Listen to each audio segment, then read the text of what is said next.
on data collection and and management models. And we presented a first proposal of a network of sustainable tourism observatories at Mediterranean level. Today's seminar is organized in 3 main sessions, followed by a roundtable. And for organizational matters, I say that participants obviously are welcome to make questions and observation on the chat. And if they feel like they obviously can ask to speak and make questions, and they will be enabled to speak during the final session debate. Well, I will tell you the timings will be quite strict because the agenda is very rich, and the moderators will have the task of keeping timing. There will be an introductory session for institutional greeting, followed by a first session in which the results of the study and testing phases will be presented, moderated by Giuliano Tallone, my colleague from Lazio Regional Agency. The second session will be moderated by Elia Apostolopoulou from Ministry of Tourism of Greece, and it will be about a series of projects and good practices on data management for tourism planning.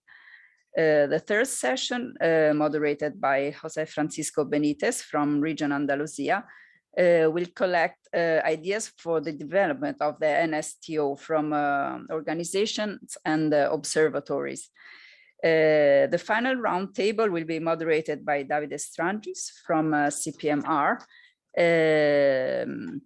Well, so let's start with the institutional welcome, opened by our Regional Minister of Tourism, Valentina Corrado.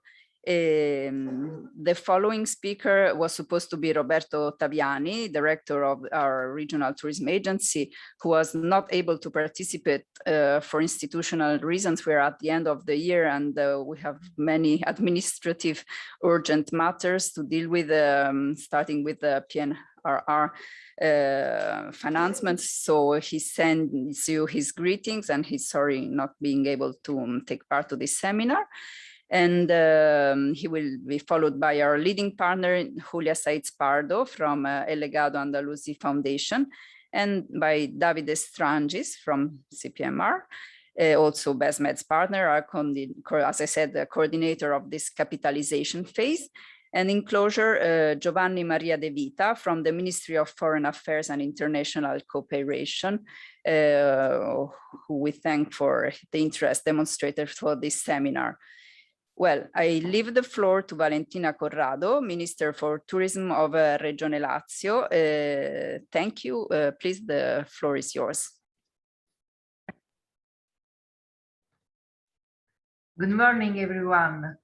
I would like to be there with you, but something coming up at work, so I hope you will excuse me if I give my speech from my office. Needless to say, the COVID crisis has had a major impact on the entire tourism sector.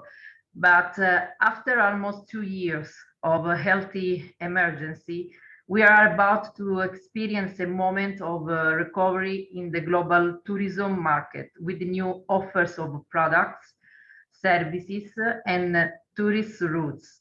In this context, the Next Generation EU resources represent a great opportunity to improve the quality and the efficiency of the tourism data collection system. Developing platforms able to exploit and aggregate data information and to promote the offer of digital services will act as a reference point capable of directing and guiding tourists towards the solutions and proposal of economic operators in the territories.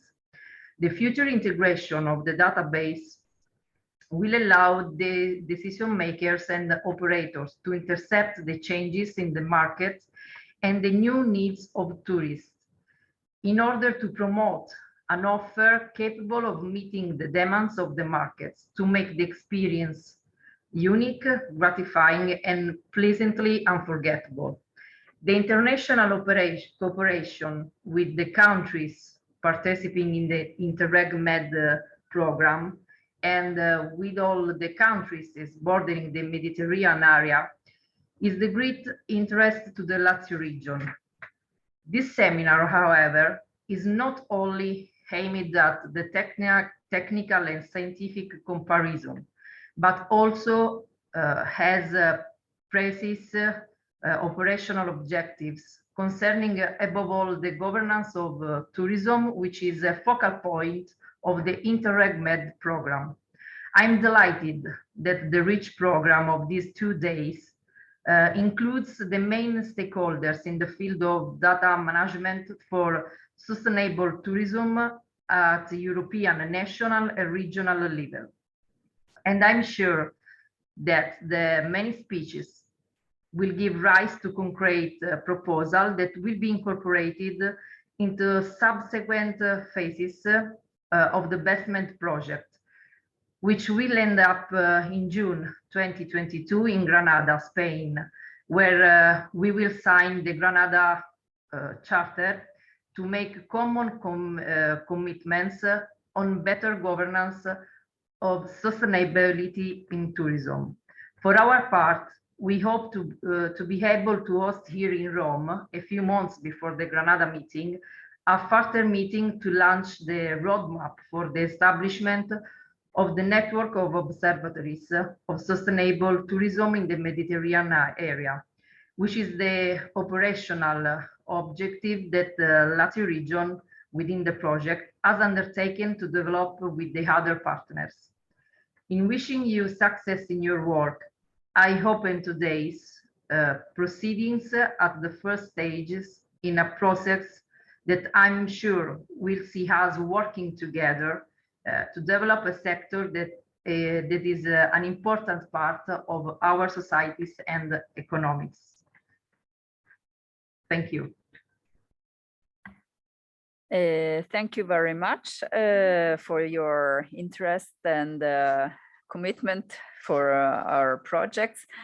Well, I now, as we have some little technical problems with Julia Saiz Pardo, I give the floor to Davide Strangis. Thank you, Davide.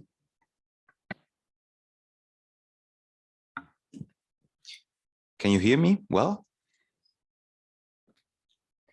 Great. So, 1 second. Yes. All right. So thank you very much, Erika, and hello to everyone, and warm welcome also from the Conference of Peripheral Maritime Regions. It's really a pleasure to be with you once more and to follow up on the latest works and reflections concerning sustainable tourism. And many thanks in particular to Lazio region, one of the most prominent members that we have at the CPMR, and to the lead partner of BESTMED, of course. I must say it's a pleasure to come here in Rome also in person after physically after so long time. And so now, well, coming to our core business today in these introductory sessions, what I would like to recall is what we are doing at the CPMR on tourism, and share with you some updates and explain how this actually connects with the works of BESTMED. Here in this slide that you can see on the screen, the only one I show you, don't worry, you have just simplified overview on how we work on tourism at the CPMR. And as many of you know, we are a pretty big network of 150 regions from 28 countries from the European Union and beyond that work since almost 50 years as a group of interest, think tank and platform for cooperation with more than 40 regions, in particular in the Mediterranean, and strong connections, of course, with European institutions. Barbara, if you can please switch the slide. Yeah, this is the only slide I have. And tourism for us is not a policy focus per se at global level in our activities, but as we focus on other connected policies like cohesion, climate and energy, maritime affairs, accessibility, and it's a key sector of development that presents important challenges in terms of sustainability. It became a very natural and important field of action for our member regions and our 6 geographical commissions that have in fact specific working groups and concrete actions on this thematic. So what we do mainly is to exchange views and experiences via seminars, and several times we make this cooperation evolve through European projects that produce concrete results on the ground for our members and for policies at different levels. We carry also advocacy activity based on studies and policy positions, and we establish key alliances with external partners and organizations with whom we can align priorities, actions, and initiatives, giving also visibility to the specific added value that regional authorities can bring. Having said this, I would like to recall a few of the most recent activities that we organized lately, and some new ones that are in the pipeline. And as some of you know, we organized 2 events in particular in the last few months. One more technical during the European Maritime Day that was focused on concrete solutions and actions towards recovering the field of sustainable coastal tourism. And one more political within SL&A Intergroup of the European Parliament that reflected at a broader level and with several politicians, experts, and DGs of the European Commission on the future European strategy for sustainable tourism and focusing on smarter and greener tourism in the coastal and insular regions in particular. This is a key example of what we are doing every year. And for 2022, we are planning a new SL&A conference before the summer break that will probably connect with the new tourism transition pathway, the forthcoming EU agenda for tourism, and address some specific types of tourism in the field of maritime and inland water tourism. Now, regarding advocacy actions and relevant policy updates, we participated together with Lazio and several partners in the consultation issued by DG GROW on the transition pathway for tourism. That's, of course, our invited speaker, Gloria, afterwards will explain in more details. And we did this by gathering key contributions from our members, results from projects, including BESTMED, of course, and studies on COVID impacts on the sector made by some of our geographical commission. So after we were invited to contribute to the co-creation workshops on green and digital tourism that were organized by the European Commission through this process, where we were able to give concrete inputs to the reflection on targets and actions for the short, medium, and long term.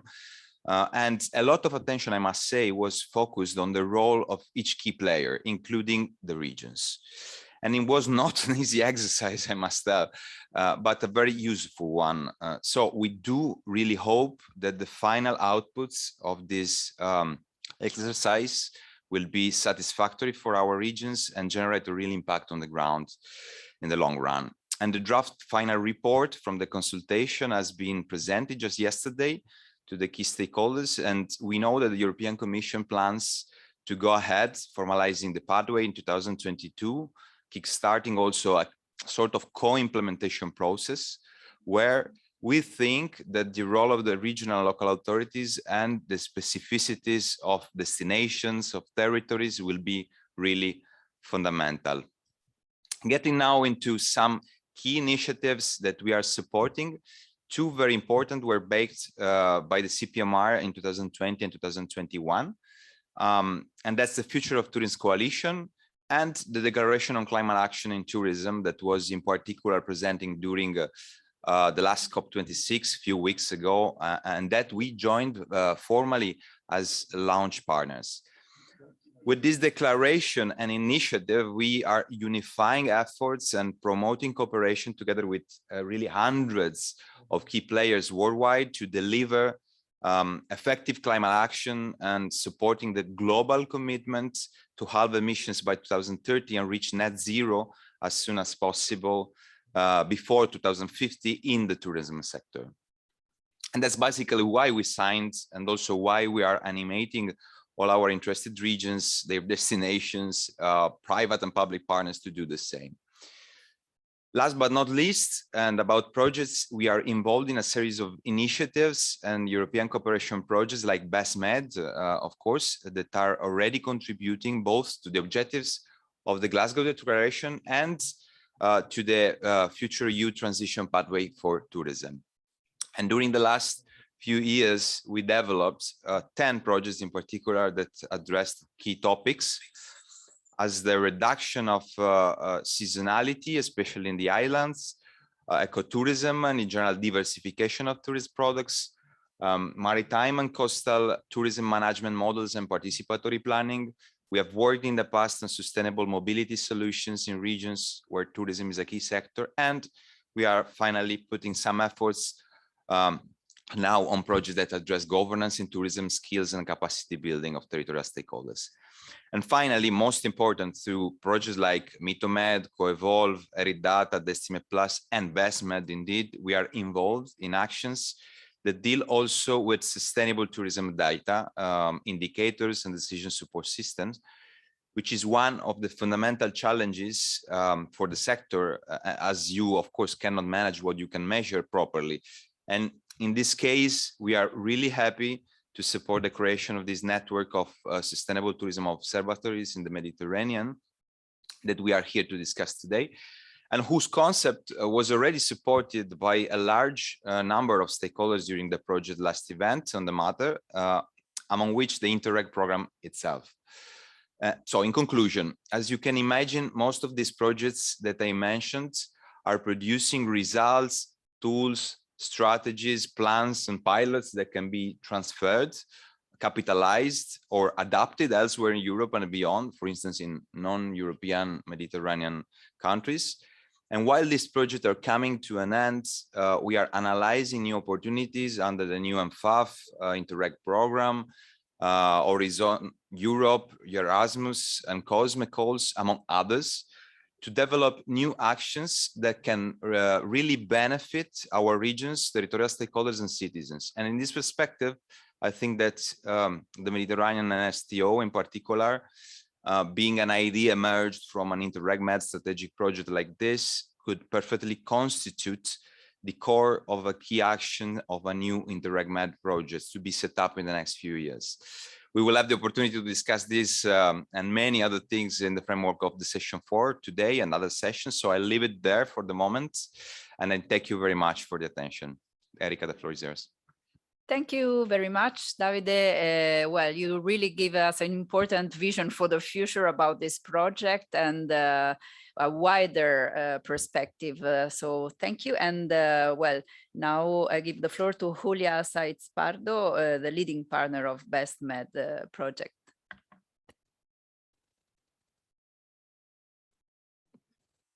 Good morning. Sorry. Good morning, everyone.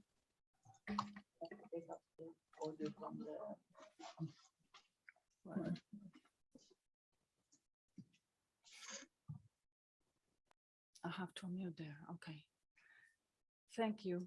Good morning, everyone. Dear representatives of the Regional Ministry of Tourism of Lazio Region, the Director of the Regional Agency for Tourism of Lazio Region, and the Executive Director of the CPMR, and General Director of the Ministry of Tourism. First of all, we would like to thank our partner Lazio Region and our colleagues Giuliano Talone and Erika Peroni for the organization of this workshop, developing a network of sustainable tourism observatories, and all the colleagues of the partnership of BESTMED project and institutions contributors today. BESTMED project is part of the Interreg-Med program that is involved in promoting sustainable and cultural tourism in the Mediterranean area by fostering innovative concepts and practices through a cooperation approach.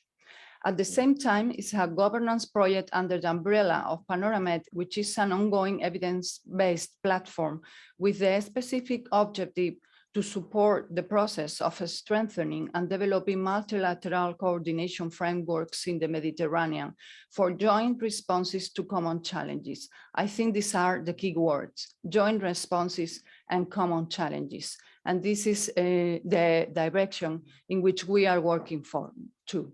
BESTMED is a strategic project which are multi-level projects implemented by partners that are able to influence and improve defined policies. Our main objective is to address main challenges like breaking seasonality and overcoming the insufficient cooperation level between main tourism actors, the improvement of sustainability of tourism activities in the Med area, and the empowerment of the actors of the tourism value chain, including policymakers at a governance level. The core of BESTMED project is a green planning with a focus on cultural roots based on the outputs produced by previous projects on relevant tourism data indicators like Mitomed Plus or CoEvolve. We are talking here about sustainability in results. We have already produced, which is a very important step in the project, a proposal of a model for a Med sustainable and cultural route that incorporates sustainability principles in its planning and management.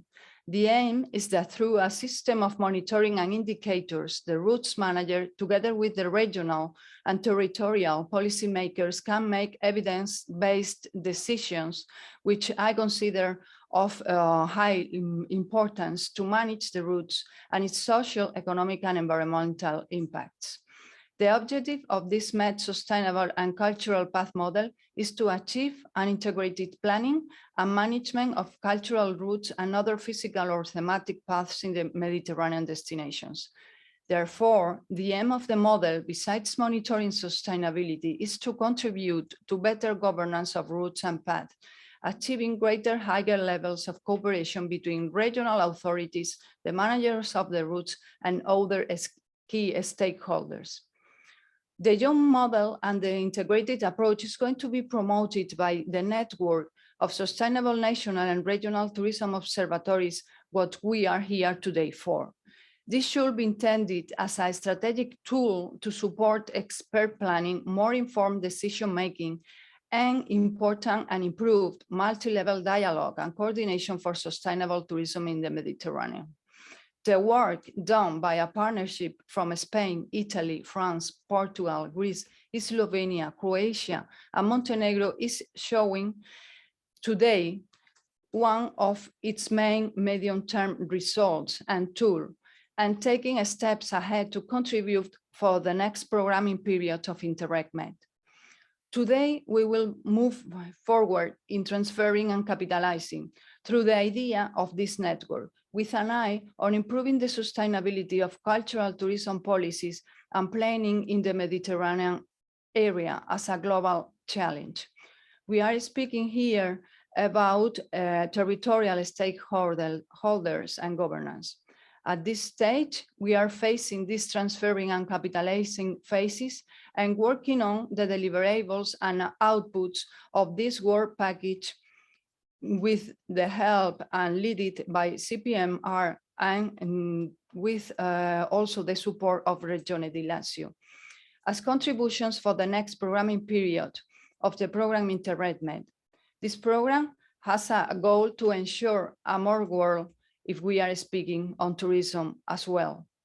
A collaboration in different levels to face common challenges as to work towards a better governance of cultural tourism in the Mediterranean area, to reach enhanced participatory and integrated knowledge-based and multi-level planning, to improve enhanced knowledge transfer and establish knowledge networks at this one of the observatories, to collect reusable data and sustainable tourism relevant for this Mediterranean network of observatories, and to contribute to the goals and activities on the European Union works on data, which is a key issue in the field of sustainable tourism, among others. Again, BESTMED is so proud to be acting as active part of this network of observatories, and which is a real tool in the near future. Thank you very much. Good work to everyone.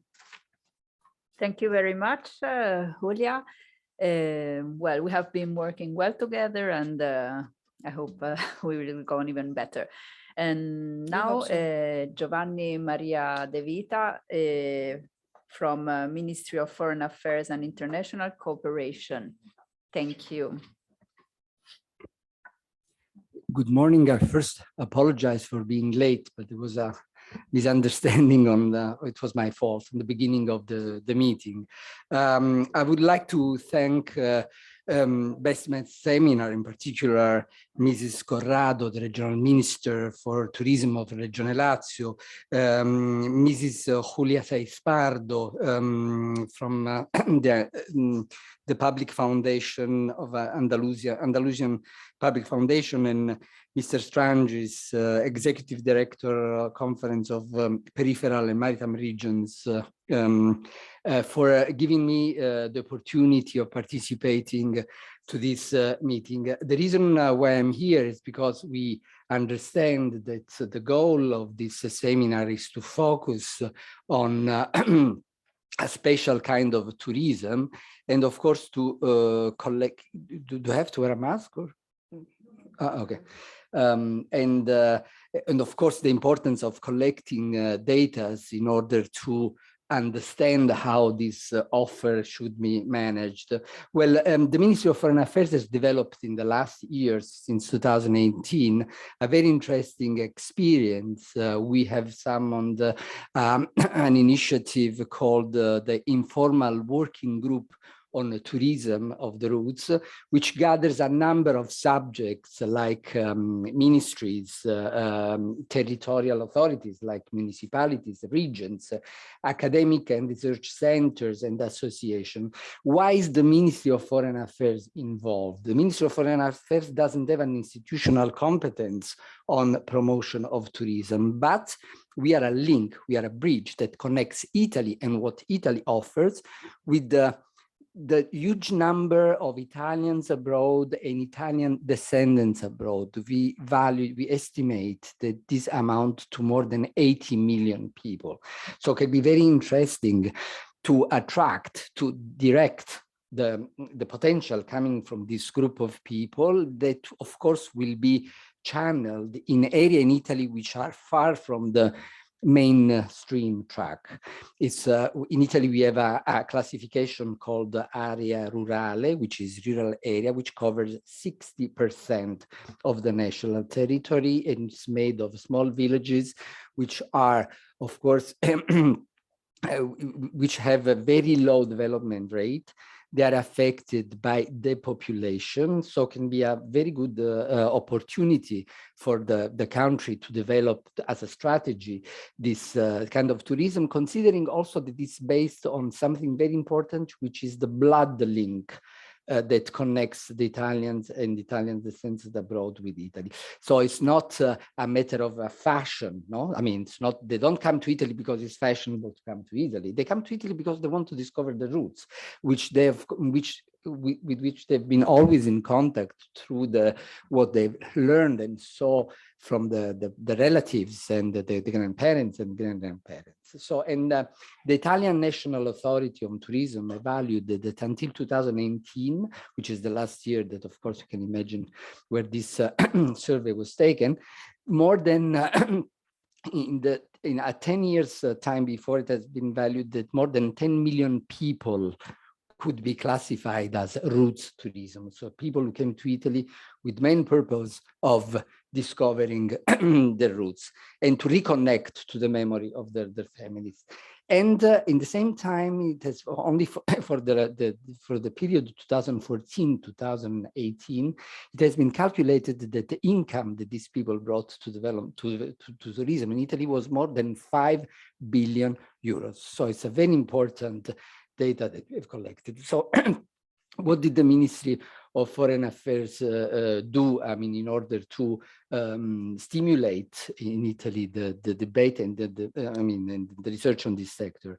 We have, well, within this informal working group, we have identified a number of initiatives that we have developed in cooperation with the different subjects that participate to the informal group.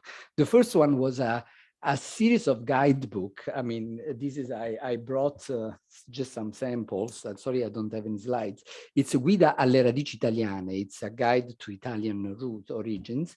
And it's written in Italian and English and Portuguese and French and Spanish. This is because we consider that the Italians abroad and descendants, not many of them can speak our own language. And it's a suggestion of itineraries through traditions, food, wine, history, and also example of foreign people who became famous and they had origins from this country. We have covered so far 8 regions. We aim, of course, to cover all the regions of Italy. The second important initiative, it's a survey named Discovering His Own Italian Roots and the Roots Tour in Italy. This is the book, it's a report. I don't know if it can be. And this is a very interesting research which was carried in cooperation with the Università della Calabria, University of Calabria. Calabria is one of the regions who paid a lot in terms of emigration in the last 2 centuries. And it's a research, a survey which is conducted in order to highlight 4 areas of intervention to foster an effective marketing policy for tourism. There is, of course, the first one is the national regional planning involving all the stakeholders to identify a targeted offer, to create a network connecting all public and private stakeholders operating in the sectors, and then of course to have a special attention to communicating activities, because of course these initiatives need to be properly communicated, also considering that the development of this segment is more important for the Italian parts than for the foreign parts, because the Italians and descendants Italian abroad, they know already what is the tourism of the roots. We have to intervene locally in order to train people and to allow them to offer a proper response to their demand of special services. Then, and this research has been carried out through a number of questionnaires, which were fulfilled by Italian descendants in Argentina. And of course, the main topics covering this questionnaire was collecting data about what connects them to Calabria, which is the region of origins of these people, the motivation of the journey that they have when they come and visit the roots, the expectations they have, the impression on travel organization, and on the whole, the visiting experience and post-experience evaluation. We believe that this is an important tool, and we wanted to rely on the work of the experts, because of course we are administrators, and we have to rely on these people, because we believe that this special target, this special segment of tourism need to be managed carefully in order to avoid disillusions and disappointment on the people who start this kind of route. And there is an ongoing research that of course will be on a wider, I conclude in a few seconds, we will be conducted in a wider range. And the last thing that I would like to say, that we are going to launch a special project within the National Plan for Resilience and Recovery, and one of the focus will be on the creation of a network of universities in Italy in order to monitor the phenomenon, and also to supply services to the local authorities in order to help them in designing a better offer. And of course, we believe that this could be an interesting opportunity to connect with BESTMED, and of course, we are available to all kinds of cooperation. Thank you very much. Thank you really very, very much for your introduction to this project. Well, that demonstrates that working with data is something which is really good for programming and for effective projects. So yes, we look forward for a collaboration with your project. If I may add a last thing, very soon a copy of this book will be available on the website of the Ministry of Foreign Affairs in English and Spanish. So I mean, can also be consulted by. Sorry. Great, thank you very much. Thank you to all the speakers for this introduction and institutional greetings. And I think we can start with the first session, coordinated by Giuliano Tarlone from Regione Lazio. Giuliano, thank you. Good morning to everybody. Let me start the session welcoming the partners, the participants, and all people that is following the work of BESTMED project, and especially, obviously, all the participants to today's session. As you probably know, BESTMED has two main activities. One is the development of a sustainability model for cultural paths, and one is addressed to developing the network of a sustainable tourism of observatories. That is the main focus of this seminar. This seminar follow another one that we held the last year in December, with about the same themes, and that the results of which will be also reported today. This first section especially is focused on the BESTMED project's results of this first year and a half, maybe also 2 years of work, and are involving especially as speakers BESTMED partners that work on the different work packages of the project. I will be very short because we are at the moment still a little bit late on the program.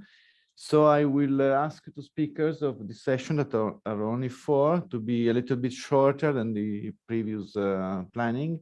So that if they can stay in 12 minutes, we can leave the time for the other session to not be too late. We will start with Valeria Villalobos, that is from the CAST, the Center of Advanced Studies in Tourism of University of Bologna. That is one of the BESTMED external experts for Lazio region. The other one, the main external partner is SL&A, that is also organizing today the seminar with us. So I also thanks them for the help. And Valeria will speak about the state of the art in data management for tourism and tourism observatories. That was the focus of the first deliverables of the work package on studies that started the project. So please, Valeria, are you online? Yes, thank you. Just 1 second, can you hear me?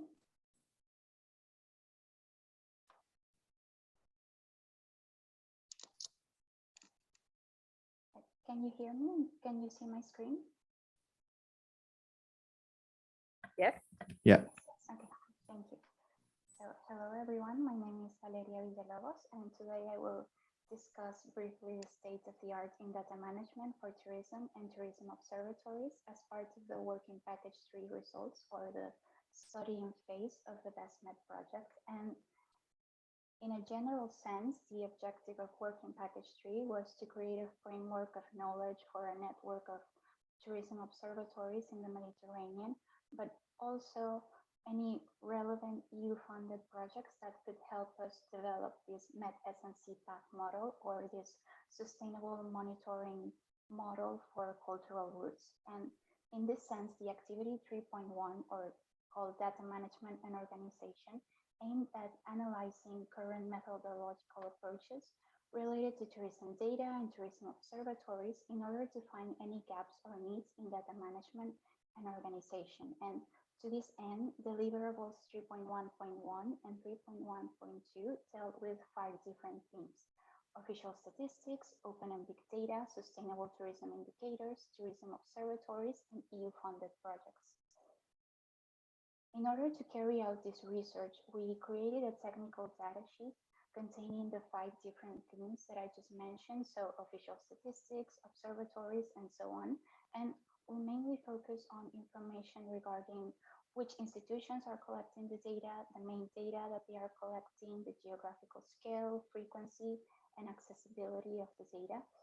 We collected this information directly from each partner, but we also complemented it with desk research and interviews with academic experts from each country. We also carried out a comparative analysis of 20 different EU-funded projects that were deemed to be relevant for the objectives of BESTMED. So, for instance, MetaMed Plus, BESTMED, CoEvolve, and many others.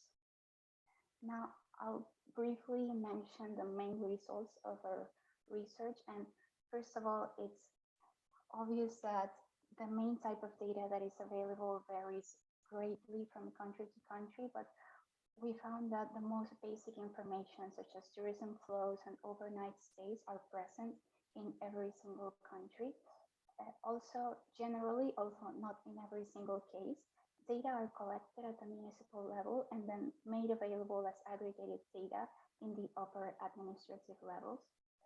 In the case of observatories, we found that there is a general absence of them in MED countries. However, there are many research centers that are acting as independent observatories, especially the ones belonging to universities, and they are even part of the international network of sustainable tourism observatories. And for example, in the case of a country such as Spain, where tourism research is such a consolidated activity, we found that the number of research centers is much higher than in any other of the countries.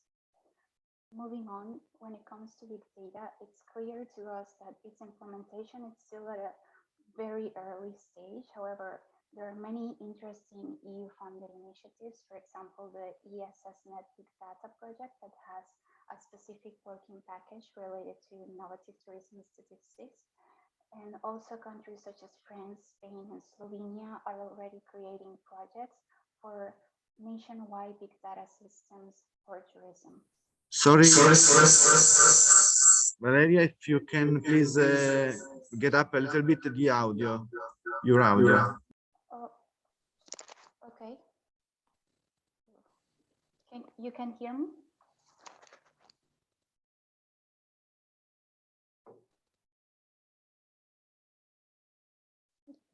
Can you hear me now? Yes, you have to make the audio a little bit. Okay, just 1 second.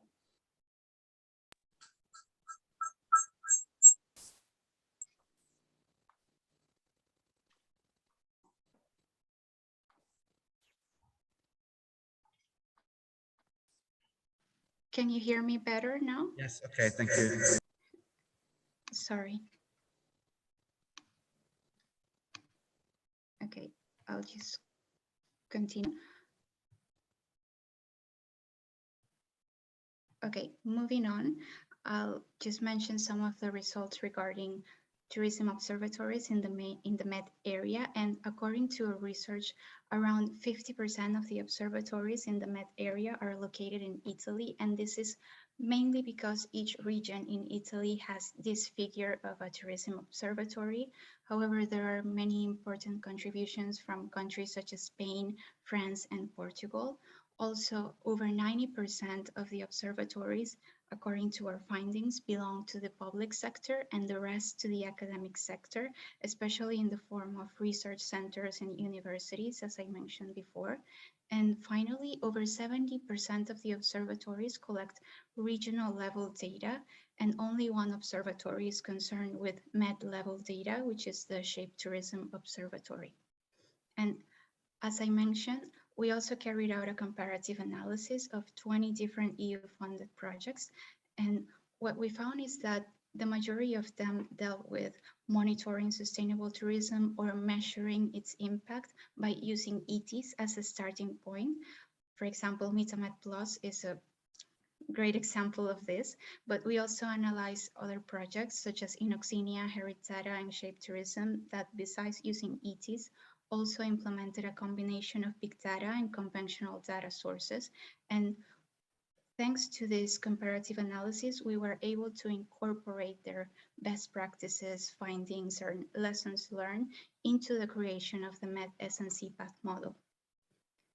And Similarly, we also analyzed a large number of big data initiatives outside of the Mediterranean area, just to have a clear picture of what other countries were doing in this area. And for example, besides many interesting initiatives in tourism, we found that countries such as Estonia and New Zealand are already incorporating big data sources into their official tourism statistics. And finally, I'll just briefly mention some of the main recommendations that we're giving to BESTMED partners as part of our findings. And first, we have design a common framework to define indicators and standardize data collection methods and management. And this can even be done as a common methodological framework at the Mediterranean level for measuring and monitoring sustainable tourism. Second, we have enhanced data accessibility. Obviously, this can be done by networking, sharing best practices and lessons learned between regional observatories. And finally, develop cooperative structures such as clusters and networks to support the involvement of different actors. And finally, be able to achieve this objective of sharing important and relevant data. And that is it from my part. Thank you very much for your attention. Thank you very much, Valeria, also to having respected very strictly the timing. And I want to underline for all participants that the two studies about Valeria was speaking are available on the BESTMED website. And they are very interesting because they are very in deep framework of the existence of observatories, studies, projects around the Mediterranean. So it can be a very good point of start for the work we are developing for a network of observatories in this area. So next speaker. Sorry, Giuliano. Yeah. I have to go, but I'd like to wish good work, everyone. Okay. Thank you very much. Thank you, Valentina, our ministry, that was so kind to open the work today, and we will straight in touch to develop the activity of the BESTMED project. Thank you very much, Valentina. The next speaker will be Maya Tonstek from the Maribor University that developed especially the web platform of BESTMED. And the title is about the web platform as a tool for data analyzing and networking. So please, Maya. Hello, hi from me. Hi. You're probably seeing my whole screen, right? Yes, we can. Is it okay? Because I would like to do it like diaper action, but now, what do you see now? I'll just try again, just a second. Share screen. Okay. This is going to be better. Right, so now you see the whole screen. Hello from Slovenia, from University of Maribor. My name is Maya Tonstek. I'm the Vice Dean for Research at the Faculty of Tourism of our university. So my role today is going to be a bit more not technocratic, but technical, in the sense that I will be talking about the BESTMED open platform and how we tried to solve many of the challenges that the issue of really trying to guide the policy recommendations through data collection using this digital approach. So primarily, I would like to point out that with the BESTMED open platform, we're standing on the shoulders of giants. In this case, the platform is building on already developed platform within ME2MED and the model. So the challenge that we had firstly was how to interconnect the ME2MED platform that's already existing and operational with the platform that is aimed for cultural routes. So ME2MED is primarily for destinations. The BESTMED open platform is targeting cultural routes. And the logic behind the BESTMED open platform is really trying to digitalize the MED SNC path model developed by Lazio region and pretty much all of the partners between BESTMED, which primarily this is one of the main really outputs of the BESTMED project. And our role here was digitalizing this model. And how we went about this was primarily we were concerned about many issues. And one of the issues is really trying to find the most automated ways of data collection. So the data input is really based on three sources. One is the experts, and those are the experts of cultural routes or the experts of destination management. And that's pretty much the old-fashioned manual data input. The other data sources are MetaMed Plus data that's collected within the MetaMed Plus platform. And the third one is the one where we really try to automate data collection is we are also basing on Eurostat. So the data collected by Eurostat is then automatically pulled in the platform itself. So the platform operates on the logic of really presenting a graphical map and then trying to locate either your destination or your cultural route, and then presenting that data within the map. So that was also one of the main challenges, how to do that as easily understandable as possible. For example, if you click on, I will show the platform later, but I think I'm faster if I do it through the slides also. So part of the platform is you pull data from the MetaMed and then it shows per destination. And the most important part is also the Eurostat data. If you click on a destination, like in this case on Ljubljana, and if Ljubljana is within MetaMed data, it then automatically also pulls data from Eurostat, and the data that we have in there is arrivals at tourist accommodation, either yearly or monthly, same-day visits, nights spent at tourist accommodations in coastal, non-coastal areas versus by degree of urbanization, available tourist accommodations, employed persons in tourism, active enterprises in culture. That's important because of the cultural roots aspects. Also, employed persons in active enterprises in culture, and generation of waste in tons by the service industry. So these were really the main indicators of sustainable tourism from Eurostat data that's automatically represented.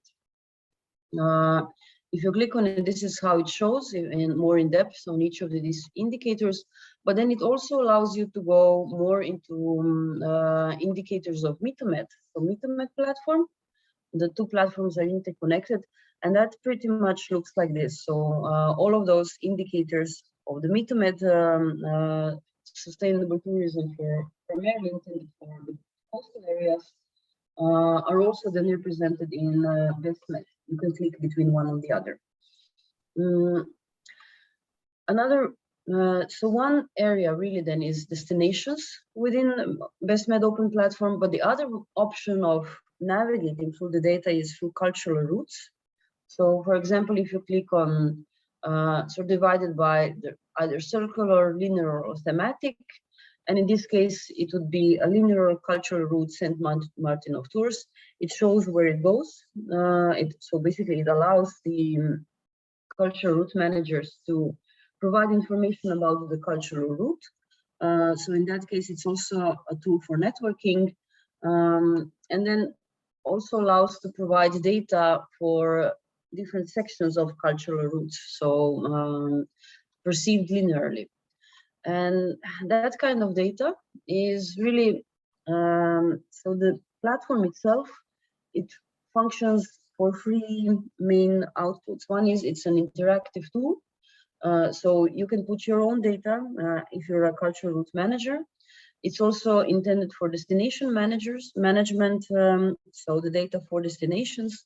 And finally, all of this then allows a tourism analysis. So how all of this interconnects within a destination, interconnecting also with the cultural route area. That is put primarily manually is based on the model for cultural routes within four main pillars. So really the four pillars of sustainable development. sustainable management, economic sustainability, sociocultural sustainability, and environmental sustainability. I think we're gonna hear more about this in detail later. My role today is primarily to present how the platform operates. So after all of this data is then put in, the cultural route manager also gets this kind of reports. So he or she can download them in an Excel file or already see the results via the platform itself. And then in the future, what this will allow when the data will be put in is also benchmarking. They can compare their own data with other cultural routes data when the data will be inserted. So within the BESTMED model, what we were doing is we were testing the platform and providing the data for different sections of the cultural routes. But so that I'm not too much over my my time slot. My apologies also for talking fastly, I think, but I would like to stop sharing this screen and just figure out how to do that. And guide you through the platform itself. Okay, now let me change share screen.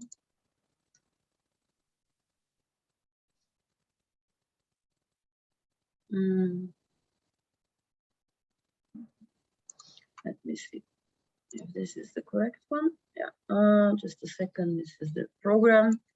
Yeah, so if we go back to the home version of the cultural route, after you have this invitation and then you need to log in. After the login, the first thing that you see are the options. Either you're analyzing as a destination, either you want to navigate through cultural routes. So if you navigate as destination, so for me the easiest would be to, for example, check Slovenia or on the map, and here select Ljubljana, and then all this data that I was talking about before is presented for Ljubljana. So here we can click on the indicators from Eurostat. It's per region, and for example, we can check for the data that's for the same day visits, or so at the moment it's available for 2019, or data for night spent, etc. So all of this data that's possible. Another option is that you ask for show indicators in BESTMED, and then you switch from one platform to another, and then you can also see all of the data within BESTMED platform if you're a destination manager. So this section of the platform is really useful for tourism observatories and for destination managers. They can navigate through their own destination data interconnectedly with Eurostat data, so that it's not manual so much, but you can everything is already pulled in automatically.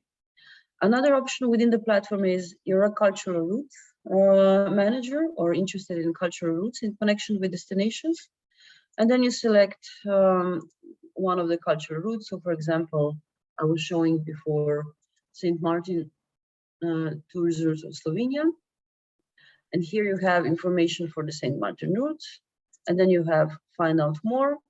This is what the St. Martin routes tour put the data in. But if you go and sign in, so if you log in, then this shows up a very detailed cultural routes dashboard. And if we again select, I don't know, St. Martin's of Tours route, you have all of these options of how you actually very easily put the data in. And then you can select the destinations where the routes interconnects all of these areas. You select them here and then you put them here. You can upload the pictures, but primarily what you can do is, this is the most important part, is route self-assessment. So if you select route selections of the route, so different geographical linear parts, you can either select start simplified, start advanced. So for example, the simplified version is the shorter version of the model. And let's see, somebody started here. And then you can put in so all of the indicators of the model of the cultural routes. So, for example, does this route have a legal entity? Yes or no? If found necessary, you can also add extra information.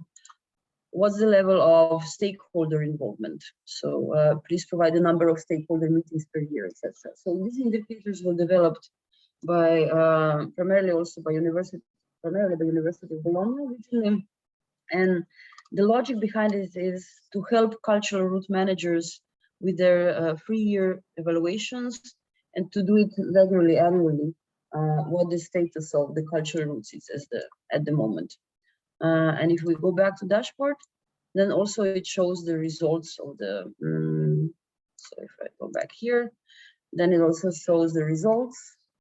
So in this case, this is not filled out, so it's empty. I apologize for selecting an empty one.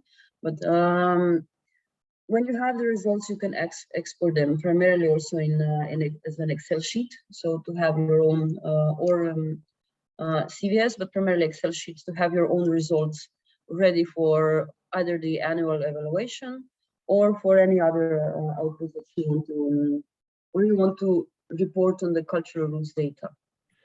Maya, 12 minutes, please, the conclusion if possible.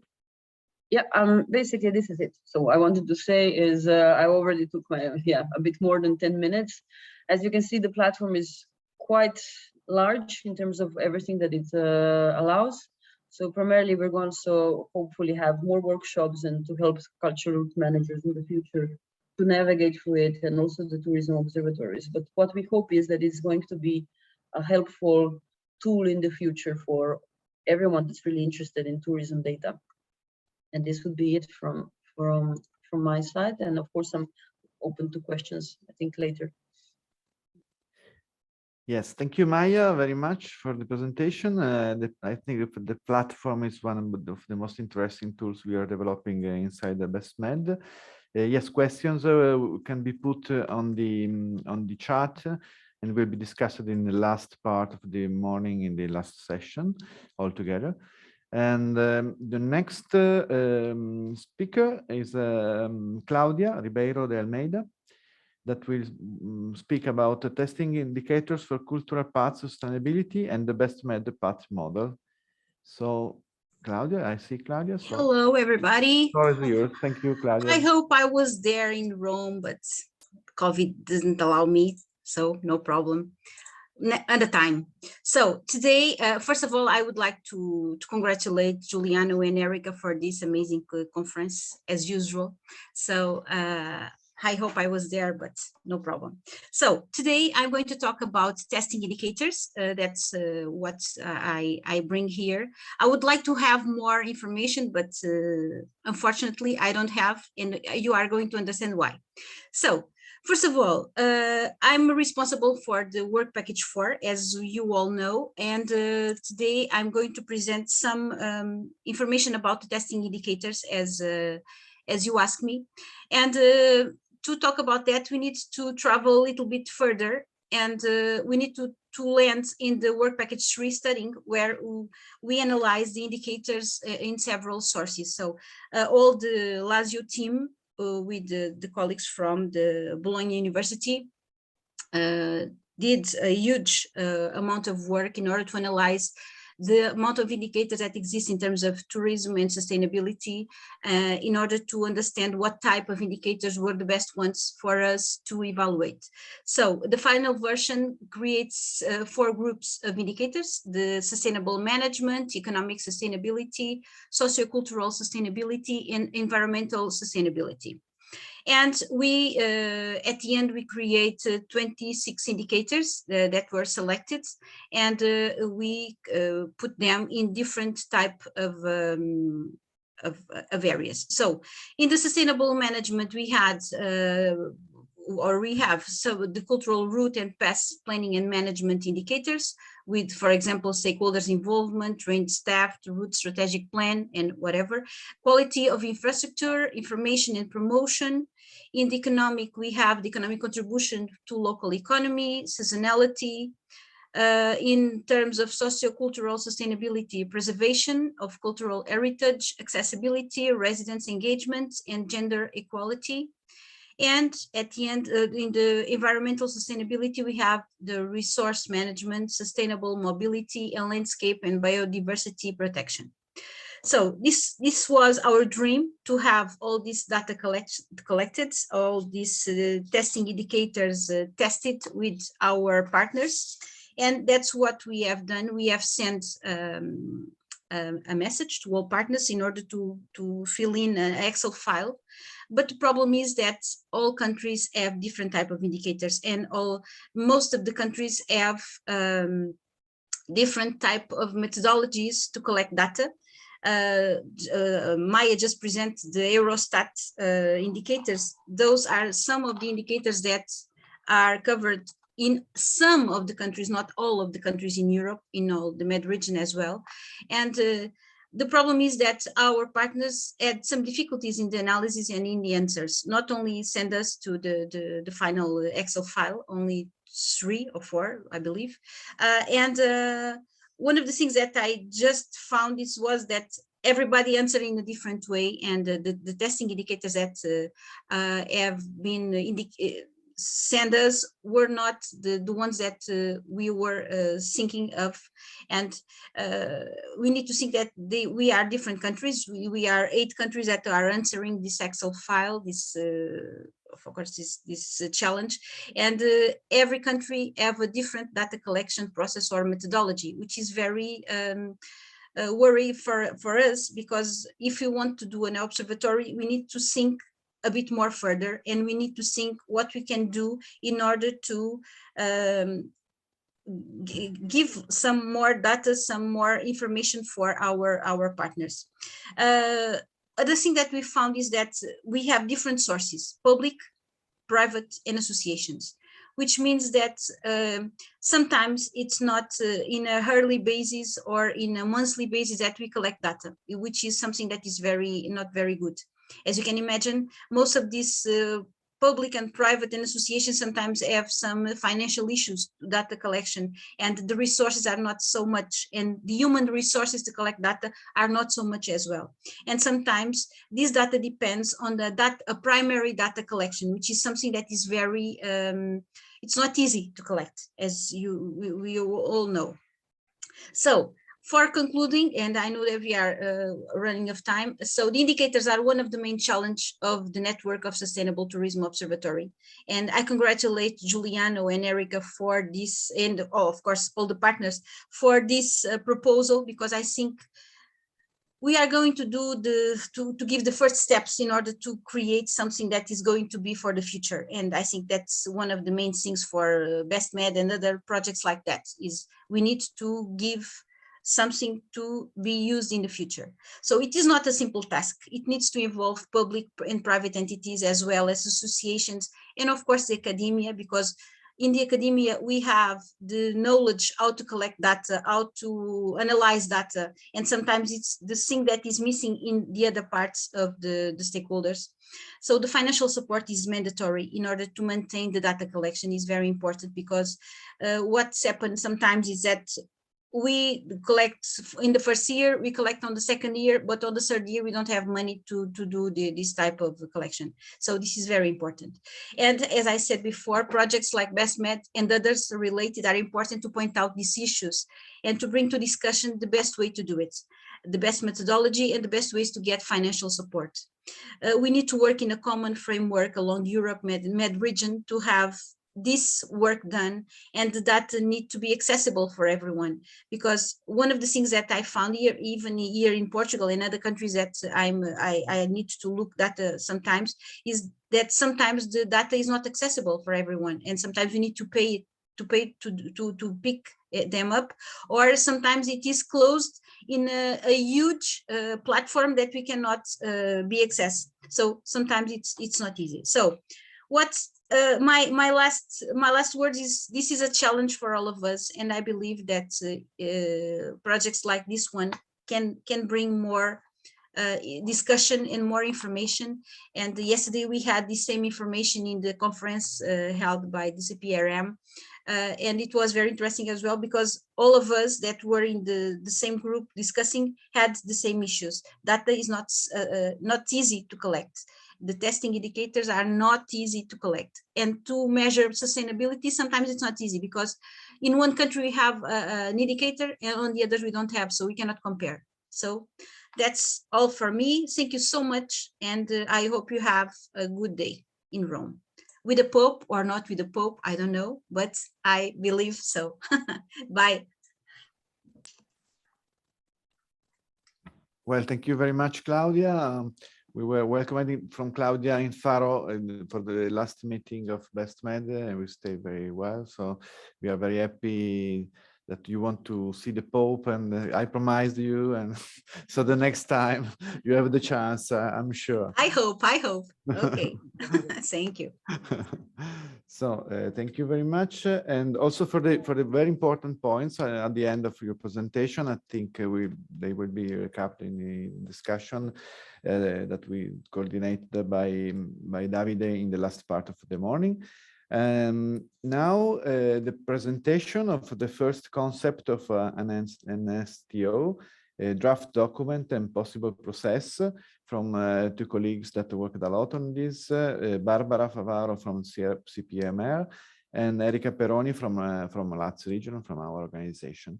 So you have the time to yes, present this very important draft, and the floor is yours. Thank you. Thank you, Giuliano. So, well, I'm Erika Peroni speaking.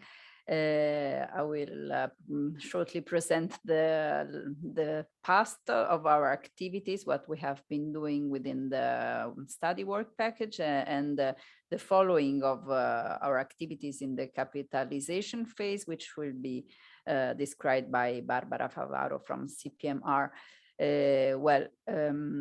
Where have we have been starting thinking about one of the objectives of the project. So building up this network to give answers also to the objectives of the call we answered with the BESTMED project. So work on multi-level cooperation and work to share standards, tools, and solutions for data collection analysis, with the purpose of creating tools for a good planning and governance of tourism.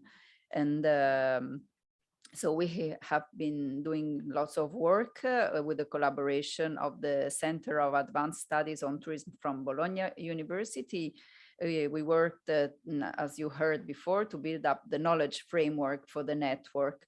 We have been collecting and analyzing the main methodological approaches to the collection and management of tourism data. And we built up a database of organizations and institutions working on tourism data. There are really many, and it will be interesting working with them. And sorry, but there is the presentation is going on her own. Sorry.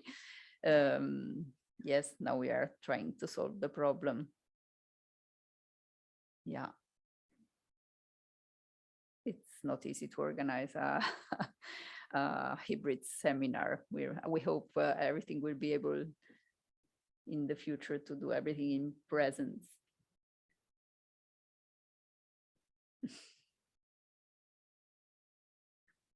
Well, anyway, what I was saying is that we have been working on to build up a database of organizations and institutions working on tourism data, and not only observatories. We realized that there are many different institutions, public and private, working on data.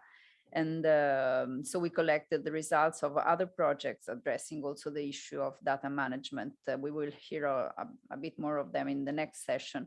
So the results of the studies was, and the first proposal of network was presented during the first seminar we had in December. A concept note about the NSTO was shared with the participants, and now the next document and the next phase we have been helped, and with the collaboration of SL&A, our external experts, and well, obviously with a big work from CPMR. And now Barbara is going to explain the next steps, but if you want, I can share the presentation, Barbara. You prefer me? Yes, if you could. Yes. Because I'm afraid it's just going forward. Next slide. Okay, Sorry for this technical issue. I will. Can you see now my screen? Yeah. Okay. I think I will present it like this because if To I go avoid on presentation mode, it will go on. Okay, I suppose so. please Thank go you. on. Thank you very much, Erika. And yeah, good morning to everyone. I'm Barbara and I'm supporting the Inter-Mediterranean Commission of CPMR, in particular on the BESTMED project. So following the presentation, I would like to explain you a little where we are at the moment. So what is the current status of the network? BESTMED developed an info hub, which is an operational tool that is included in our BESTMED website. The info hub is divided at the moment into 3 sections. We have a library section that includes relevant documents, reports on sustainable tourism, and also results from InterregMed projects and other projects focusing on this thematic. We have a news and events section, and we have a map of subjects that you can see on the slide, and observatories. And for your information, already 15 observatories or entities working on data collection and management already joined the network. So this is our operational tool for the moment that need to be fed with, yes, please.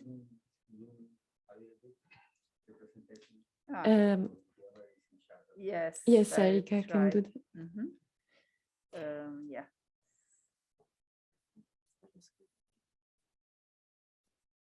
Thanks. We are trying to zoom in.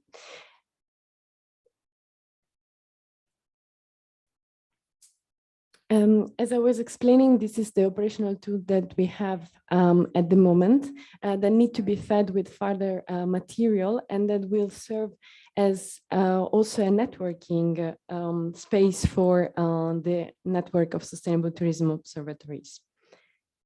Next. So what are the objectives at the moment of the network? First of all, to cooperate in sharing strategies and data management models related to sustainable tourism, share information and tools, develop joint project and joint activities, which will be a focus also on the next possible phases of the network, develop capacity building actions and also share best practices. And we have already a lot of material coming from previous InterregMed projects. Fill the existing info hub in the BESTMED web portal and collect data and updated information in real time. We were just hearing the presentation and the feedback from Claudia. Data collection and sharing, it's a very big challenge. But what we also aim to is to have data collected in real time. And it's another point that we were discussing yesterday during our capacity building event, organizing cooperation with UFM. Another important point is the objective to contribute also to the goals and activities of the UNWTO International Network of Sustainable Tourism Observatories and EU works on data. This is a very important point, and we will discuss it further in our roundtable with a representative of UNWTO. So who is part of the network at the moment and who can participate in the future? First of all, BESTMED partners, of course, and involved organizations that were already engaged at the local and regional level. And then observatories, body or entities that operate in the field of tourism data collection related to Eurostat or other national and regional statistical bodies.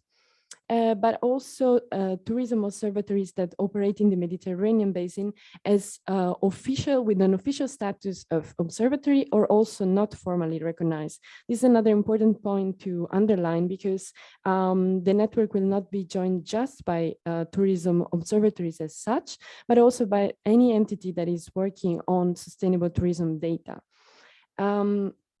And other observatory or entities that can join are also entities that participated in Me2Med Plus project or other InterregMed projects related to sustainable tourism. In addition, or other supporting actors, even belonging to other areas and geographical zones outside the Mediterranean, if they have valuable experiences in sustainable tourism data collection and sharing, might support the activities of the network. So who is the network for and who can benefit from it? As I said, BESTMED partners and observatories that already join our network that we need to consolidate. But also at a more advanced and structured phase, we foreseen a benefit for instance, the European Commission and the different DGs as DG Mare or DG Region, Eurostat, and also the Virtual Tourism Observatory. As well, it can be a benefit for member states as it will contain information shared among networks and among observatories from different member states and from different regions, as well as regional and local bodies, public entities, destination management organizations, and finally, very important also for private entities. So concerning how does this network work, in the current phase, we are in an embryo phase with our info hub of already included in the BESTMED platform. But the plan is, of course, that this info hub remain active after the conclusion of the project. So we foresee, of course, the sustainability of this operational tool. And also we will feed it and include more tourism data management tools. We have already platform, as was presented right before, the Me2Med Plus data platform, BESTMED data platform, and so on, best practices and studies and researches that at the moment are contained in this info hub.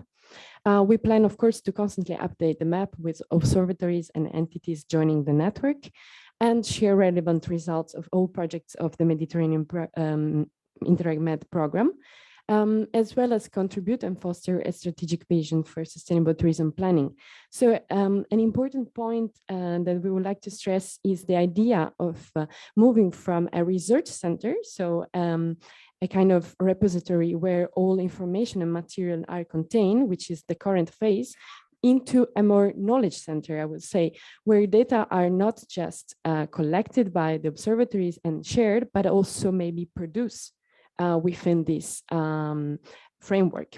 And for sure, we will discuss much further in details about this idea of moving from a research center into a knowledge center, and also really constituting and consolidating the network. So I guess that's the last 12 minutes. Yes, this part of the further slides are for David for later. Thank you very much. So we are back in good timetable. So thank you very much to all the speakers to be short but effective. And this part of the seminar of today will be the base for the discussion of the last part of this morning. So we pass now the speak to Elia Apostolopoulou of the Ministry of Tourism of Greece, that will coordinate the next part of the seminar, this session 2, experiences in data management for tourism planning. So Elia, are you online? Giuliano, I hope Thank you you. hear me well. Good Yes, morning, everyone. yes. Very So, happy to join. The floor is yours. Thank you. Thank you very much. Thank you very much to everyone, and to Erika and Giuliano for organizing this workshop today. I wish I could be there with you today, but you know, circumstances are not very easy today. I will go fast to our next session, which is experiences in data management for tourism planning. Here we have many speakers today, many interesting presentations to make. I will not make a long introduction because I think it's more interesting to hear our speakers present their projects and their outputs that would be useful for our network. So let's begin with Josep Rodriguez from the coordination team of Med Sustainable Tourism Community. Good morning, Josep. Hello, good morning. Greetings Hello. to all of you. I'm sorry to not having also the opportunity to meet you in Rome. I hope we'll meet you soon.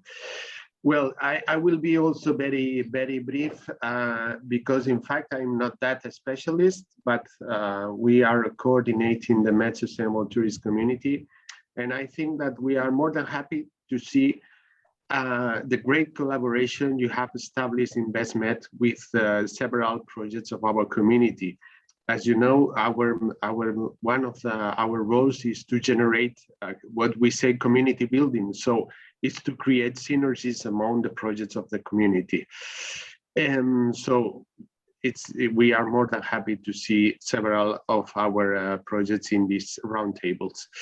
Well, concerning the topic that you are discussing today, data management, let me talk about a document that was released some days ago from the Trunk Committee of the European Parliament, talking about how to emerge from the COVID crisis, or how the tourist sector could emerge from the COVID crisis. This document was talking about how to address the digital transformation of the industry, and it was in identifying 4 main axes of intervention. The first one was to invest in digital infrastructure. Second was to implement the emerging technologies within the tourist value chains. They also talk about the digital skills. And finally, it was one of the main axes was to develop the tourist data strategy.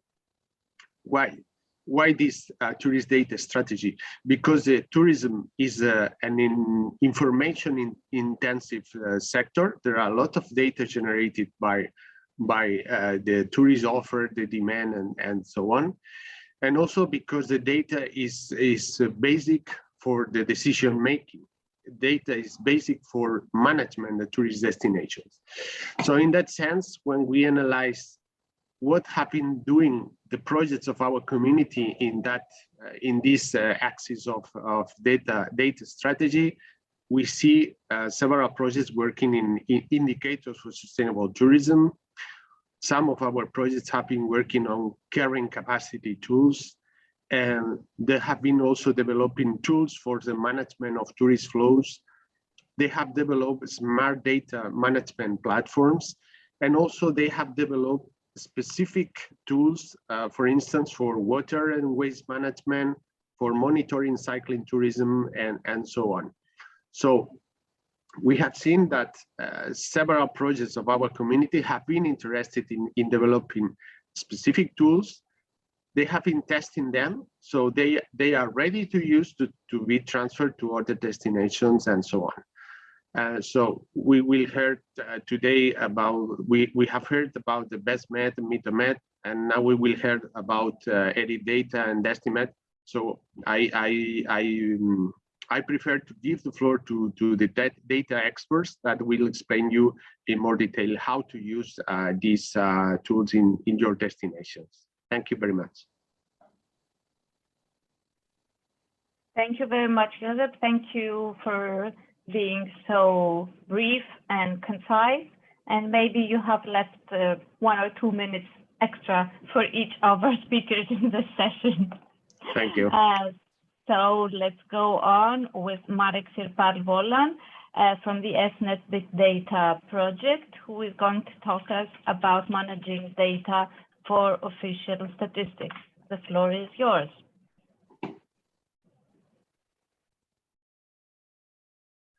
So can you hear me? And can you see my presentation? Yes, we can hear you, and we see your presentation perfectly. Everything works fine. Okay, thank you. And thank you once again for invitation. And it gives me the greatest pleasure to be with you once again. And so let me say briefly about my presentation, about my agenda. I'm going to speak about inventory of data sources, web scraping, so sensors, and implementation of this solution in tourism statistics.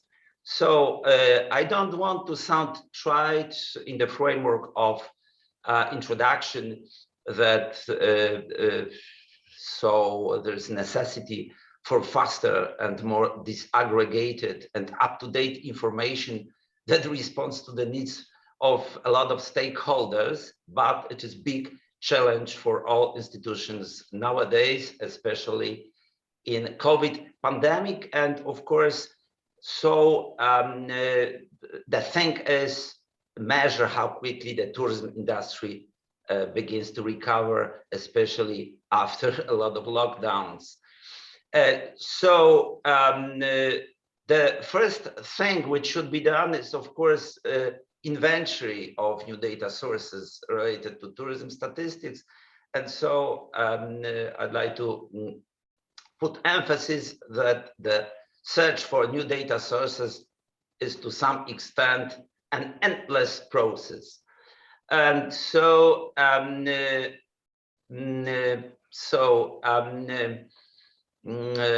framework, working in the framework of our project, I mean this Big Data 2 project,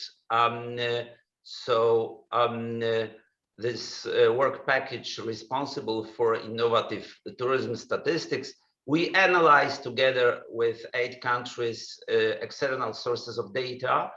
And so, as you can see, we identified a lot of sources. Of course, most of them belong to the demand side of tourism. And so, as you can see on the slides, it turns out that there's still a large number of sources to which there is no access, including, of course, Italy. It shows great potential and how much work is still ahead of us, not ahead of statistics, and indicates the need for institutional cooperation with data providers in this area. So a systematic approach to inventory of big data lets us to flow model. It is also easy solution, but it is a necessary condition to systematic approach to this issue. And so this flow model groups all sources of tourism data broken down, as you can see, into the demand and supply side, and what is the most important together with their potential use. The model is, of course, universal and can be used in all countries. But so, as a part of our work package responsible for tourism, we also created a unique tool for visualization of the relationship between various sources and their use. And this tool is easy, and so the commercial is available at the address at the bottom. And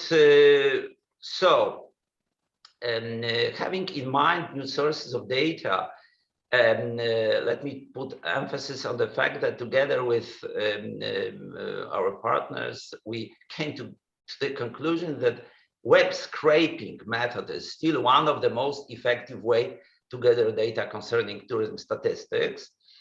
And so it is another one, our flagship, I can say, visual modeler, universal web scraping tool. And so this tool performs the process of web scraping for any portals with only basic IT knowledge. It is extremely important, but so it is weak point in many countries, in many organizations, that we don't have appropriate skills. I mean a lot of IT IT or people responsible for IT knowledge. Here you can see a lot of advantages of these tools, and the short movie is also available in YouTube. So please have a look here. Developing a methodology for combining data from various sources is always a difficult task. And so nowadays, I can say that for us, not only for us, from academic society, for official statistics, from my point of view, it is a big challenge.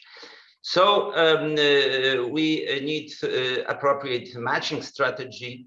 And so here you can see so this idea of this combining linkage, these different sources of data. So, but here you can see operationalization. Each partner country, I mean, there's 8 countries involved in this project, applied web scraping method. Number of newly found establishments, of course, vary from country to country. And so it is also important that in the framework of our project, we found a lot of new establishments, about 3,000 in the project countries, what accounted for approximately 10% of the number of accommodation establishment in our survey frames. So let me say a few words about task force. I'm also involved in European Commission in this task force supported by the European Commission. And so the thing is that we still don't have access to mobile phone data. I mean, continuous access to this data. So, and we are trying to sharing of experiences, exchange of lessons learned, etc. But what is the most important is, of course, that we are trying to put a strong emphasis on integration of this data across operators and within and across countries, and so with external data. And of course, having in mind the quality of combined data and a lot of legal aspects. So, and here you can see some kind of visualization of our case studies. An example of using outbound roaming data concerning Austrian trips to Italy is presented on this slide. Strictly speaking, daily aggregates on number of SIM cards. And so strictly speaking, here you can see adjust mobile data aggregates to align with survey aggregates. On the one hand, data from mobile phone operator, and on the other hand from statistical survey. And so as you can see, or we can notice strong correlation, of course. And so what else? Another one example comes from Finland. And using data from this country, we can perfectly recognize what you can see: seasonality, commuters, lockdowns because of COVID pandemic. And so at the end of this part of my presentation, let me show the example from Poland. So on the basis of the data received from mobile phone operators, the daily traffic between a few local administrative units in analyzed region and main destination destinations was estimated. And thanks to this data, we were able to prepare the tourist traffic model, that is the matrix of movements of mobile phone users, and as a consequence, gravitational model, of course. And the same situation like in Finland, a comparison between data from mobile phone operators and survey data from official statistics. And as you can see, similar to the previous example, we can notice strong correlation between these two sources. So, of course, another important source of data comes from sensors.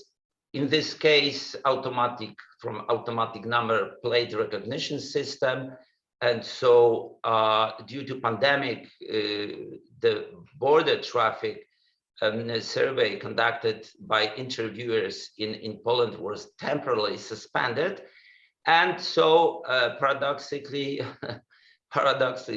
thanks to pandemic, we replaced a traditional approach with this data from automatic number plate recognition system. And so it turned out that the data from both sources was very similar. And so I don't want to sound trite once again. The result, of course, reduced cost and reviewers' burden. So having updated data, having a lot of data from different sources, we can move to improvement of estimates. So here you can see trips and expenditure estimation model that was prepared in the framework of our project. So that use various innovative sources of data, also from traffic sensors, among other things. So based on this air model traffic from previous project, I mean big data 2, we worked out a new model that include not only trips, but also expenditures related to them. And so in 2 or 3 countries nowadays, we are in a phase of, implementation of this model. So of course, it is connected, strictly connected with special innovative procedure. I'm sorry, I will have to ask you to speed up a bit because we have too many participants in this session, and I'm afraid we're going to be completely out of time. Thank you very much for this. Okay, thank you. A few words as a conclusion. Okay. Let me say a few words at the end, conclusion, and next step, what is extremely important from our point of view. I mean, for not only for my country, for a lot of countries, I can say for all countries in the European Union. Our conclusions, I mean, this project or corollaries from this project can be divided, as you can see, into 2 parts. What we achieved and what is ahead of us. On the left, what we achieved, this visual model of sensors, data, and trips and expenditure model. And so what we envision for the future, further integration of sources from smart systems, smart cities, especially this use of data from mobile phone operators, and of course, flash estimates, real-time data analysis, in other words, and new research area of tourism statistics, I mean, even tourism, insta-tourism, etc. And at the end of the day, use of satellite pictures. Thank you so much. Sorry for a lot of slides, but I have a lot of thoughts and a lot to say about new innovative path to follow. Thank you. Thank you very much for this presentation and for providing an insight into the very interesting things you're doing in statistics in Poland. I think we can all have some lessons learned there. And we'll now go on to Head of Data Project and Davide Bruno, who's going to talk to us about big data and experiences in data management. Beg your pardon, not in Poland, in the European Union. In the European Union, yes, you're right. Thank you. Good morning. Hello, everyone. I am Davide Bruno from Regione Toscana, and I am the coordinator of Eri Data Project.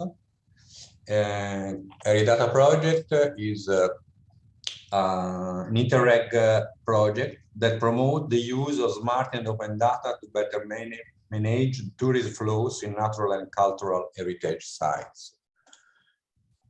In this slide, you can see the partners of the project. Regione Toscana, the Department of Infrastructure and Technology is the leader partner, Foundation for Research and Innovation, Santa Maria Real Foundation, City of Dubrovnik, Agency for Sustainable Mediterranean Cities and Territories, Faculty of Science and Technology, Nova University of Lisbon, Valencia Port Foundation, Region Occitanie, CPR AM, Tourism Comunidad Valenciana, Region of Western Greece, Center for Spatial Research, University of Florence Visit Lab.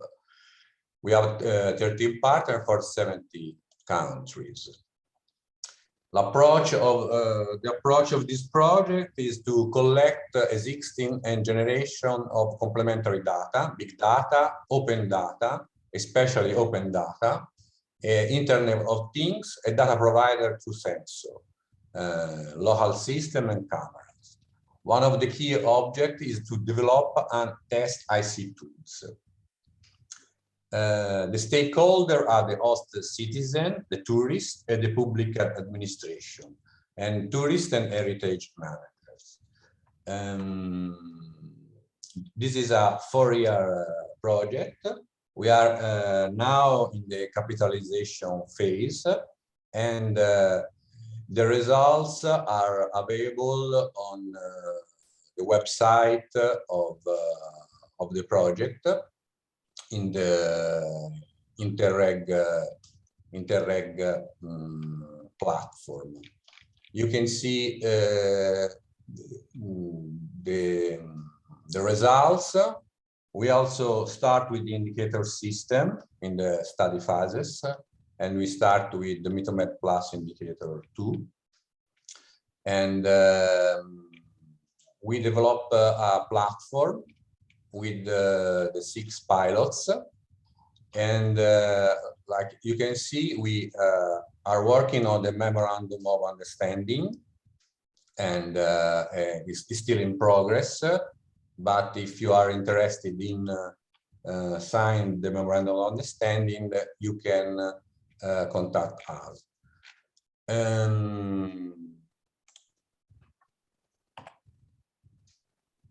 And also during the COVID pandemic is difficult to data collection, but it's not impossible, because in the platform we have a Twitter vigilance, a tools that grabs some tweet on the platform. You can see in this slide that we can gather millions of data during the pandemic.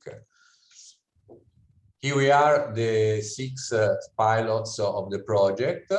The platform is available at this link. Some data are open, some data are not open, because the platform can manage open data and private data. Another important result achieved in the project is the integration with existing apps. And we are in the pilot of Florence. We gather multiplying domains data and historical and real-time data. And the service is exploited on dashboard or social media and sentiment analysis. Like I say, the dashboard are included in the existing apps, an app of the municipality of Florence, and is a very important goal because is guarantee to stay alive after the end of the project. Also, the fact that the platform is in charge of a university. And so we can hope that maintains the platform also when the project is ended. Like I say, Feel Florence is an app of the municipality of Florence, as independently developed for this app for the tourist and the citizen. And the app is already available on the Google Play and the Apple Store. Here another example of data that gathered from the platform, also in the tourism domain. In city of Dubrovnik, we gathered the number of people enter in the ancient city center, and the results are showing in real time in the dashboard. Here another example, and this is the graphic of Twitter vigilance. It is possible to do a sentiment analysis. And the lesson learned, all the time, don't reinvent the wheel. The ingredients to this recipe is an umbrella platform, very powerful, update and versatile, with specific characteristics. 100% open source, ready to use for everyone, GDPR compliant, created and updated by public bodies, organizations that are likely to be longer than the project. We don't not focus on the creation of new app, the app of the project, but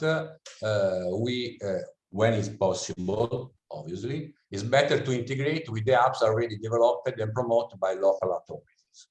And we need a strong coordination involvement between public bodies on different levels, regional, provincial, and municipal. And about data, we have to reuse open data, looking for new correlation from the data. And in our experience, we have the same approach, but different data. So in the working package 3, the study, we find some indicators, but when we go on the field, like other people says before me, it's very difficult to have the same data in each territory. And in terms of data management, each destination has its own interest in measuring data. And so we have to be resilient or elastic, in my point of view. And we have to keep in mind to be simple, especially in the dashboard, with a simple but very communicative dashboard. And in the future, we use data and semantic together. There are some experience like fractional data with data and semantics together in the same content, and more open data. This is my contact, and that's it for my part. Thank you very much for this presentation, Davide. We will now remain to Tuscany region, but turn to Manuela Bigi, who will talk to us about smart destinations in more detail. Good morning to everybody. Yes, this time we speak about a different project, not PanorAMed. Usually when I participate to BESTMED and other MED initiative, I'm talking about PanorAMed, but this time I'm something new to tell you. So what is Smart Destination? Smart Destination has been a project co-financed by the Italy-France program. So it's a territorial cooperation program, different from the MED, but in fact, it touched the same Mediterranean region. So 4 regions have been involved: Tuscany, Liguria, Sardinia, and PACA region, in particular Nice, Côte d'Azur. What we have done with the Smart Destination, we have tried to give an answer to the challenges that some of you already mentioned. So we share tourism database. So we create an ecosystem, digital ecosystem, where different type of data coming from each regional destination, promotional destination portal, share their data. So we, at the moment, we have got a unique data lake directly connected to each regional portal. In Tuscany, we have got Visit Tuscany, for instance, but Liguria has got My Liguria, and so on. This was possible thanks to a big work that we have done at methodological level, because one of the first difficulties was to create homogeneity, so to call data in the same way, because we have got a lot of data within our platform, our database, but sometimes, or better, often we call the same type of data with a different name. So we have to make a big work to transform this data in something that can be connected and can be jointly used. So we work in terms of interoperability of data. So this is the technical word, let's say so.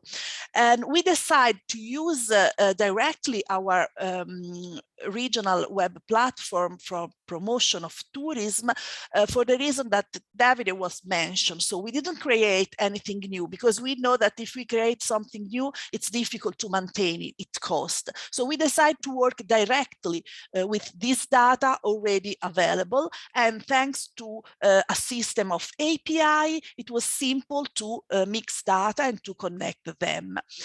So the work was really difficult, but we managed at best. We also implemented 2 proof of concept. Just to give you the idea, I will show you what I'm talking about.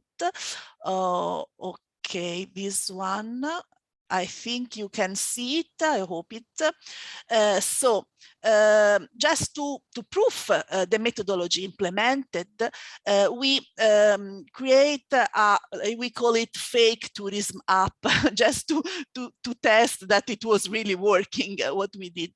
And the app was Smart Tour, and you can see we were putting together more than 5,000 of data included in our digital promotional platform.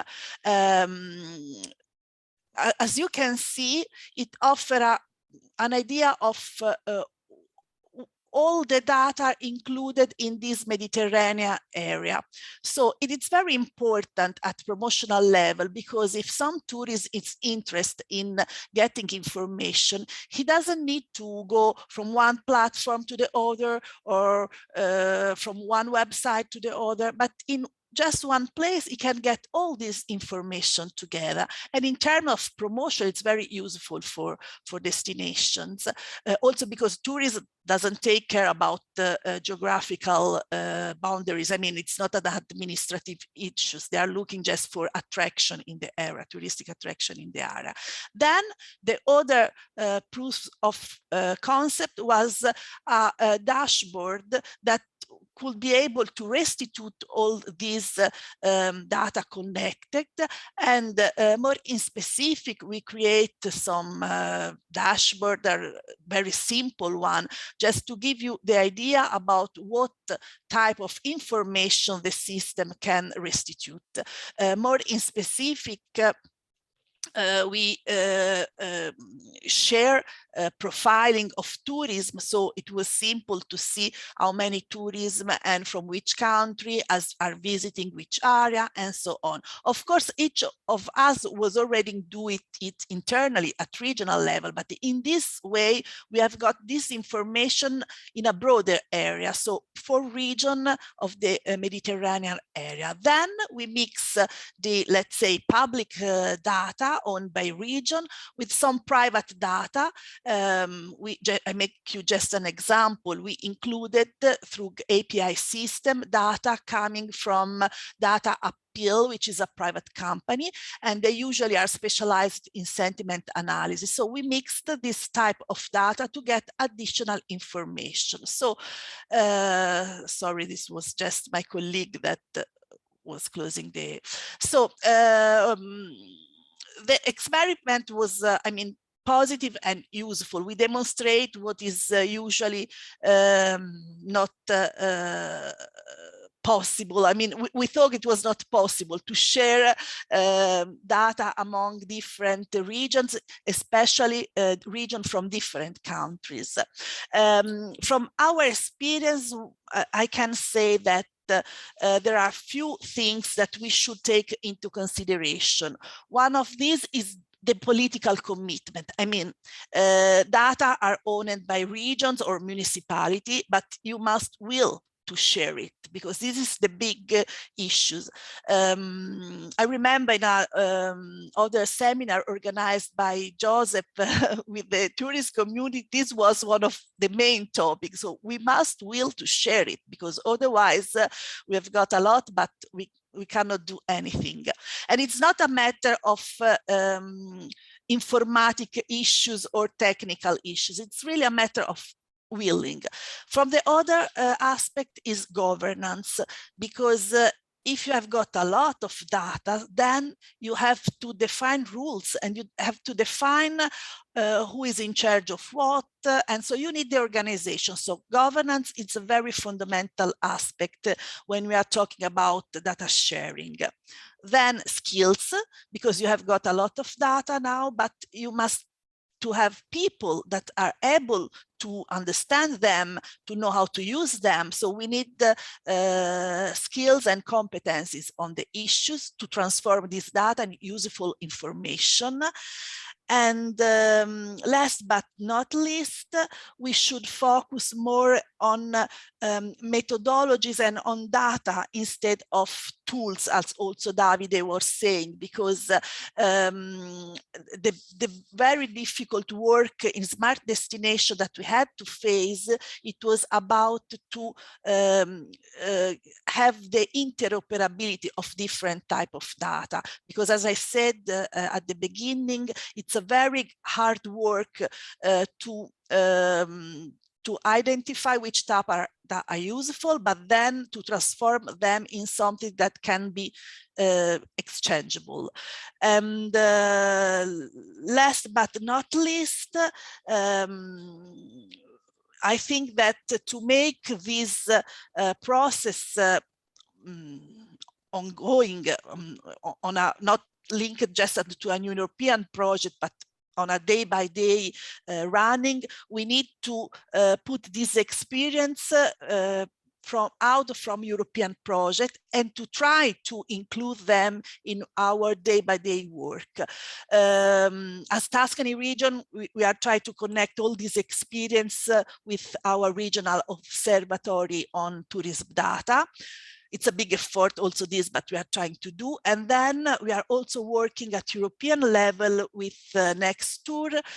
You will have a presentation about this. For sure, later on, I've seen that Cristina Nunez, the director of Nextur, and Anna Monice from Andalusia is involved, because we have tried to transform European project in some, let's say, department or something that can follow regions day by day in these activities, which is quite difficult to be managed at best. So what I would like to give to the BESTMED experience is that last word, sorry, I said. So we need a political mandate, we need to define governance, we need skilled people to interpret data, and we need to concentrate on data more than on tools like ICT and so on, because there are a lot of very interesting tools implemented by projects, and they can be easily used and shared. So I try to be very short, but I'm available if you need any other information about smart destination. So thank you a lot. Thank you very much, Manuela, for all these things you shared with us today. I would just like to highlight from what you said how important it is to have skilled people to collect, manage, and interpret data, and above all, this very important issue of mainstreaming, because no matter what we do within EU projects, the point is what we do then in our day-to-day work, and we should find a way to mainstream all these things. Thank you again. And let's pass the floor to our next speaker. This is Serena Mancini, Project Officer of a Global Footprint Network. Please. Yes, hello everybody. Yes, I work at the Global Footprint Network, but I'm here on behalf of the BESTMED Plus project today, and I'm gonna tell you the sustainability monitoring system that we have developed and how we manage the data, the collected data for the monitoring. So first of all, let me share my screen. Okay. Okay, do you see the presentation? Not yet. I know, you okay? Yes, now maybe it will start. Yes, we can now see it. Okay. Do you see it in presenter mode? Yes, now we do. Okay, perfect. Thank you. Thank you. So very quickly, a few information on the BESTMED Plus project. It's some of you may already know it. It's an InterRegMed project, and the objective is to create high quality and low impact ecotourism packages in protected areas of the Mediterranean, with the aim to contribute positively to the local conservation, so to the conservation objective of the protected areas, and also to the local community, but also to have a minimum environmental impact. So the project is very much funded on a highly participative and interactive process by bringing together the local actors into what we call a local ecotourism cluster that aims to bring together the local stakeholders, the local ITOs, the park body management, and also the private sector, so the service providers, so to bring them all together for co-developing and co-managing the tourism planning and as well as the conservation. So we have been working in several protected areas across the Mediterranean, as you can see in this map. And a key aspect of the project was to develop a monitoring system. So on one side, we have developed a qualitative monitoring system to keep track of the quality of the packages to be sold to tourists, the governance of the packages, so how the package itself has been organized, and the conservation objectives of the packages. But we also have developed an innovative monitoring process for tracking the to do a quantitative assessment. And so I'm here referring to these indicators that you can see on the right side of this circle. And these are the indicators I will be mostly focused in my speech. So we have created a set of criteria. So through, let's say, through these indicators, we have created a set of criteria and standards to manage both the quality and the sustainability of the products. And now so the data, the assessment of these indicators result in recommendation to be given to the destination manager on how to improve the quality and the sustainability. So now I'm going into some more details of these quantitative indicators, because they refer to measure the dimension of the sustainability. As we may all know, that sustainability is made mainly of three dimensions: the environmental, and the socio-economic dimension. So as for the environmental dimension of sustainability, we have applied the ecological footprint methodology that it's the core of the work of the Global Footprint Network, and so so it's a standard. It's an existing methodology, and we have adapted the methodology to track the natural resources demanded by the ecotourism products. Then we have used the water footprint to track the water consumption within the ecotourism packages. And finally, we have adapted the product social impact assessment methodology to tourism to keep track of the socio-economic impact. So these are the monitoring tools. And now I'm gonna tell you how we have manage the process, the data collection and the analysis. So basically, the data collection take place in two phases. The first phase is let's say, directly involve the local stakeholder on the territories, on the ground where the package are done.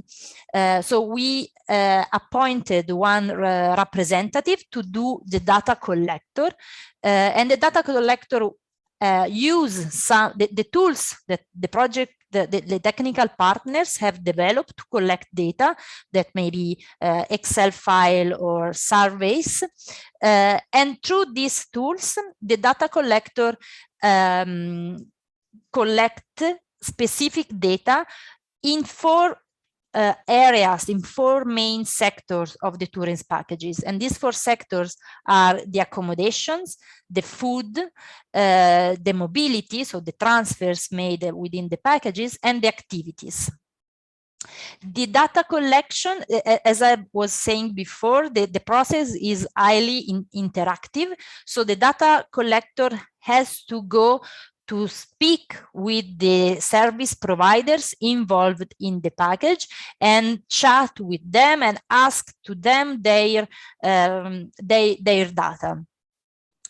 Once the data collection is finished, the second phase starts, meaning that the technical partners, so in this case is us as Global Footprint Network and the universities of Vic in Barcelona, we receive the collected data. We do a kind of quality check of the collected data to see their reliability. And we process and elaborate the data into a final, let's say, number, a final result. So in the case of the ecological footprint, we already developed let's say an online calculator just for the ecological footprint part. So this calculator works automatically. People fills in the data, and the calculators return automatically the results, and we then process more in depth the data. Up to now, as for the social economic indicator, the assessment is done through Excel files by the University of Vic. So this is the management process of the data, and so what we have done, BESTMED Plus is actually a follow-up project of a previous project that was DESTIMED. So in DESTIMED, we basically focus on developing and adapting the ecological footprint methodology and developing the calculator, and also the MEET standard, the DESTIMED standard. In BESTMED Plus project, we further develop other indicators like the socioeconomic ones, and we also test this monitoring process in our pilot sites, in our pilot protected areas, to see how it works. And what is next is that we will combine all these various components, these various tools that right now are like scattered. We will combine them in an integrated platform that will be online and will be user friendly and will be served to use the data and to manage the tourism data that are collected. So, but from this project, we have encountered some strengths. And the strengths are that the quantitative, we are able to provide a quantitative analysis through the footprint and the socioeconomic assessment. So we are able to identify specific pressure points, and we saw that the main drivers of impact, both for the footprint side and for the socioeconomic, is on food and accommodation sector. And we are able to combine the result in tangible recommendation for solution, for improvements of the packages. On one side, the footprint recommendation allows for short-term improvements, while the socioeconomic recommendation take a bit longer to be implemented.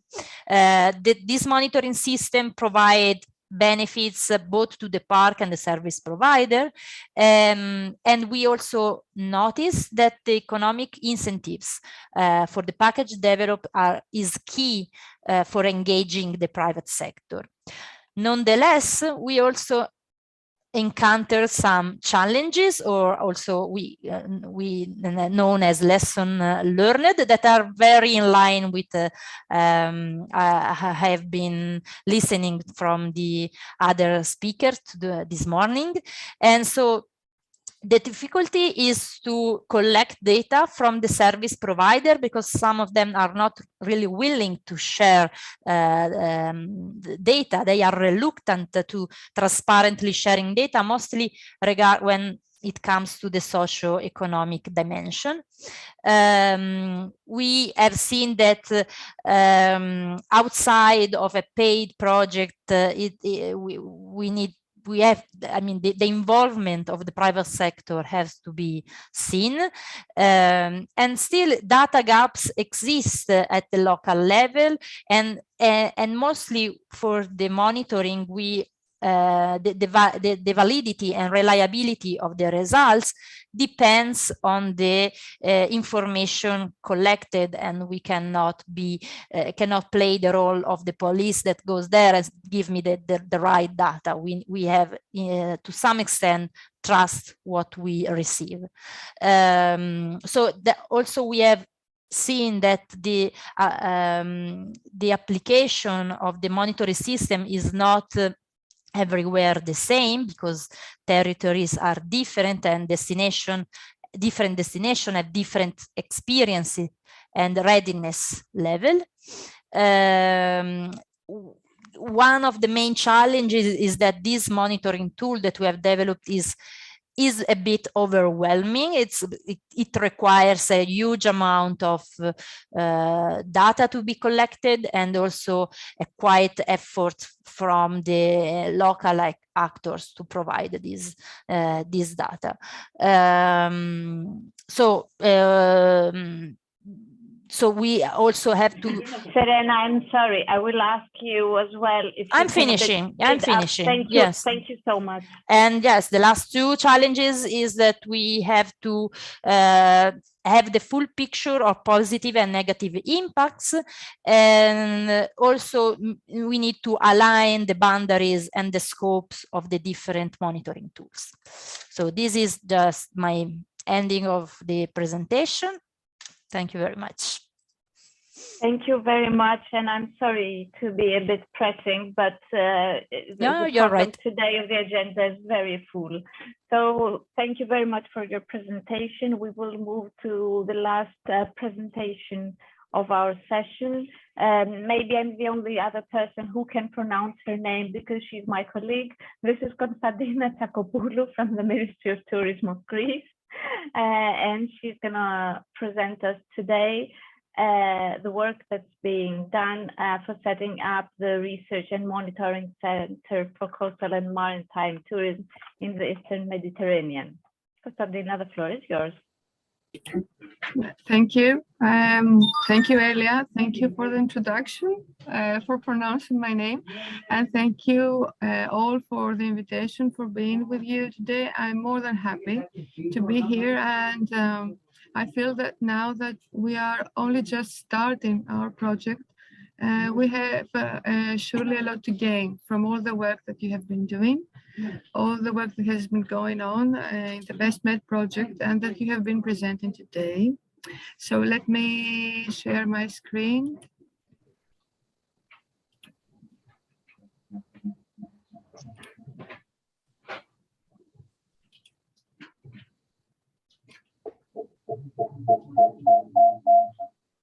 Okay, is it okay? Yes, great.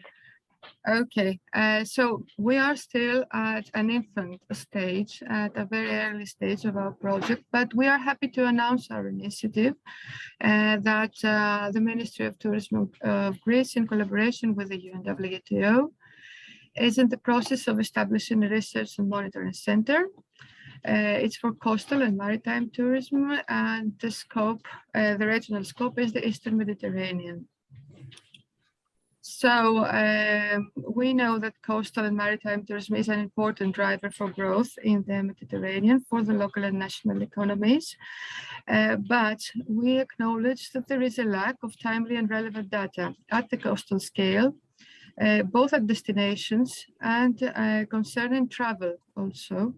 So the goal of our project is to, first of all, to develop a coherent methodological framework for measuring sustainability in coastal and maritime tourism, and to address also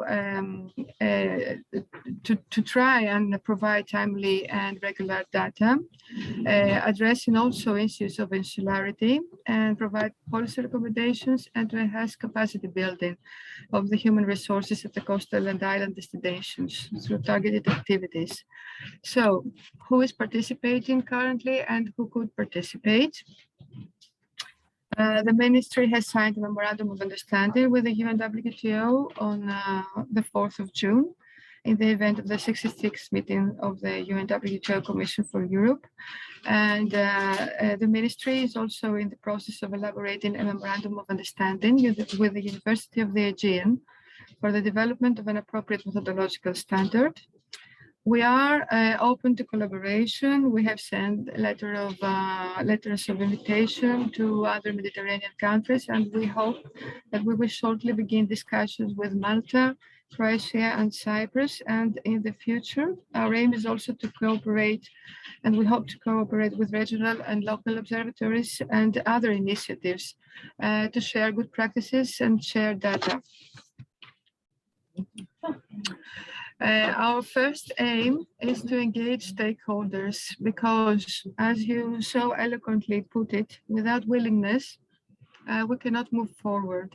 So the first step we took is to move on with an extended consultation with our national, local, and med stakeholders. Our aim was to raise awareness and build consensus around the need to measure, especially when we talk about national and local stakeholders, to try and develop a common agenda and identify data gaps, and to see how much they are involved so far and how we could make them more involved. So we conducted a series of focus groups. We discussed various issues that are very relevant to our stakeholders right now, like the resilience of coastal and maritime tourism during the pandemic. And we tried to discuss with them what do they feel are the main issues that need to be measured and monitored. What do they feel are the main difficulties regarding measuring? And we try to identify any good practices that could be underway. This is a list of the informants that took place in the consultation. Now I will be very, very brief. I will just briefly present some key findings. Regarding what do they feel, is the impact of the pandemic on maritime tourism, and considering resilience of the sector. They all agree that the pandemic has revealed vulnerabilities, and some sectors have been hit harder than others, like cruises, due to their nature. That destinations have been deprived from an important source of income, but there have been new opportunities. They have placed a great emphasis on yachting. As they put it, the safest place is the yacht. And what about the impact of coastal and maritime tourism on economic, environmental, and social sustainability? How do they feel? What are the big issues that need to be addressed and that need to be monitored? The big issue, of course, is over-tourism. They all agree that over-tourism is an issue. But however, they all practically stressed that limiting the number of arrivals should be the last resort. They feel that over-tourism is a lack of proper management, and the biggest challenge is, of course, not to return to the previous situation, to what we had before, because it was unsustainable.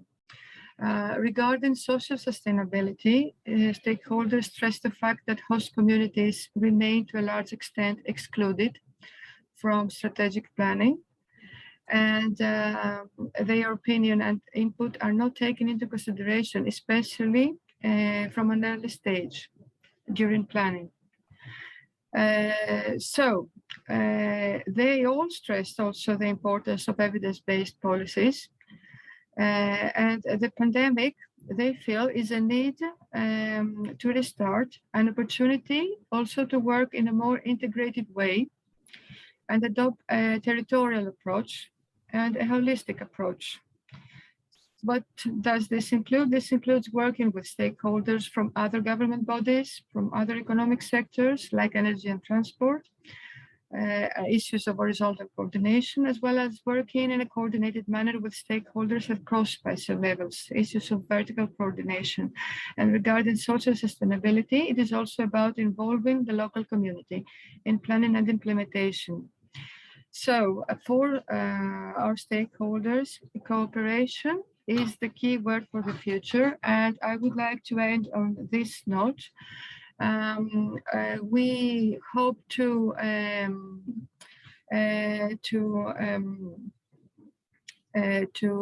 take these initial considerations forward, a step forward, and we would be more than happy to share information and experiences with you as we move on. Thank you very much. Thank you very much, Constantina, for this presentation. I would like to thank all the speakers of this session. We will now go quickly to a short break. Please be back to connect again, or you don't need to disconnect, of course, at 11:50. We will then go on with our third session of today's workshop.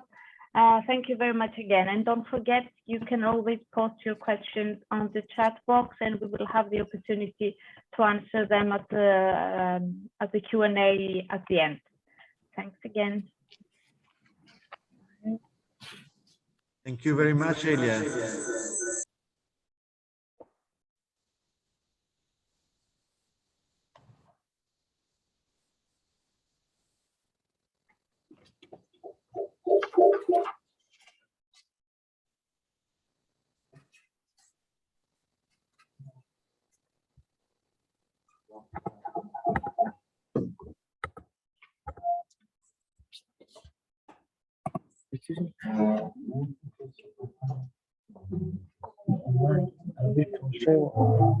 Just a picture. Does not show, but you have the video. I asked to a technician.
Sorry.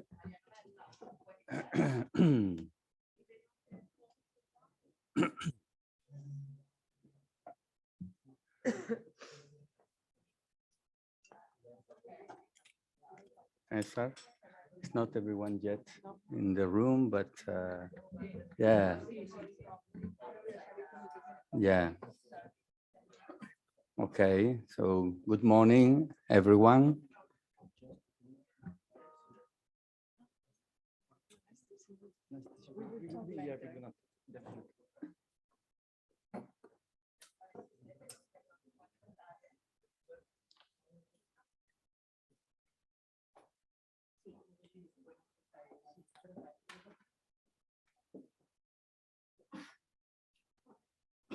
Should I activate my microphone in this? Okay. In that, yeah. Now it's good, right? Okay. So good morning again. Almost evening or afternoon, sorry. My name is Francisco Benitez from the Ministry of Tourism of Andalusia, partner of the BESTMED project. And we've, after the previous sessions in which we heard so much about data gathering and analysis, measuring indicators and digital developments and the experiences and stories of our colleagues. In this session, we'll try to get some recommendation, conclusions, or ideas, which is the name of my sessions, ideas for developing a Mediterranean network of sustainable tourism observatories, some ideas about good governance and better policies, which is the business of a Ministry of Tourism as a public authority. Good governance is a kind of a prerequisite for the success of the measures that we want to implement in order to be sustainable. And as our first draft concept states, in order to develop appropriate policies for the planning and management of sustainable tourism on the basis of solid information, it is necessary to apply methodologies that are shared by all partners involved in the collection and analysis of tourism data. Reminding the introduction of the concept for the setting up of a Mediterranean network of sustainable tourism observatories, the key issue that we have to respond, we should respond, sorry, is why a network of sustainable tourism in the Mediterranean is necessary. Many Interreg projects and other EU and international initiatives addressed the question of data management for sustainable tourism planning and management in all its different dimensions: availability, transparency, comparability, etc. Knowing more about tourism arrivals, stay length, local distribution of tourism, of tourists, environmental impacts, etc., can lead to a better tourism planning and management while contributing to a more balanced distribution of cost and revenues in the local communities, as well as to contribute to the deseasonalization and balanced development of tourism, and especially considering our tourism questions in the post-COVID-19 scenario as well. So many factors to take into account and to discuss all these aspects of the creation of the network.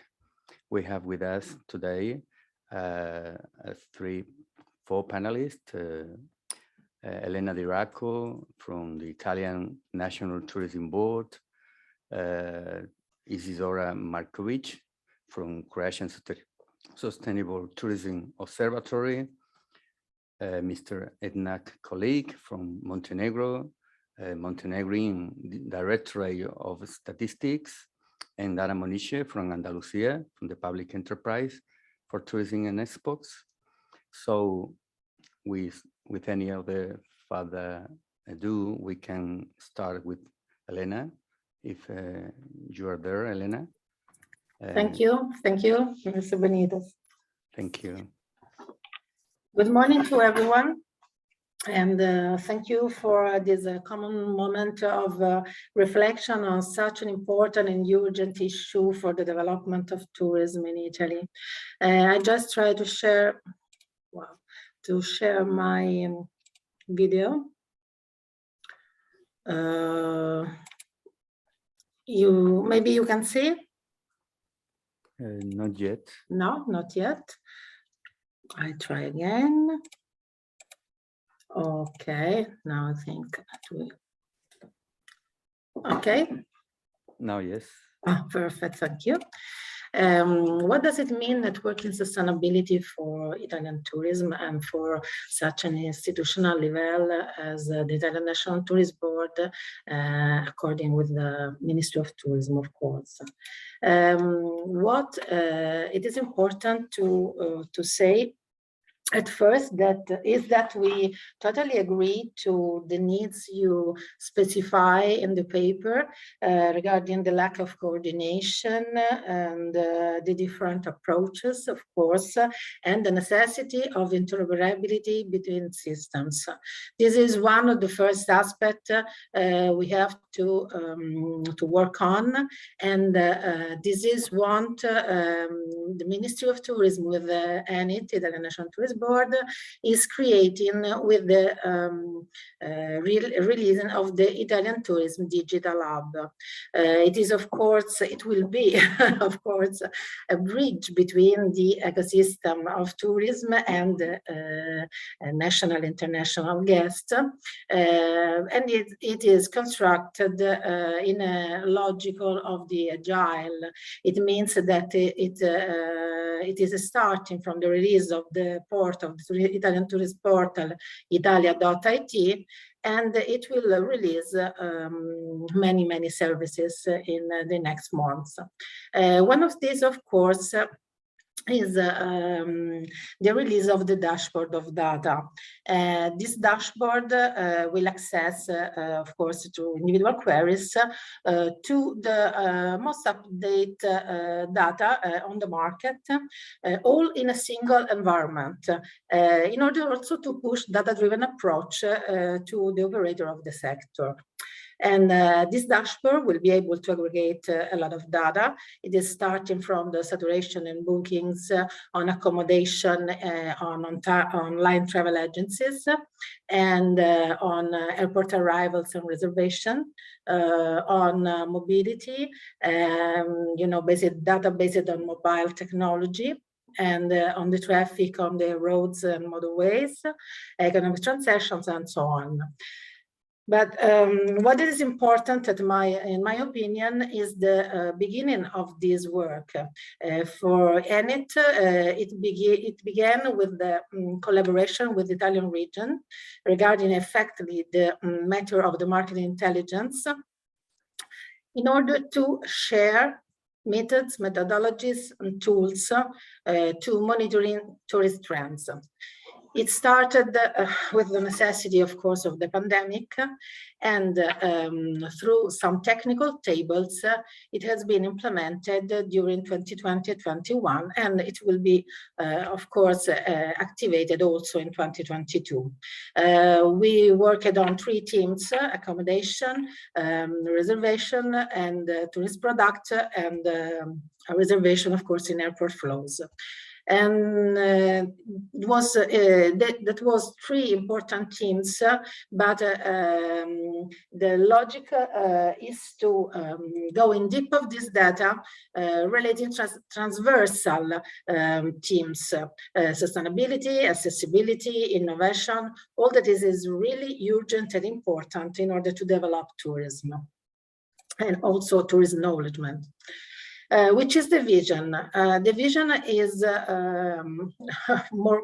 even more after the pandemic, a vision of tourism development focuses on the value growth and not on the volume growth, that will be capable of generating economic and social and cultural sustainability.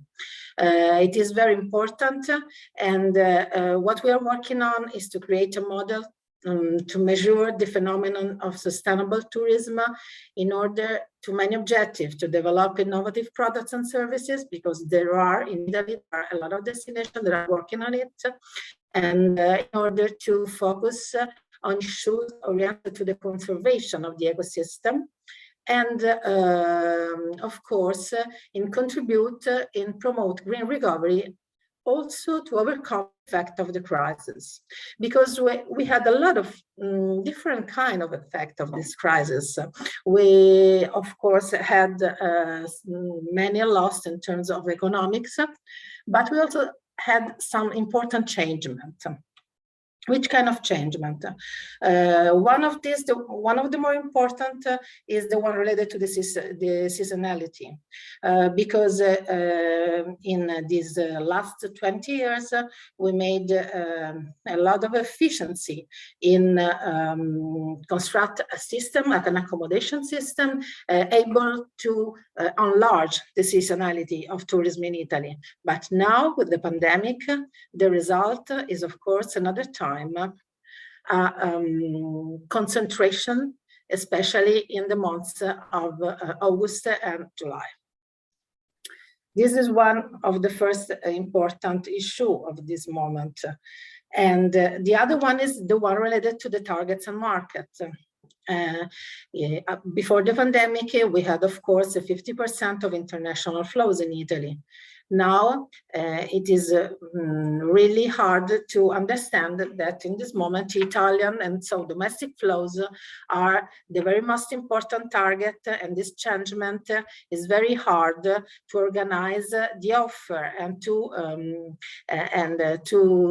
work on this lack of international tourism. Also, in terms of target, we realized with, of course, data, what's the name for? The dashboard of data, of course, that we have more couples than families. And this is a very strange thing for Italy. So there are some changement in markets and some in targets. What about this? It is very hard to understand how much deep is this changement, especially related to the themes of sustainability. How is the Italian people oriented on this theme? We see that there is a large sensibility on the sustainability themes related to the respect to the environment, to the enhancement of local realities, to the social inclusion, and of course also to the respect of those who work in tourism sector. It is a really important notice because it reflects the crossing that there are through sustainability, responsibility, and accessibility. So we have always have to know that when we talk about sustainability, we have to consider a lot of different aspects of this term. What about, again, the domestic market? Of course, they are really interested in concrete action. They are interested in certification. And also another aspect is that in Italian, in domestic flows, the one related to the young people, so Generation X, millennials, are really the most interested in sustainable approach to the holiday. So it is another aspect that we have to consider in this moment that is a really moment of changement. Elena, please, sorry. Yes, I'm closing. Yes, I'm getting close, yes. I just want to say that also enterprises, also SMEs, realize that this changement, they are very interested in some different product and in offer specific services. What we are doing in this, we are getting together a lot of data, big data, some dashboard related to the reservation, to the reputation, to the private properties, because also this has been another effect of the crisis. prices, the using of private properties, monitoring all these kind of trends in specific vertical focuses.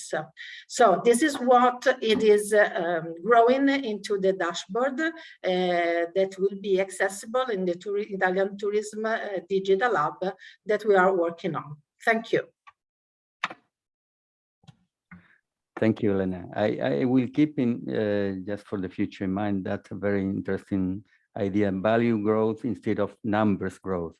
I think is something really to consider. Now our next speaker is Isidora Markovic from the Croatian Sustainable Tourism Observatory. Isidora, if you are over there, the floor is yours, please. Hello, good afternoon already now to everybody on this meeting, and thank you for the invitation to talk about indicators, of course. I will just have one short presentation and then afterwards reflect a bit on, and during the presentation reflect on the idea of the network of sustainable tourism observatories. So let me share my screen. Can you just confirm that you can see my presentation? Yes. Okay, thank you. So hello once again. My name is Isidora Markovic and I'm a science associate at the Institute for Tourism in Croatia, and I'm also a leader of a Croatian Sustainable Tourism Observatory, the name of the observatory.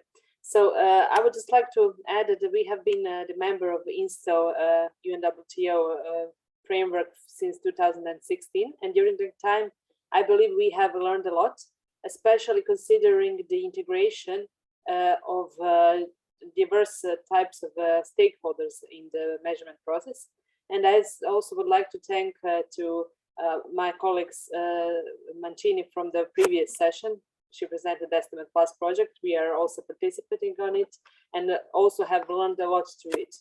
I would just like to add that when we are talking about the cross-to and the level of integration, our main effort is to envision communities' desired future.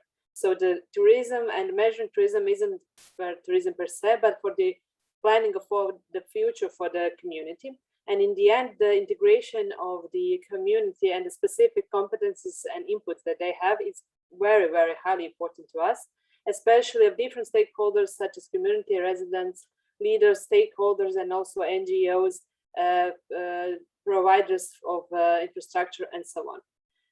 And on the one hand, of course, there is always going to be big importance of the public actors, but private sector and social actors should also be recognized. And even though governance should always be a central actor, tourism policy and governance and indicators should not be necessarily have to be promoted and implemented exclusively by them. I think the precisely opposite. So there is a great need in the future NSTO to include all kinds of actors on diverse levels, international, national, regional, local. I would like to add that in our work, we are of course working on the international level, and here is the most important of course cooperation in UNWTO. But I would add that even though all the observatories have the obligatory UNWTO areas they have to monitor, we don't have a very precise framework of the measuring. So the indicators therefore are not very harmonized, and there is a kind of a problem of benchmarking and seeing what are the real possibilities of the good practice to input. So the international level, in my opinion, should be more harmonized in many different areas, especially in the areas of the data gathering and the benchmarking of the diverse actors. I will just shortly present how we are doing on our national and regional and local level. So national level, we are having an interinstitutional body, which is consisted of the actors on this chart. So Croatian National Tourism Board, Ministry of Tourism, Institute, of course, Ministry of Sustainable Development, and Croatian Bureau of Statistics. Without all of these actors, we could not do the measuring, even of our very baseline 15 indicators. So all these actors are needed, and not only for measuring, but more importantly, to exchange new ideas and news regarding the sustainable development, because intersectional communication, as you know, is quite important on one hand. On the other hand, it's also very important to stress out that their role in dissemination activities of the measuring is also something that has to be impacted and something that has to be further developed. Also, we are working on regional and local level with counties and cities and municipalities. And on this level, we have tried to be as practical as possible, let's say it like that. So we are having a body on local, not a, but a lot of bodies on local levels, local working groups. We have not found out this by ourselves. Of course, ETIS is the framework we are using, and the local working group is out of ETIS, and it's consisted of representatives of the city, municipalities, special planning institutions, utility companies, everybody that had any knowledge, any data that could help us get a quite clear picture of the destination regarding the indicators. Their main activities is, of course, the implementation of the measuring process, but also doing the primary research, collection of the secondary data, and very important, I would stress out, is detection of the key topics, key problematic topics, such as the different bottlenecks, changes, crowding that could happen in this destination, to plan activities based on the indicators. That should be the main purpose, let's say it like that, but that would be in an ideal space. I know that afterwards there is going to be Mrs. Carbolo from Sara University.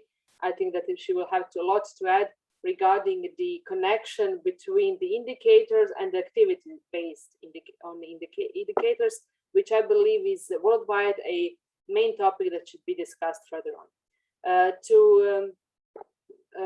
To enhance this our mission, we are having the main mission on the local level to enable an independent stakeholder integration process at local level. So we have provided tools for the local level so they can independently do the measuring. But just to be very clear, until it's not obligatory, the measurement process is unfortunately tackled by a lot of politics and the goodwill of different destinations to get it. So until we get some obligatory framework, it's going to be discussed a lot and not so much done.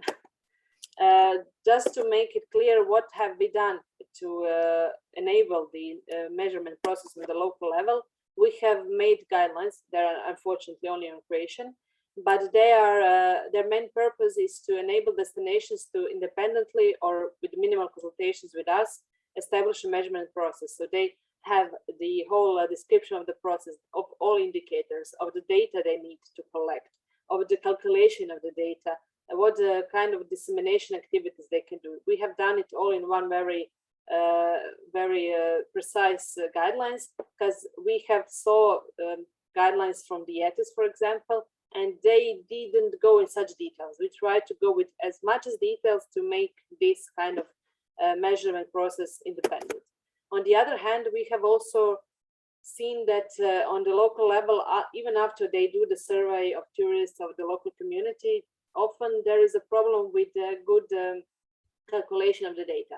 Therefore, we have made applications. Those are good Excel tables, which enable destinations just to put in the data they have gathered through their survey and to get final indicators. In such way, we have tried to enable destinations to be as much as independent as possible on one hand, and on the other hand, I believe that such approach should be also done on the, or similar approach on the international level. So enable all the actors worldwide, European of course, primarily, and Mediterranean, to do their measuring process based on the same framework, which is very detailedly explained. And in the end, I would just like to stress out some challenges that you all already know, but that should be addressed by the future network of sustainable tourism observatories. To have a greater support on the international level is quite important, and to have, I would stress out the need for continuity in the work of stakeholders involved. politics cannot have any further word in it, and they should just support the process and perhaps give some needs, pressures for the measurement process to become obligatory. In such a way, network will have a good future, I believe. And in the end, it's very important, as I already stressed out, for the network to emphasize the importance of the planning actions based on indicators measurement process. Isidora, please. Okay. Okay. Thank you very much. It's a really interesting view of the different levels, several levels of integration that we should achieve in our in the searching for a sustainability in destinations. So now we have a colleague from Montenegro, Ednat colleague. I don't know if I pronounced correctly, from the Department of Business Statistics of the Montenegrin, the Directorate for Statistics. Edna, you can go ahead. Thank you, Francisco. Thank you. Good afternoon for everybody. It's my pleasure to be here. It is also good opportunity to listen experience of other colleagues, and thanks for organizers. Before I give some maybe ideas of development on the Mediterranean NSTO, which maybe already exist in reflection paper, I will briefly present the process of governance of official statistics in Montenegro. Very briefly, please. Okay. Just 2 slides. I need to share.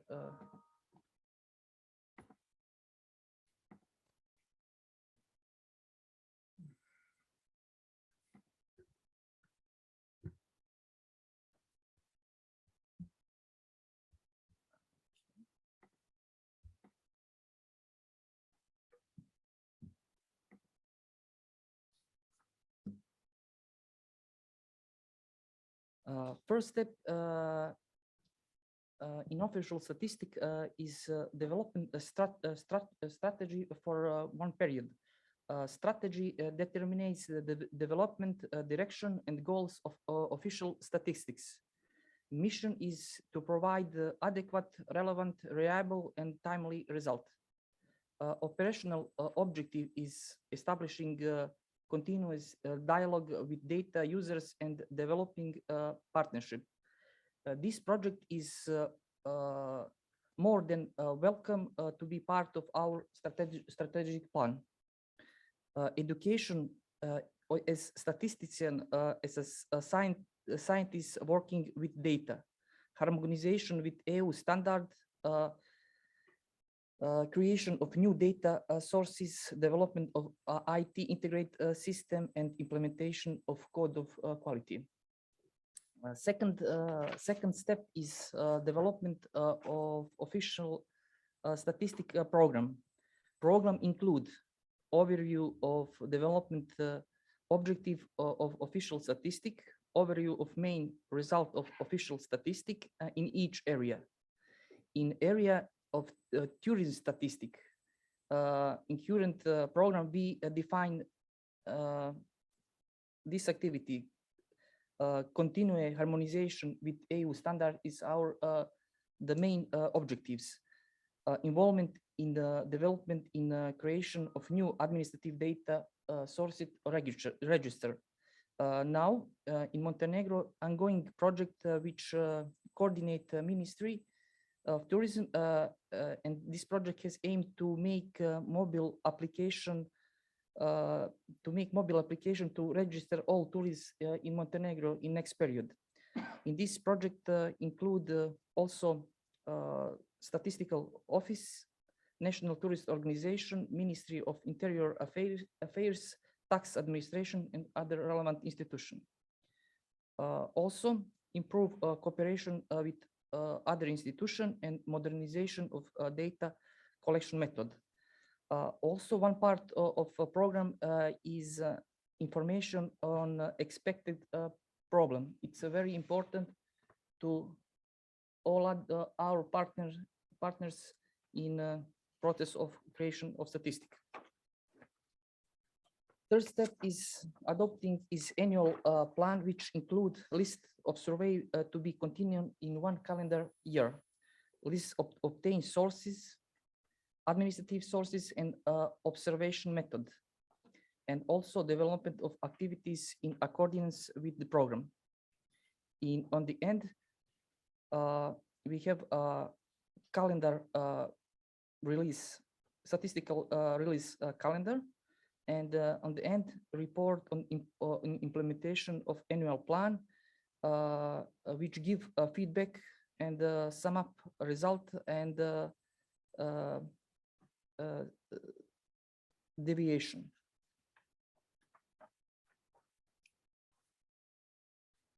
This is on governments on the official statistic, but when we talk on governments on survey, we attend to use international standard BSDGS model, who determine all statistical phase in creation of one survey or result of survey. That's mean to specify needs, make design, build survey, collection method, define process, make analyze, determine, and evaluate.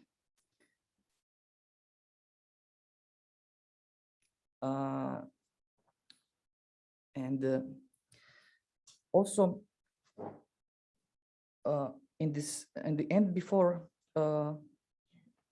some ideas I put and I need to stress maybe two.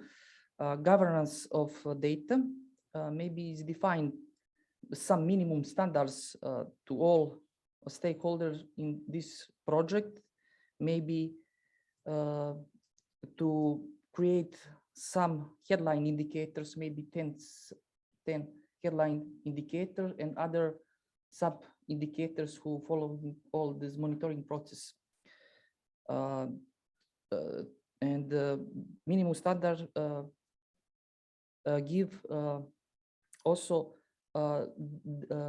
disaggregate data on the lowest level of the data, and in next step is possible to aggregate data on regional level, national level, and other levels. And if also some what is from my side is important from my experience is it's stressed in the reflection paper that it's moved from a simple and less formal coordination system to more structured organization on multiple level. And these two main points maybe in some ideas. And when we talk in during statistic modernization in Montenegro, in previous period we changed interviewing from old-fashioned PEPI method to computer assistant interview, and developing new administrative data source with other institution in Montenegro, and work on centralized data access with other institutions. Ernest, 1 minute more, just 1 minute, please, to close your presentation. Okay. If you can go to the cluster development and sustainable tourism part, I think that's really interesting. Yes. Just have just a minute to explain briefly, very Okay. briefly. This is in Montenegro. In previous period, we have some integrated cluster approach. For example, Delicious Montenegro. This work some institution with UNDP, and this give good result. And I put in my presentation some link of this study. Everybody can follow this link and read result. Cluster development and sustainable tourism fundamental coordination is to achieve sustainable tourism is the collaborate among different stakeholders in the region.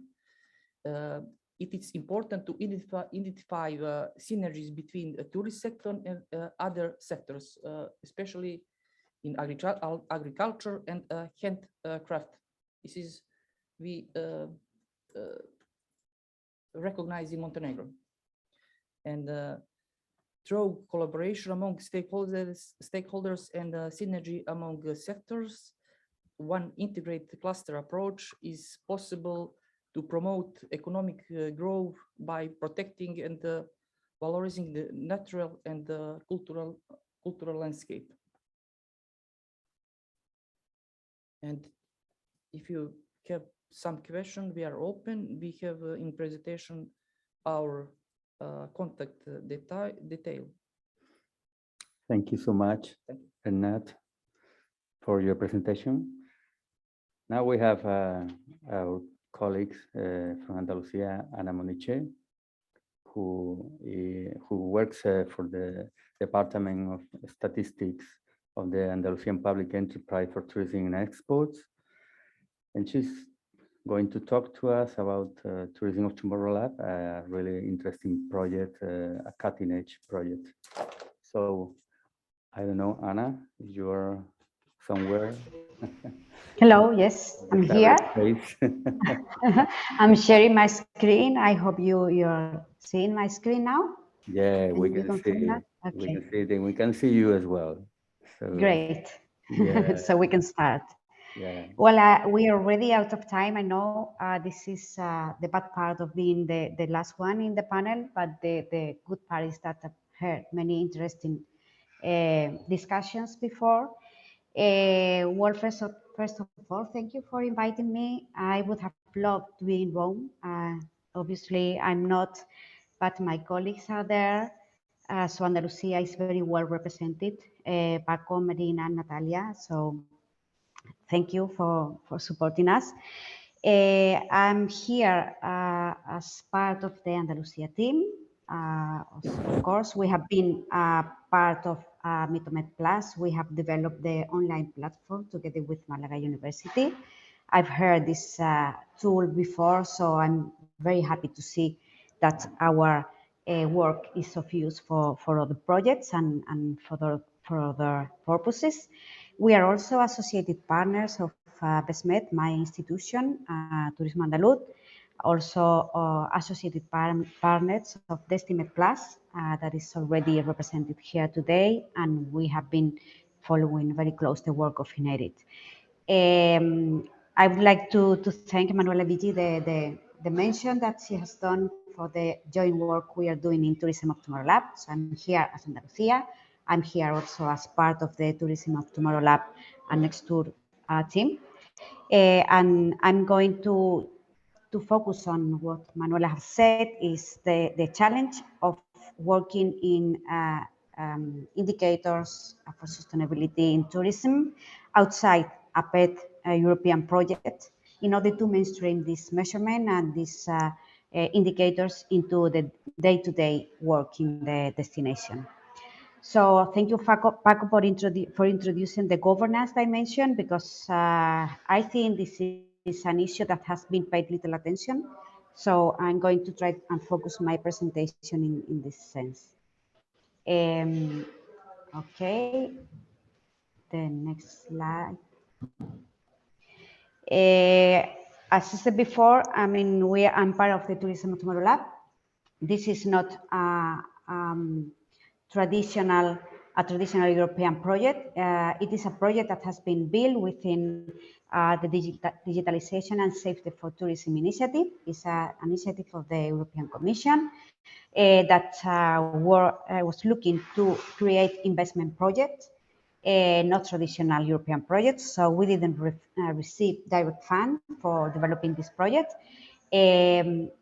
the goal, the baseline of the project was managing sustainability in the tourism sector, integrated big data sources, and include coherence with official statistics. So it was a project focused on measurement.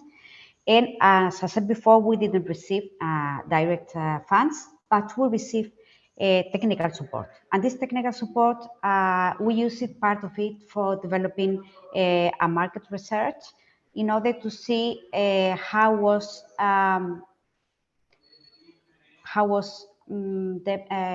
were the practical issues that DMOs face related to data, because we wanted to do an investment project related to data, of course. And some of the issues that we found out, we interviewed several destinations all through Europe, and we found out that it was, they identified that it was an incomplete or inaccurate data for the day-to-day decision-taking process. The digitalization process creates a lot of data throughout the journey. From information gathering for the return journey, we have a lot of digitalization and data, but there is a lack of consistency between these sources of data that can lead the destination to misleading conclusion. Some of the destinations identified that they couldn't find the relevant data for the decision-making process, and that they didn't have the granularity that they desire for it. So other issues more related to governance is that they had some recruitment difficulties. They weren't able to find good data analysts. It is easy to find a travel specialist. It is very difficult to find together a data analyst who is expert in the travel industry. And one of the issues they had is that they couldn't pay them enough, because most of the DMOs are public, semi-public entities, they couldn't compete with the private sector. Related to this, they found out that it was a lack of skills in the DMOs, because they were aware of the importance of having data, but they were not able to find and retain the necessary capacities, the talents for retaining the talent and recruiting the talent. Because they want to integrate the data culture into the destination management organization. Training and have the correct skill is essential, and to start this shift towards a data-oriented organization is a challenge because of the lack of skills. Also because this data world is a very fast-moving and competitive environment, and the DMOs cannot cope with this speed. So one of the challenges, as I said before, is the lack of in-house skills, and they were not so in need for very big or large, many data sets, but what the DMOs were looking forward was to have actionable insights from this data, not the data itself. So another issue related with the governance is that the organizational bias. If we want to transform the destination into a data-oriented organization, we need to change the organizational structure of our destination, and this is difficult because it's a slow-moving process. So one of the issues they found out is that there is no proper representation of the data analytic team on the board. So these people couldn't lead the transformation of the destination.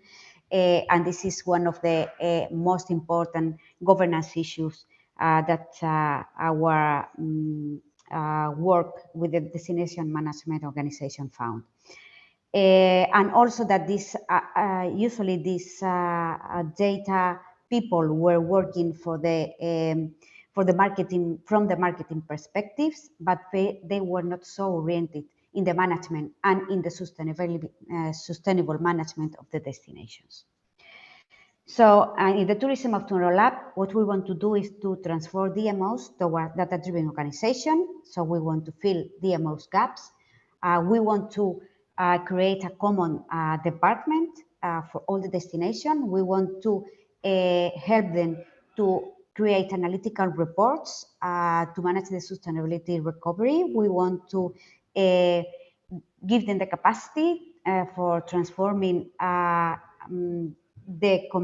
data into intelligence, and we want to build in-house skills in order to take advantage of the data. So these are the Tourism of Tomorrow Lab services. I'm not going all through it because we are already out of time. My colleague Christina is going also to elaborate more on this. So I'm going to try and focus and to answer the questions that we have received from Paco, from Francisco Benitez. These are how to implement a practical governance model that actually could work. In our experience, bottom-up approaches that involve different stakeholders in the creation of the system of indicators is the best way to improve the governance. These approaches usually work very well if we have a system of core indicators, but also specific indicators that can be integrated and identified by the policy actors of our destination in order to support the destination, the destination in the policy making.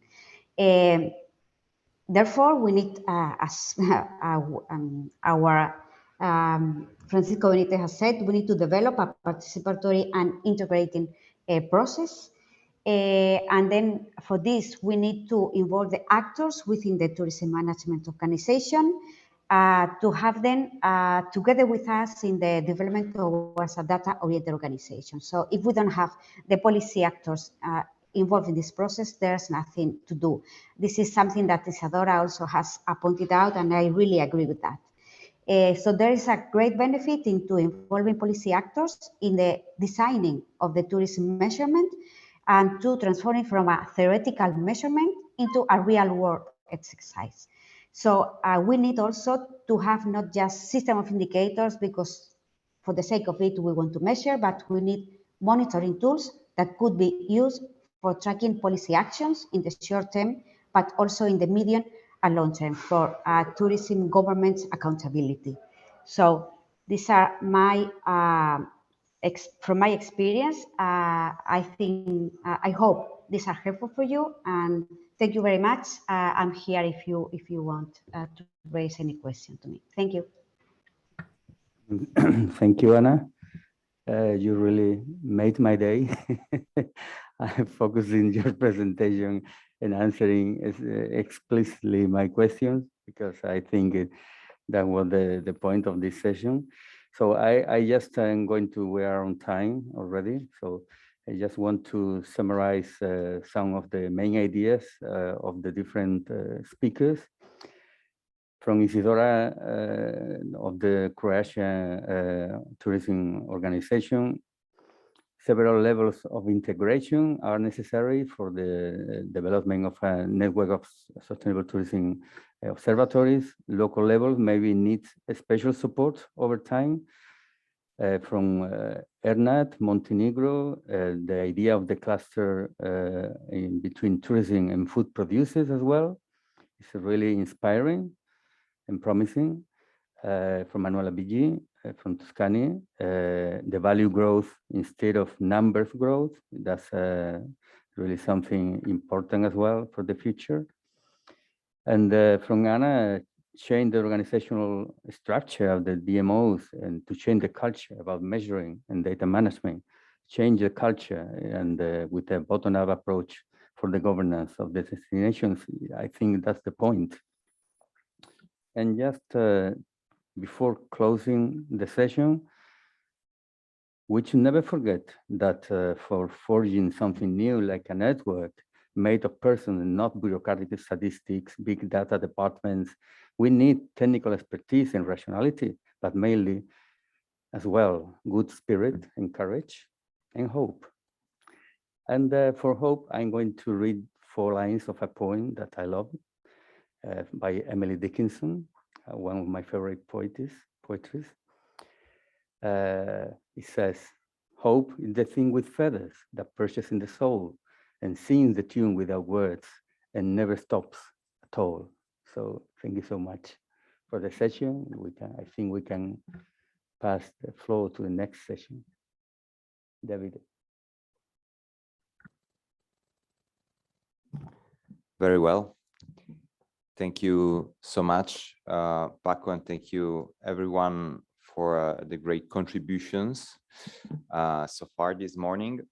I think we are now starting session 4 of this event, which is a roundtable that will involve indeed speakers from UNWTO, ISTAT, the University of Surrey, Nexter, and Panoramed. And now that we have heard very well the background, the last developments, and very interesting experiences, I must say, challenges and potential solutions on the subject, I think we are now ready to move a bit with a step further towards the setting up of this Mediterranean network of sustainable tourism observatories. So the idea in this session is to project ourselves into the future and to reflect really on the cooperation framework for data and sustainable tourism planning at Mediterranean level.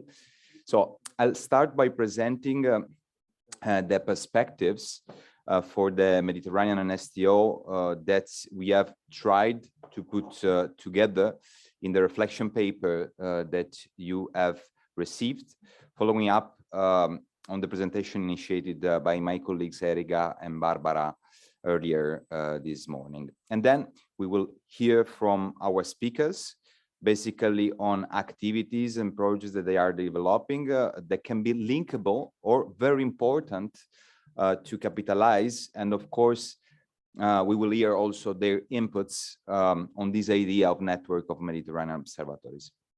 So Barbara, you can please put the following slide on the screen. Thank you so much. Yes, so for the future, we have tried to shape 3 main phases for this cooperation.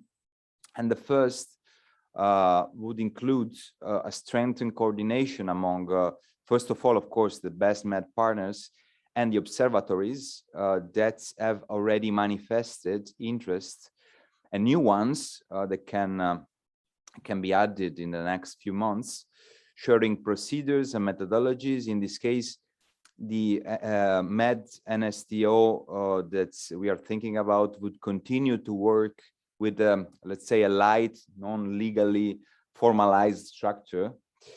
And the task could be indeed distributed according to the will of participating organizations and based on, let's say, a jointly developed roadmap or work plan. And in this phase, of course, promoters would rely mainly on their will of cooperation and own resources. So that's why we have also thought about a second phase, which would be operational and move a step further from this first voluntary phase. As I was mentioning in the opening session, we could entrust and power up in a way the development of the key activities of this Mediterranean and STO. For instance, the transformation towards a more powerful knowledge center that we have mentioned, the gathering of different types of data for different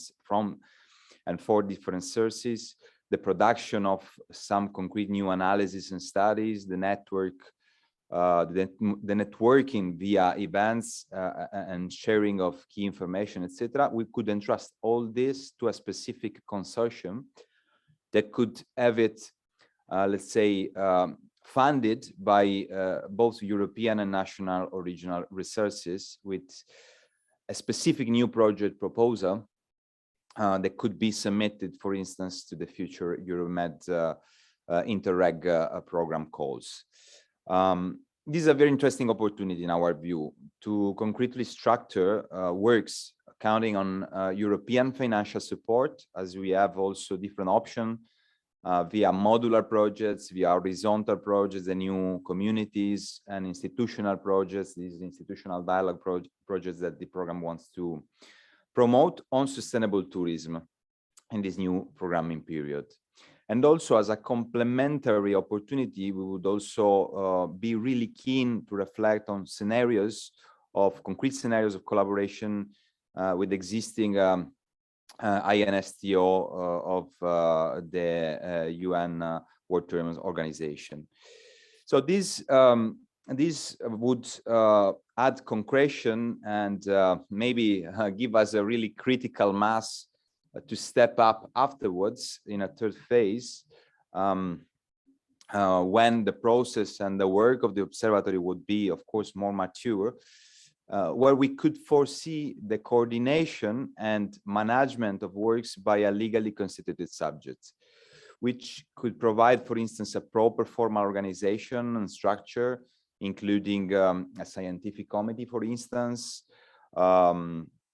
and of course, an annual budget to use for the main activities of the observatory. For instance, a mix between funds provided by the members of the observatory and the European funds obtaining public bids. This could be a classic scheme.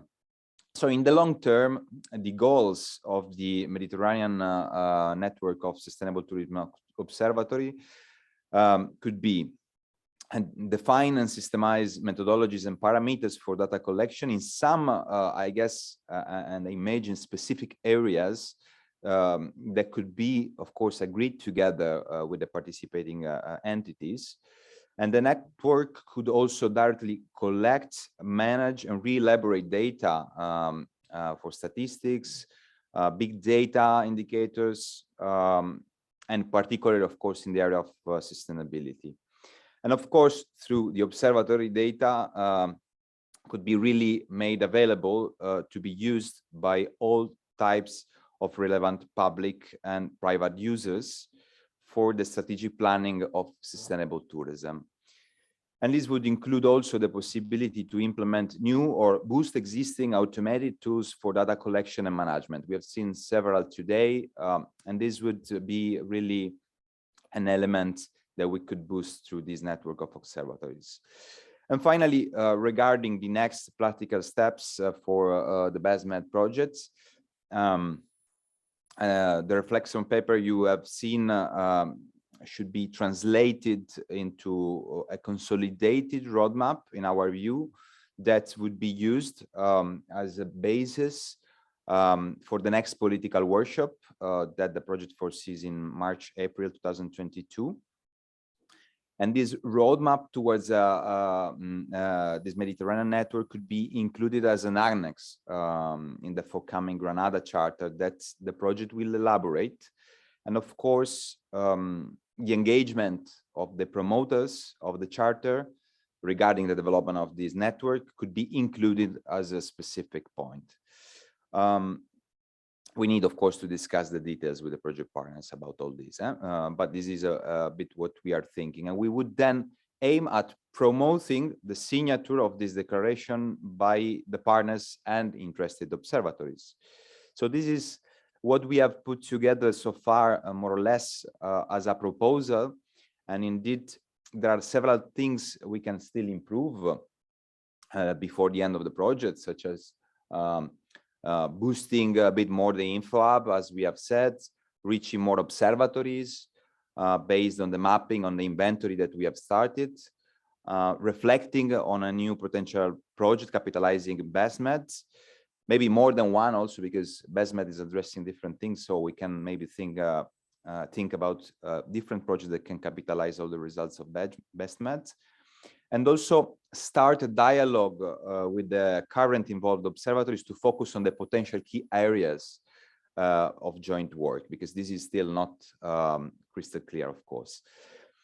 I'll stop there as a background, and I think I will now give the floor to our first guest speaker that will precisely explain as how the UN WTO is supporting sustainable destinations through continuous monitoring, and in particular via the work of the International Network of Sustainable Tourism Observatories, and possibly give us also some suggestions regarding synergies with our proposal of network. So we have the pleasure of having with us today Mrs. Cordula Volmuter. I don't know if I pronounce well the surname. In any case, it's a pleasure to have you, Cordula. You are the coordinator. You are coordinator at the Sustainable Development of Tourism Department in a World Tourism Organization. So, Cordula, the floor is yours. Thank you so much. Thank you so much, Davide. Thank you so much for the invitation and for having me. It's a pleasure being present here and give you some information on the work of the INSTO network. Can you see my PowerPoint presentation now? Yes. Okay, good. Then I suggest I get started to tell you a little bit how INSTO works, because when you understand better how it works and how we accept members to the INSTO network, then I think it will get clearer on the ways forward on how to integrate or how to cooperate with the network that you wish to set up. First of all, we have the INSTO network in place since 2004.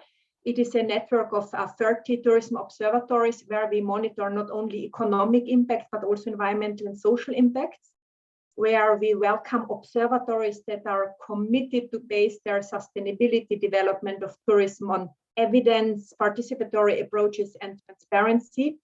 That means that as such, the network is a continuously growing network. There are not that many members, we understand. We are not quantity, but the commitment is the most important element of our thinking. That means that we have at this moment 30 observatories that are active members. One of the observatories was speaking at the event today, Isidora from our Croatian observatories. They are members since 2016. And you see here the geographical balance. We have several in the Americas and in Asia, quite a lot actually, but we have no observatories in the African or in the Middle East regions for this moment. Within the European context, besides Croatia that we already know, we have 3 in Spain and 3 in Portugal. We have 1 in Italy, in South Tyrol. The members are geographically balanced, as I just said. The last ones that joined was Mallorca, was joining this year, and last year it was the Canary Islands and the Azores and the Algarve regions. Now, that what I think is super important now for understanding how we accept members or what members need to bring to the table for becoming a member of the INSTO network. There is a framework in place that we have adopted by our executive council. So of the 156 member states that we have an executive council, which is 35 countries that are taking the big decisions of the organization. So in 2016, this executive council adopted this framework, the rules for the operation and management of UNWTO INSTO network. It is also important to understand that each observatory is not dependent on UNWTO. It's a legally separate entity. It's super important. And this paper that I'm presenting now briefly to all of you talks about the different phases that you need to go through as an observatory before you submit your application. So there are this pre-establishment phase, application acceptance process, and then the mandatory issue areas, the monitoring and reporting that you need to do, and then the communication and information sharing part. And on this, I will quickly talk you through. The pre-establishment phase, this is something what Isidora and Anna and several of the speakers before me already mentioned, the engagement of the stakeholders through a participatory approach. We are very keen on seeing this participatory approach because we strongly believe without this, you cannot be working in a sustainable and viable way.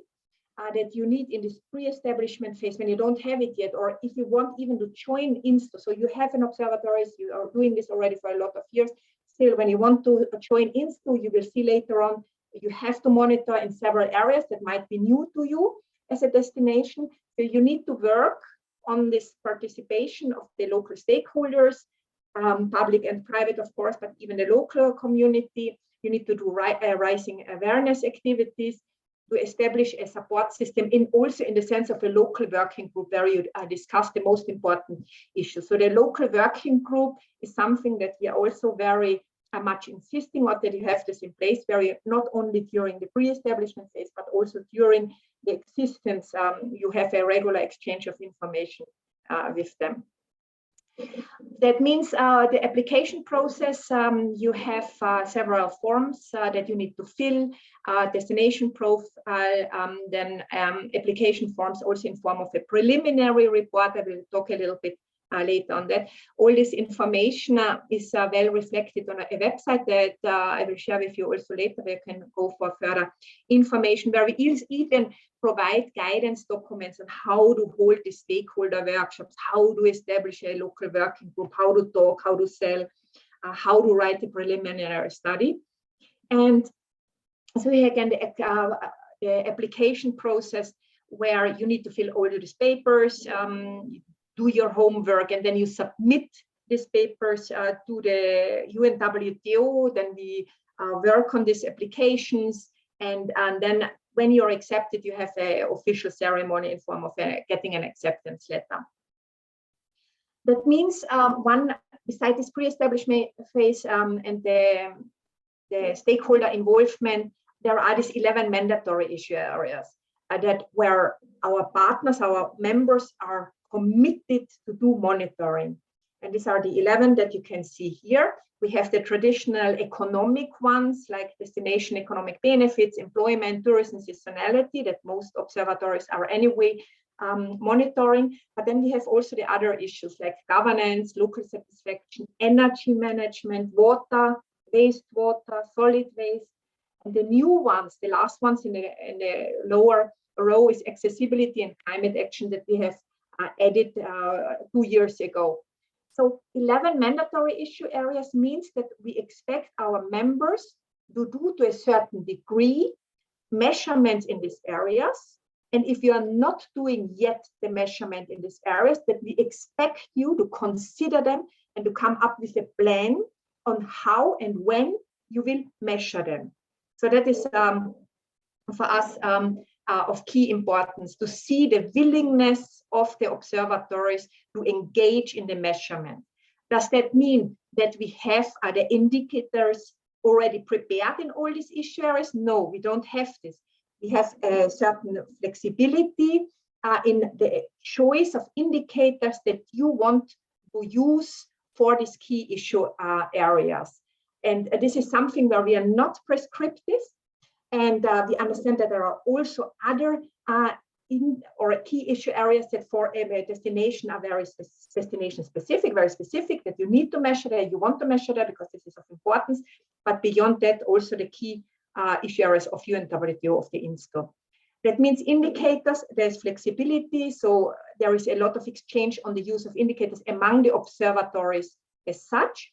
I have here an example of Mallorca. This is one of the last member that joined us, the preliminary report, where they outline all the issue areas they want to measure, and also the sets of indicators that they are going to use. So there's a whole variety there. And something also what I want to mention here is, for us it is important when you do measurement, for instance, wastewater or water, the partnerships that you need with the data provider, so with the water association in your destination, the partnerships that you need to establish for this particular purpose. So this is, for instance, an example that I'm bringing from Thompson Okanagan from Canada. They are also very mature with the use of indicators in the new areas, namely accessibility and climate action. This is something where they are taking a leading role, where our other observatories can learn from. So there is this exchange of information again happening. Beyond that, our observatories, also something important, the regular monitoring, but also regular reporting back to us. We need to submit every year an annual report where they are explaining on how they are, on what they measured, how they measured, and how the stakeholder meetings were going. So once per year, the annual report, this is the communication, the main communication between UNWTO and the members.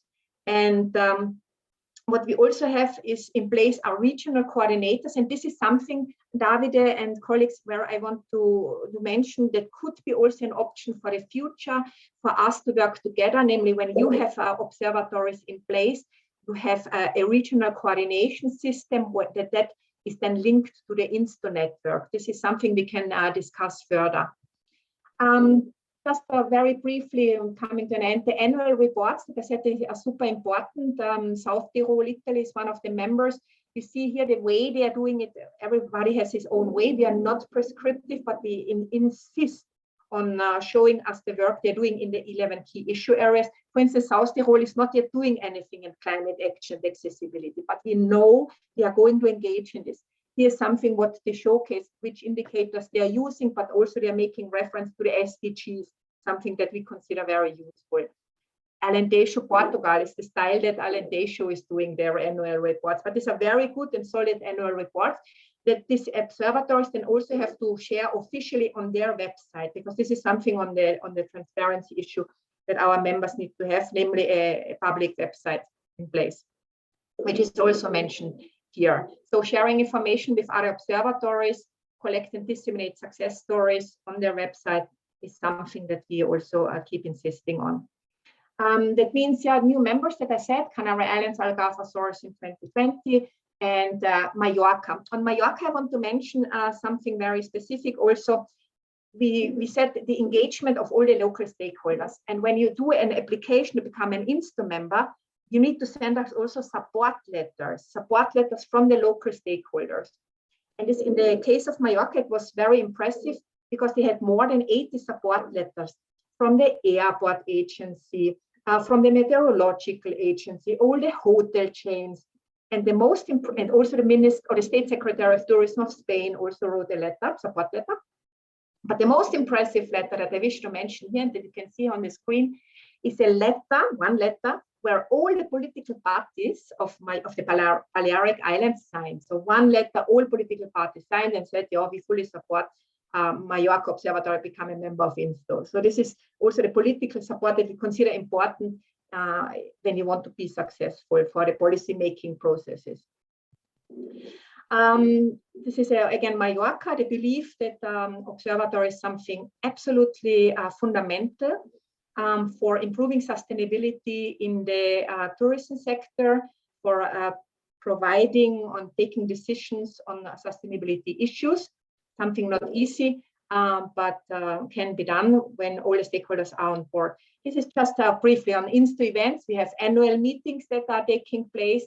We are having also each annual meeting dedicated to a certain area. This year on 11th of November, we had it on the issue of governance that we finished. That was very interesting. We are doing also the webinars on our key issue areas where observatories are talking about their experiences. And next year we continue with the webinars, but also the global meeting in October in 2020, hopefully then in person in Madrid again. And we are looking forward to welcoming new members. We're looking forward to working with you. I think this is a good initiative. It's very solid. It's something where we have to discuss more on how to engage and find the synergies and how to connect with you to the best extent possible so that we can learn from you, but you also from us. And yeah, whatever you need from me, here I am. This is the email addresses, also mine, and also the website addresses of UNWTO and the INSTO website. Thank you so much for your attention. Thank you for having me, Davide. Over to you. Thank you very much, Cordura, for this very interesting and didactic, I would say, also presentation and for your inputs. I think that your functioning and experience, the mandatory areas for measurement, the monitoring and reporting, among other features that you have showed us, can be really of useful example for the MED-NSTO. And we are really open to discuss them also bilaterally and follow up on practical ways of collaboration in the next few months. Yeah. For instance, as you have suggested on the regional coordination system, and also on how we can boost for more observatories to join this, of course, your existing observatory and this and this new observatory that we could develop and link also to yours. So thank you very much. We will now pass from the international dimension and work to the national Italian dimension with Maria Teresa Santoro from ISTAT, the Italian Statistic Agency, that will explain us their last works on the official statistics and working for data and tourism. And Maria Teresa, many thanks to be with us again, because you were already with us last year, and we would be also very happy to hear from you also how you could contribute to the Mediterranean and STO. So the floor is yours. Thank you so much. Good morning to everyone. First of all, I would like to thank you, the region of Lazio, for the invitation to this important event. As you already said, I'm Maria Teresa Santoro, and I deal with official statistics in ISTAT. Can you see my presentation? Okay. Yes. Okay. I'm not an expert of sustainability on sustainable tourism in strict sense, but I have to say with any doubt that this topic has often come up as one of the most relevant issues during the last years, in my experience. In fact, during the last years, we have there was a changing in perspective of tourism. We have moved from promotion of a destination, so to attract more and more visitors, to the management of destinations because of the over-tourism, because of the economic impact due to the COVID, because of the decentralization of tourism policies from central to local governments.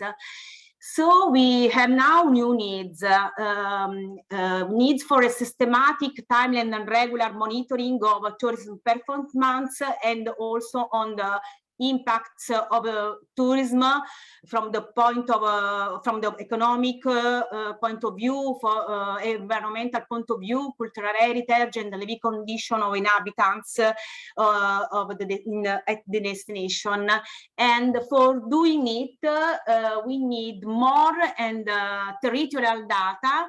I mean, in particular, supply side data, and on the impact and data on the impacts of tourism at the destination. So to provide policymakers, planners, all the relevant stakeholders with the key tool to support the formulation and implementation of sustainable policies and strategies. My contribution is from the point of view of the official statistics on the tourism sector, which provide many of the information needed to measure sustainability. I would like to share with you new challenges, initiatives, and improvements regarding tourism statistics, both at the European and national level. So this action that can be useful for the purposes of the NSTO. The action regards the input data sources, so the current traditional surveys that are under European regulation, the new data sources, and the better combining of the data deriving from these sources, and as a consequence on the outputs of these data sources. First of all, let's start with the current traditional surveys. There is an important action at the European level that regards the modernizing of the existing tourism statistical legal framework. That is our regulation, European regulation. That is the framework for surveys as a capacity of collective accommodation establishments and occupancy in collective accommodation establishments. At the present, we have already an increase in timeliness and in the territorial detail of the data at the European level. In fact, all the member states have to send occupancy data monthly occupancy data after 6 weeks after the reference months, starting from the next year. And we have to send also annual occupancy data broken down up to the municipal level for some specific cities.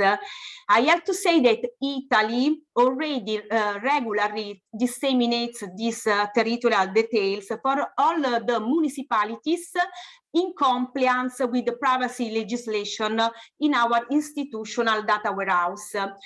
But we are discussing at the European level in perspective about new needs, including sustainability, taking into account to reduce burden on respondents, the cost, benefits, and resources for the data production, and how to explore the possibility of use new data sources and the possibility of the reusing of already available data where possible. Taking into account some priorities and inputs outlined by the European Commission, in particular the DG GROW, during this year, there was set up an ad hoc member states task force that worked in thematic subgroups. And I would like to share with you in particular the results regarding two topics. They are the better geographical granularity and sustainability, because these two topics have been flagged as topics at higher priority. And regarding granularity, the subgroup was in charge of Italy because of the long experience that we have in disseminating data at a very detailed territorial level. Reasons are obvious, because we need more disaggregated data, also linked to the seasonality matter, and to calculate indicators at a very detailed level, and we need a harmonized management of detailed data at the European level, taking into account the trade-off between deeper data and the quality of data, and also that detailed data are very burdensome to produce. So the working group, that is the group of all the countries, of all the member states and Eurostat, on the basis of the analysis made by the task force, discussed about transmitting to Eurostat annually tourism data beyond the NAS3 regional level that is already in the current regulation. And the first conclusion are that many countries confirm that it's feasible and relevant to send annual data on capacity and monthly occupancy data to Eurostat at NAS3 level. NAS3 level is a sub-regional level. In Italy, for example, the provinces. Less than half of the countries would find relevant to have LAU data centrally available at Eurostat. LAU data is the municipality level. About sustainability, the subgroup was in charge of Austria and Norway. The reason for this topic is evident too, because we need to have an overall picture of the tourism, considering also aspects related to economic implication, tourism, environmental implication, and so on, and also to have an harmonized indicators at the European level. And about the conclusions of the working group, I have to say that most countries would favor a stepwise approach. It means not a fully flagged indicator system, but less indicators largely extracted from the existing data sources. The priorities are to link the indicators to the already existing frameworks, such for example TSA, SEEA, and other frameworks to focus on climate, water usage, waste, environmental, tourism labor market, and to focus on the national level also for problems regarding feasibility.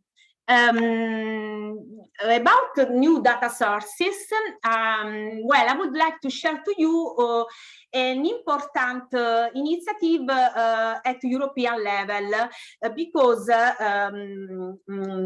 last year, at the beginning of the last year, there was reached an important agreement by the European Commission with 4 platforms, Airbnb, Booking.com, Expedia, and TripAdvisor, on data sharing.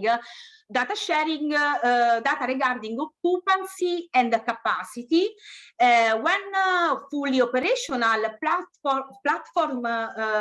platforms will provide regular transmission to Eurostat. Now the transmissions are not regular, and data will undergo statistical validation and then will be transmitted by Eurostat and shared to the national statistical institutes that having signed a bilateral agreement with the Eurostat. The agreement is limited to the data regarding the holiday and short stay accommodations classified in the NICE, so the accommodation that are classified in the NACE group 55.2, so not data on hotels and campsites.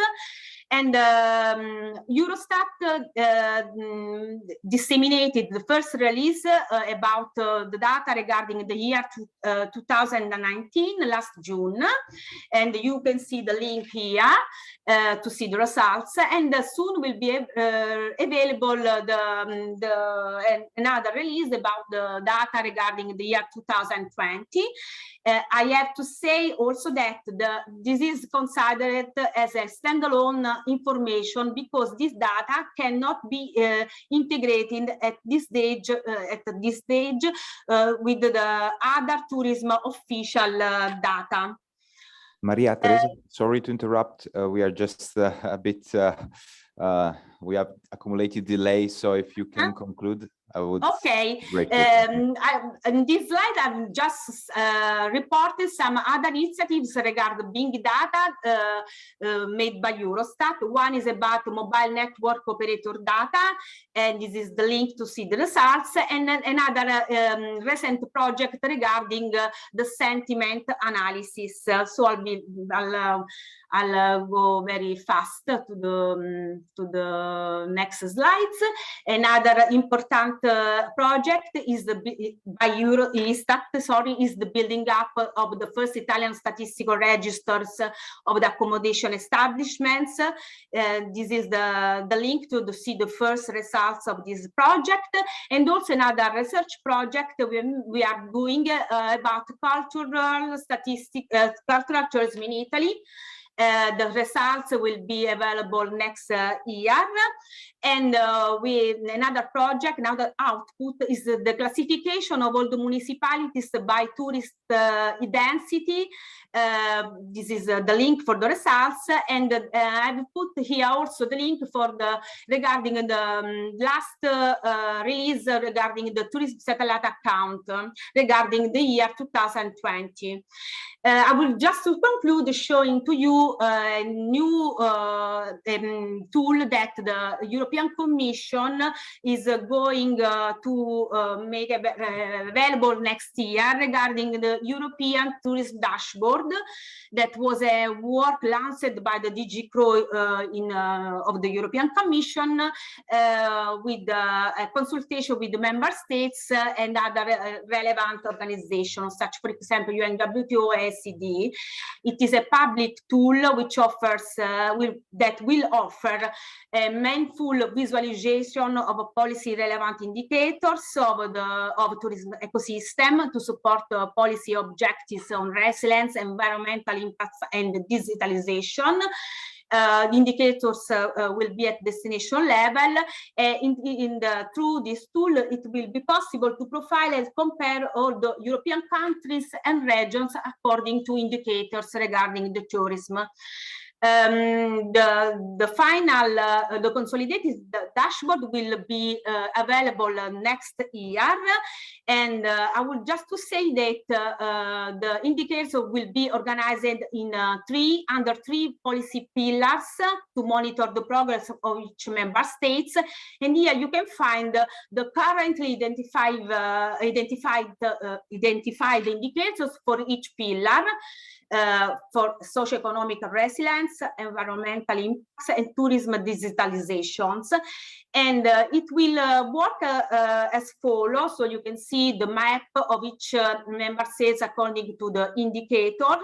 It will be possible to select so the country and to see the score of each for each pillar, the progress made by the country from a year to another, the relative position for each specific indicators of a country. And also it will be possible to create a dynamic map and also to select sub-regional level for each indicators and see the ranking regarding each specific indicators. So I conclude here. Okay, thank you. Thank you very much, Maria Teresa, for sharing these thoughts and also updates, in particular on survey, new data sources, and better combination and sharing of data, and in particular for the important reflection about granularity and sustainability at state level. I think we will consider all these, of course, and the other examples you just shared at the end of your presentation for the next steps of the network. So, following with our panel, I have to inform you that unfortunately Flavia Coccia from ISNART cannot be with us finally. So I'll pass to the next speaker. And so that's now the turn of one of our dearest partners, Nextur, which has already given useful suggestions during our workshops last year, and that now is developing, as we have seen with Turismo Andaluz, the Tourism of Tomorrow Lab. So we would be very happy to hear from you if you want to give us more details about this action and in general your work on data, as well as your inputs concerning the roadmap towards the setting up of the MED and STO. So Cristina, it's a pleasure having you. The floor is yours. Thank you very much, Davide, for this warm welcome. Good afternoon, everybody. I hope you are gonna be able to see my screen very soon. Yes, is that working? It's working. Okay, thank you. Here we go. So it's a pleasure and an honor for me to have the chance to speak after the very good two very good panelists we already have.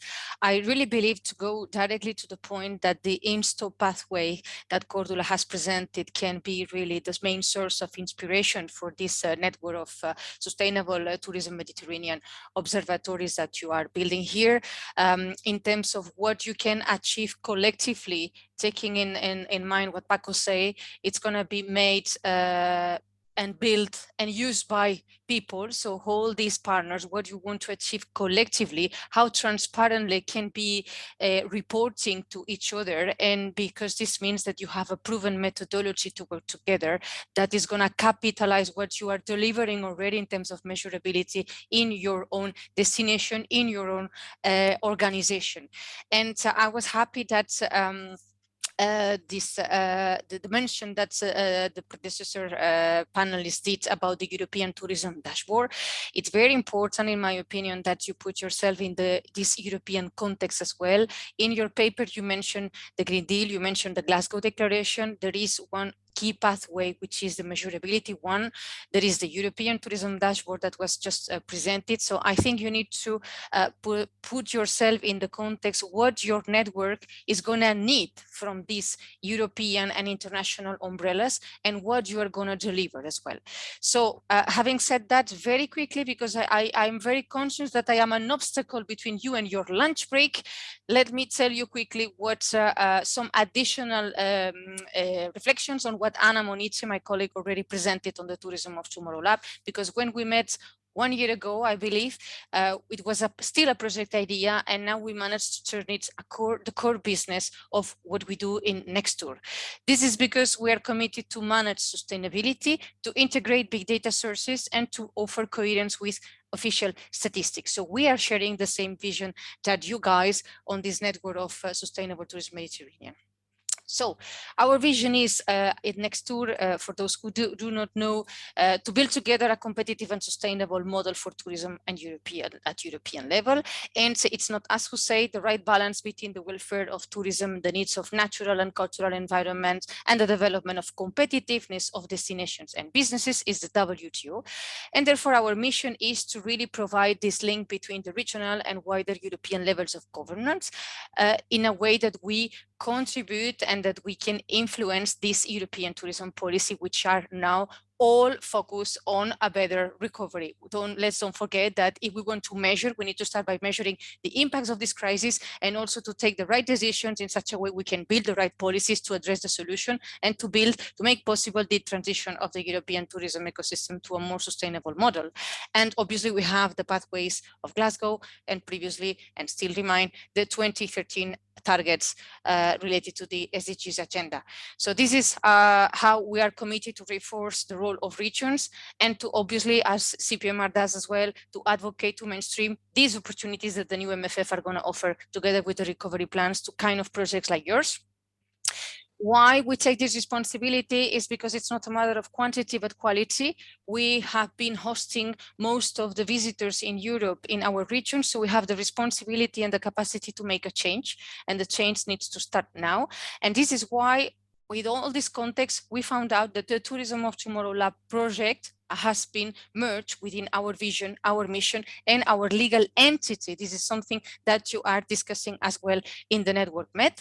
So what we thought it was a good idea, and once again this was approved by our General Assembly a couple of months ago only. So once again, keep in mind the users and the promoters of your network, because those are the ones who are going to build the entity.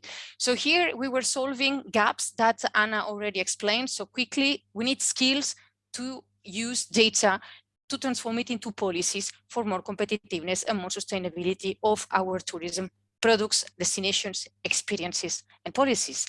We want to be a key player in this European data space for tourism process, which the Commission is building at the time we speak. And we want this to be a source for financial opportunities, and obviously link with partners like you. This was already explained by Anna, so I would skip that. And just to go to the point, some insights that I'm happy to share in case it helps of our business plan, which I think you really will need to build. I think you are in this phased approach that you described. That's very good. Don't forget that at the end of the day, somebody will need to finance and we need to run the network. So this is the way we are functioning currently at the Tourism of Tomorrow Lab. We are offering a freemium model to our members. This means there are some services that are for free to everybody that are going to come soon. But this means that somebody needs to pay for those, somebody needs to invest. And this is what the premium partners are doing. We have some regions that are committed and investing a bit further. And what they start receiving now, this is very recent. We have a contract now with our data scientist who is delivering these personalized consultancies. So what you see at the last line of this matrix, but it's more broader. We said that we want to build this cultural transition to data-driven organizations and destinations. So for this, we need a methodology, we need help, we need contacts, and we need the workshops, information, and training. So if we need to benchmark and cooperate with partners like you, very clearly what we are and what we are not. We are not a data repository or platform, not because we are not developing any infrastructure, because our aim is not to get to aggregate data, and absolutely we are non-for-profit solution and organization, matching with the core business of our members, the regions. What we are going to help you to use your existing data, offering a collaborative ecosystem and always financially sustainable projects. So now we are acting in startup mode until the day we can have access to these financial opportunities that the union promised that we should have one day, like you are. So who are our seven regions? You can see them, starting by obviously Andalusia, lead partner in this venture, the Lapland Regional Council, Valencia Community, Navarra region, Occitanie, Catalonia, and the Basque Country. And with a big involvement also of Regione Toscana, that Manuela was with us today, and also Regione Lazio has participated into these qualitative interviews that Anna mentioned before that allow us to make this business plan that I am happy to present to you today. And as I was saying, now Nextur and Totlap is the same entity because we have just revised our statutes, our association statutes accordingly. We approved that earlier this week, last Tuesday. So this is new and we still need to do some formalities, but this means that now the legal entity of the Tourism of Tomorrow Lab is built, and this is the place where the technical operations are gonna be delivered because everybody now is working from home, sadly, and we are still having a webinar where while we could be in Rome enjoying from a nicer weather than I have here in Brussels. But just to say, back to the governance, think on your users, is DMOs, is the academia, who is bringing what, which kind of data sets you want to analyze, you want to aggregate, and for what. Think on your business plans, focus on the data, those data sources that make use for you for this policy for sustainable tourism management that you put in your description, which is absolutely aligned with what we do. And keep in mind always the expectations of your users, because those are who are going to help you to progress as in this phase approach that you described. I will stop it here because we have many other colleagues who want to share their views as well, and this is all they reserve our attention. And I'm here in case there are any questions or reflections you would like me to share. Thank you very much. Once again, Davide, over to you. Thank you very much, Christina. You were very, very clear, and thank you in particular for the extremely rich and useful suggestions you gave us, as always, and in particular on the potential business plan that we could develop. I think we will definitely follow those suggestions, surely discuss with the partners and follow up on that. We will be happy also to keep liaising with you bilaterally as always. So thanks so much.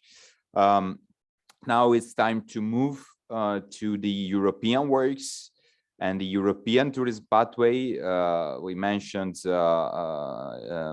earlier today several times the works of the European Commission. So I give the floor now to Gloria Crablow from the University of Surrey that has collaborated recently with DG Grow and that will explain us the main features of the process, but most important, the main conclusions regarding data in connection with our idea and proposal. So, Gloria, I can see you now. The floor is yours.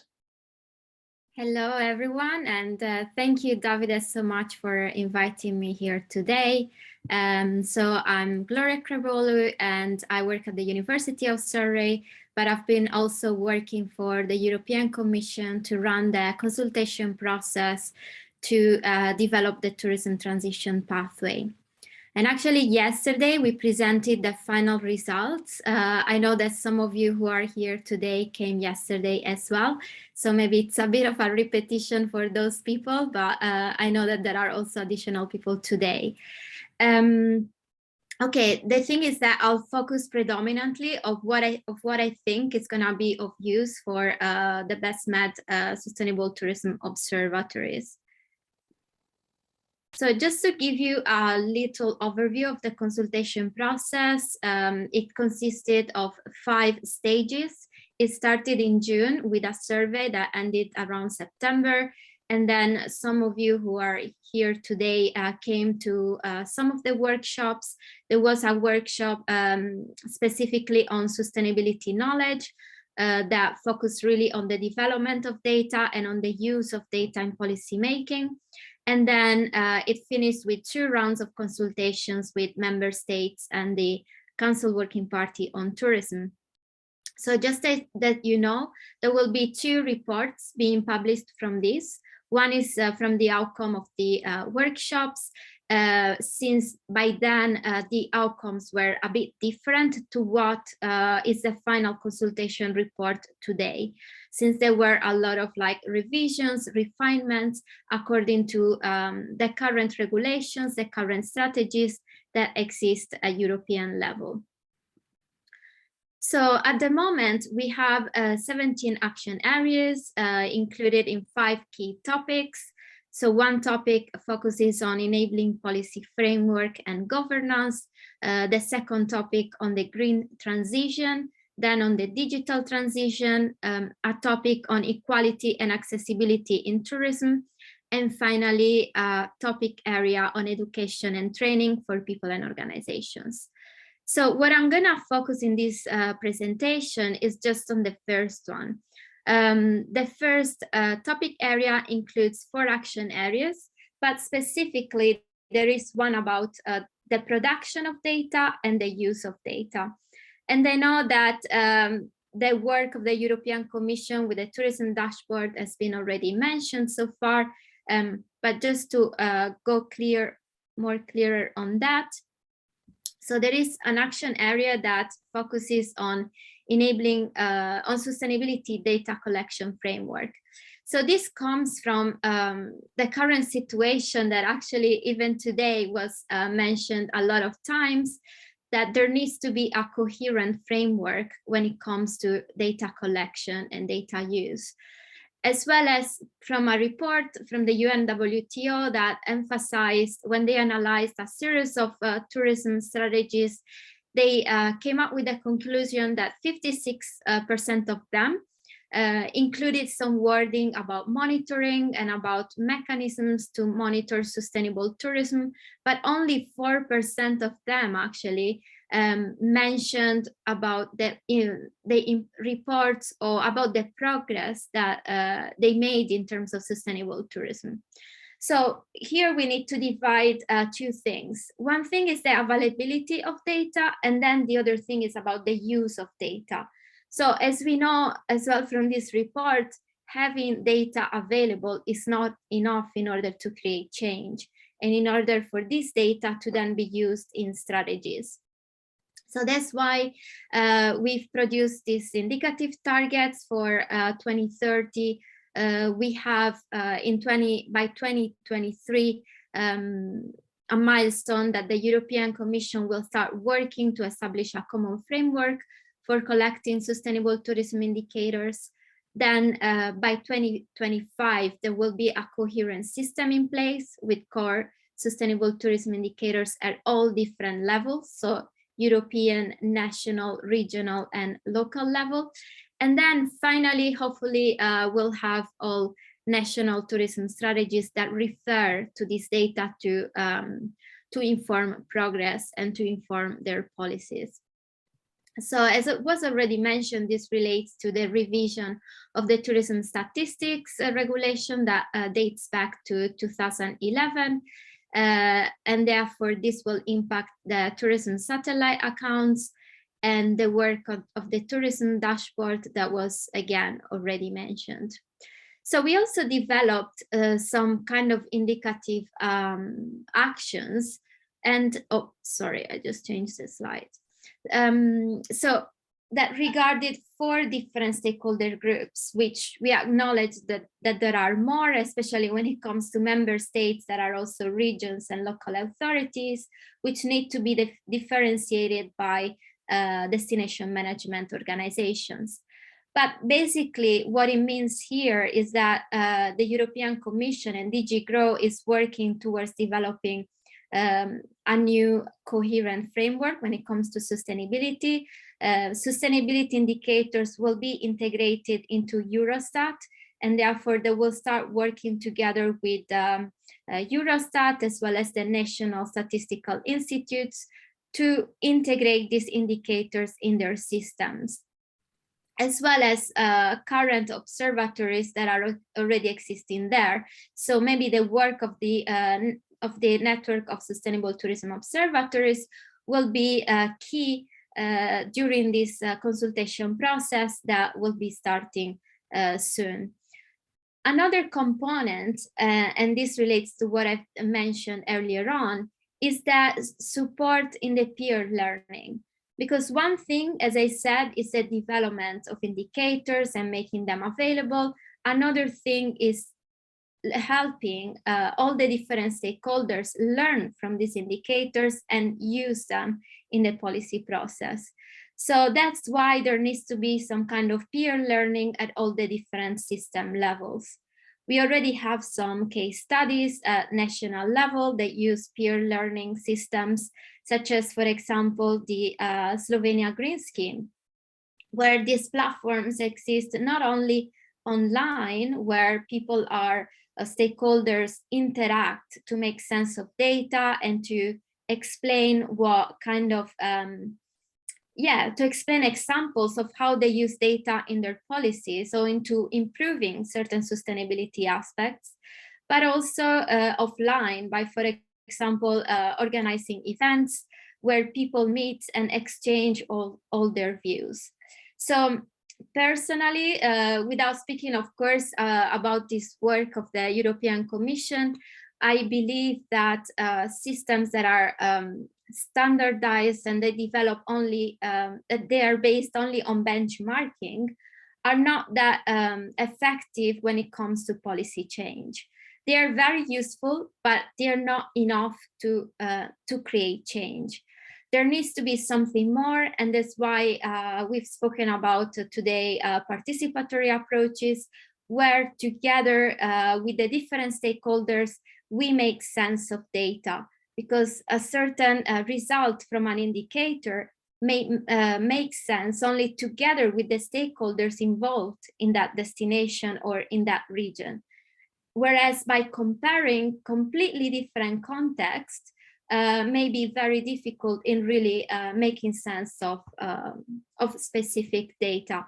So this is kind of comes to the conclusion that maybe as a way to consider for your observatories is actually developing that step of that processes that uses the data, that creates learning approaches for your members to really learn and brainstorm and use creative, innovative ways to develop policies or develop initiatives that really are aimed to create change from the data that you collect. And yeah, I've finished with the presentation. Thank you very much. Many thanks, Gloria. That was very useful, I think, to put everyone on the same page. And we are grateful to have had the possibility indeed to join this co-creation process. And we will be indeed very happy to participate in the, we were participating in co-creation process, and we will be happy to participate in the co-implementation process exactly.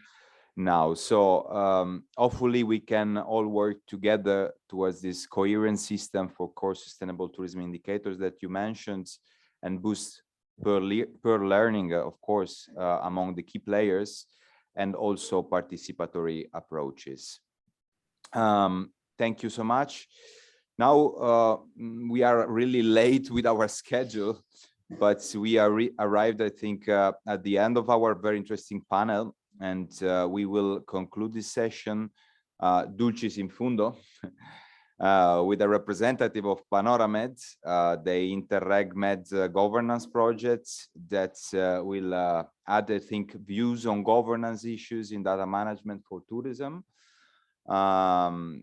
So Lovre Caramarco comes from the Ministry of regional development and European funds of Croatia. So please, Lovre, I have I'm lucky to have you in front of me. So feel free also to give us inputs on the NSTO idea and roadmap. So the floor is yours. Thank you. Yeah, thank you, Davide. Greetings from my side as well to all speakers being present here today. As Davide already underlined, it is easier to be in person, definitely. Before I start, I would like to state gratefulness and thankfulness to our colleagues from Lateral Region to organizing this event. As well, I would like to thank a colleague who have been carefully following us remotely. So as well, I see the number is quite high. The idea of my presentation is to give you a brief overview of what have we been doing within the Panoramed. So basically, the idea is to give a general state of play and afterwards to present you the tools that we have developed along the road, and as well some kind of conclusions and results that are supposed to be fulfilled, as well as mission that we have within the Mediterranean. Without further ado, just a second. So, yeah, Panoramed is indeed a big project. It is a governance platform, and it has idea to support the process of strengthening and developing multilateral cooperation in the Mediterranean region for joint responses to common challenges, opportunities. As you have seen many today and heard as well, there are so many challenges and as well opportunities. And we, within the Panoramed, which is consisted of 21 project partners from 12 different countries with budget over 9 million euro, we got a hot potato to manage it. But from my, I would say, modest opinion, we have done a lot.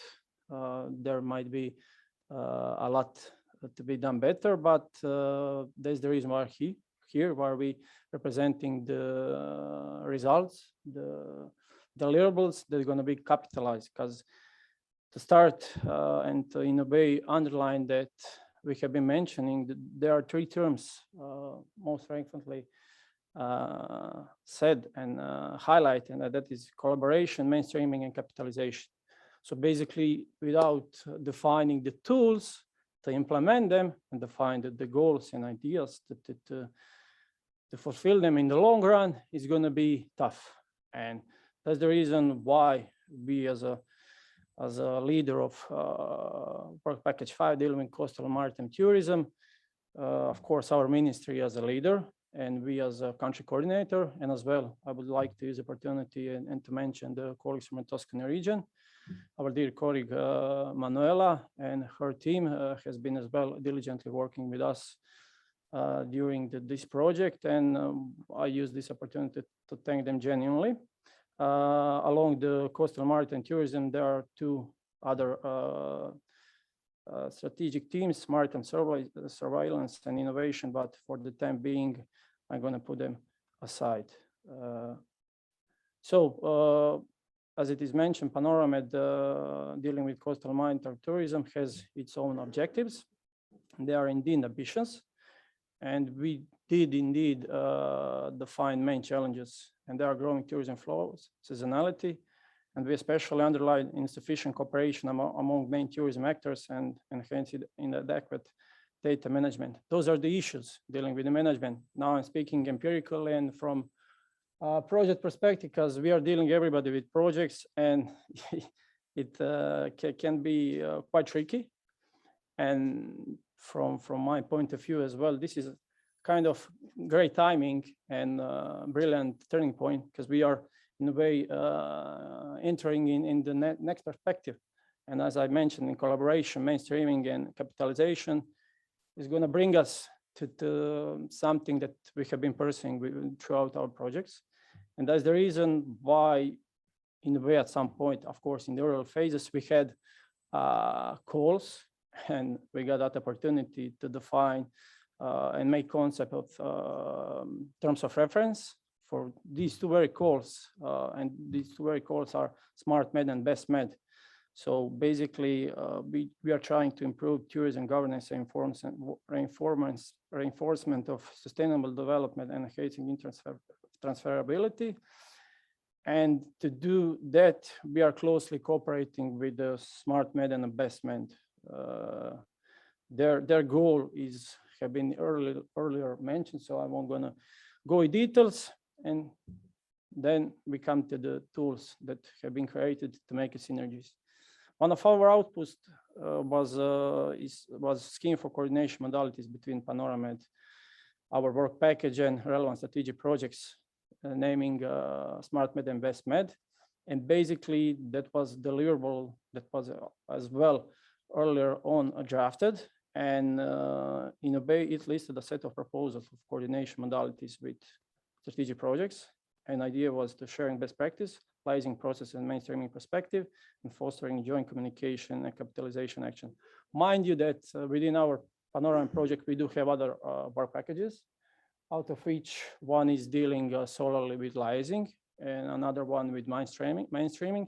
So basically whatever we in a way synthesize within our work package and co-working with a colleague from strategic project, we are in a way putting on a higher level, on the level of Panoramed, in order to make it more visible and to make it more relevant for the program itself. So as I said, the turning point is I would say this kind of approach. The timing is great because the program is ongoing to be adapted shortly. And of course, the first call that is supposed to be launched in February 2022, which is going to tackle a governance, and especially is going to tackle the enhancing of sustainable as one of 4 missions. So we have been doing a great job, and now we need to, in a way, synthesize it to make it more visible, to capitalize it, and to make one step further.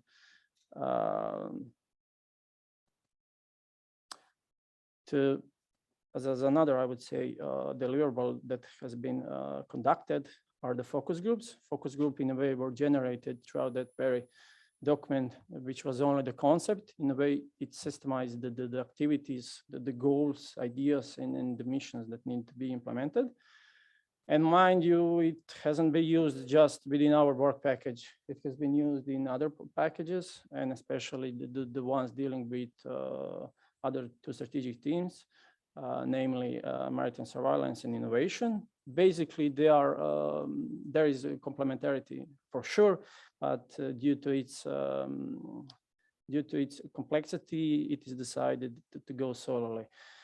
These focus groups, in my opinion, because I have been attending them all, were intended to be a comprehensive joint forum of data exchange and cooperation between not only the strategic projects in Panoramed, but as well relevant horizontal projects. And previously, we had colleagues representing sustainable tourism community, and that is the horizontal project that is pinpointed from our side, because we do need at this point concentrated on one concrete theme. In this case, it's tourism, and as well in a way to have more concrete frame out of which we're going to capitalize the results and foster a data layer within it, because without having a data-wise approach, it's going to be hard to manage all these deliverables that we have not only produced within the Panorama, but in general in MED community dealing with the tourism. So it's definitely, and it is another tool that we in a way were from the, of course, I'm again stressing from Panorama point of view, since we are the highest level in terms of implementation of modular project, horizontal projects, strategic projects, and finally us as the last stage, the highest stage.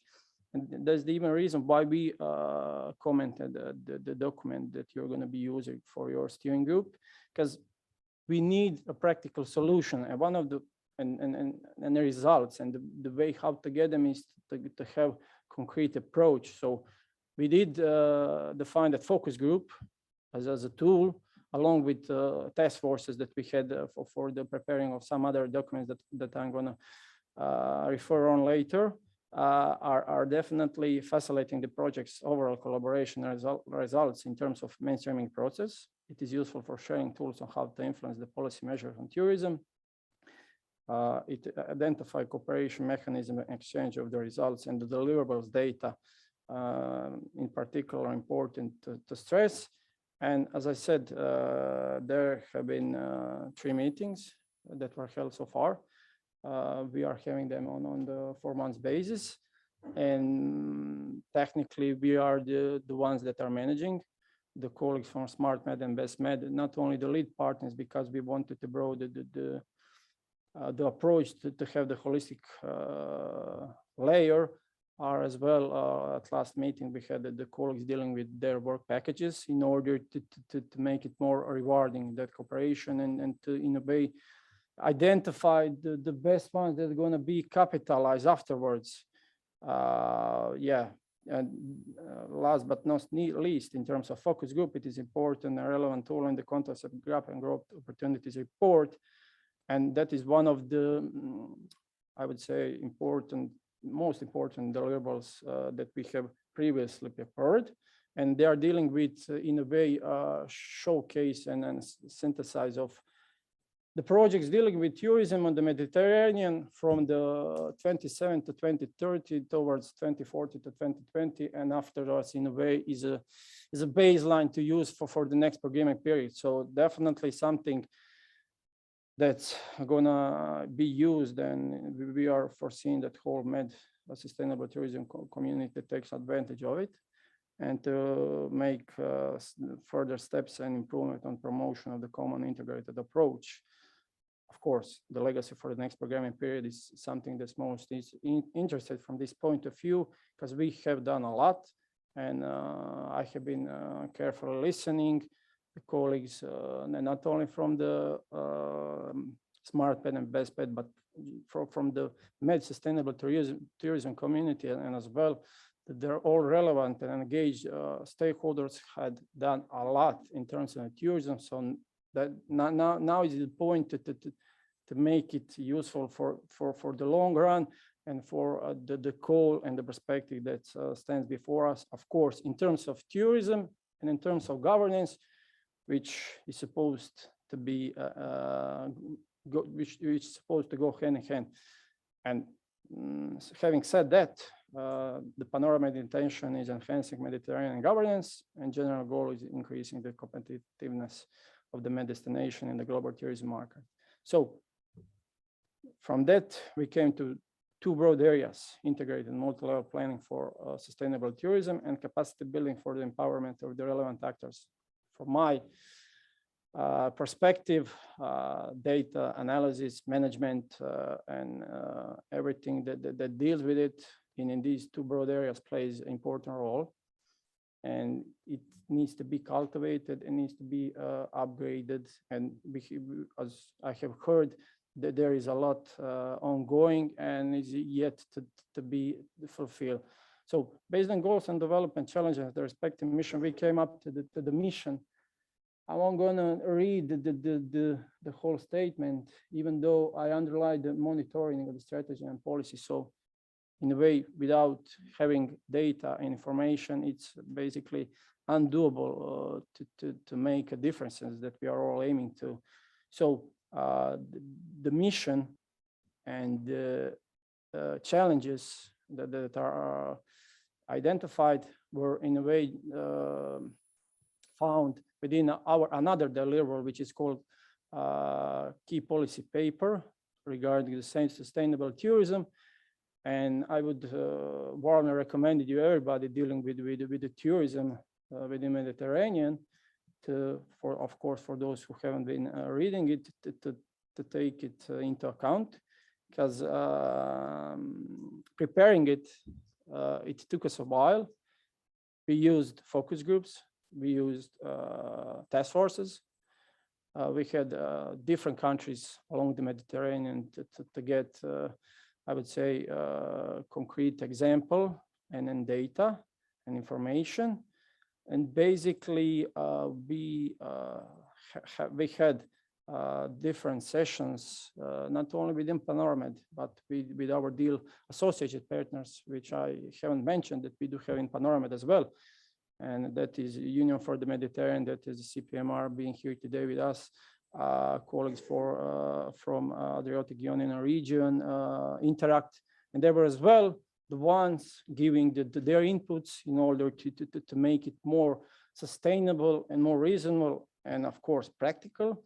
And there's the I would say the way how it's supposed to deal with this kind of complex and broad themes to be tackled.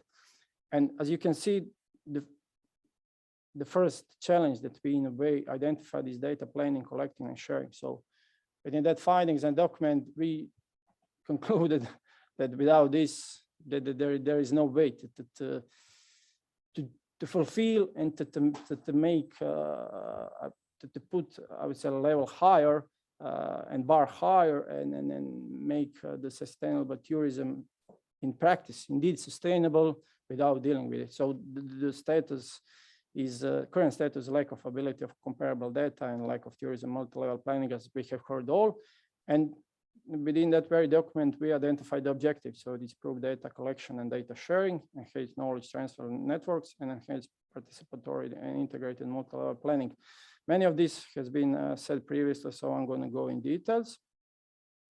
But we have as well two other challenges that are less relevant for this topic that we are having today. That's green tourism and reducing pressures. But I would like to in a way, I left them in the presentation and I underlined the objectives to cope with them, and that's improved sustainable tourism monitoring tools and mechanism, which is as well indeed data-wise approach. And the third one is smart tourism for better governance, which apart from its status that is something to be dealt with, the objectives are again aiming to a better governance system, which goes throughout smart practice and solutions. They're going to be that we have heard of are going to be soon ready, and hopefully going to be reusable and going to be something to make available for other relevant actors dealing with the Mediterranean. From that, I would say empirical approach, I came to my last slide before David intervened that I'm lacking a time. So the key challenges question is how to overcome those challenges that we identified. And we as a team, because even though I'm speaking today here on behalf of our work package dealing solely with coastal maritime tourism, we as a project that has a lot on its table, we identified that neither have been Panoramed have been efficient enough in disseminating and capitalizing various project results, and that's the reason. And I have been underlined, why do we need to have a concrete roadmap, tools, approach, goals, and solutions in long run, of course, and to make it in a way to give that mission a wind in the back. One of our last deliverables to be made within our work package is high-level event on coastal maritime tourism. So basically, at the time being, we are defining the structure and thematic concept that's gonna be prepared for that high-level event, coastal maritime tourism, and it should take place in March 2022 in Croatia. Mind you, that event is in a way paramount of everything that could be been encountering and produced within our work package, along with our colleagues from the strategic projects, namely SmartMed and BESTMED, and as well the colleagues from the horizontal project dealing with sustainable tourism, because at this point, for the sake of tourism, for the timing and for the mission that we do have for the next perspective and the call that's going to be dealing with the governance. We indeed need to have a platform that's going to encompass and synthesize all the results. And that's the reason I use this opportunity today to not only to inform you, but to invite you. And we're going to definitely share this concept because, as I said, the important feature of dealing with Panoramed is empirical approach, getting feedback from your side and pinpointing where is the space to make corrections or improvements is something that is going to bring us definitely more closer to the goals that we put before us. And the idea of the event itself is not to only be operational event, because we have had a lot of, I would say, interesting in terms of practical actors taking place, events, conferences, meetings, but we haven't had political level.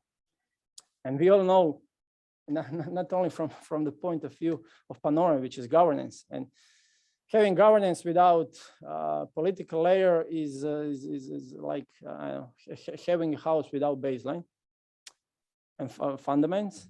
So that's the reason why we'd like to combine and meet this approach that we are all aiming to have within the Mediterranean. That is bottom-up and top-down approach. So we are bottom-up because speaking all here, everybody today, regarding our deliverables, results, and data to be capitalized, it's indeed marvelous. And I congratulate you all. So, but not having the top-down approach, putting it on a high perspective from the national, because we are speaking in a transnational framework.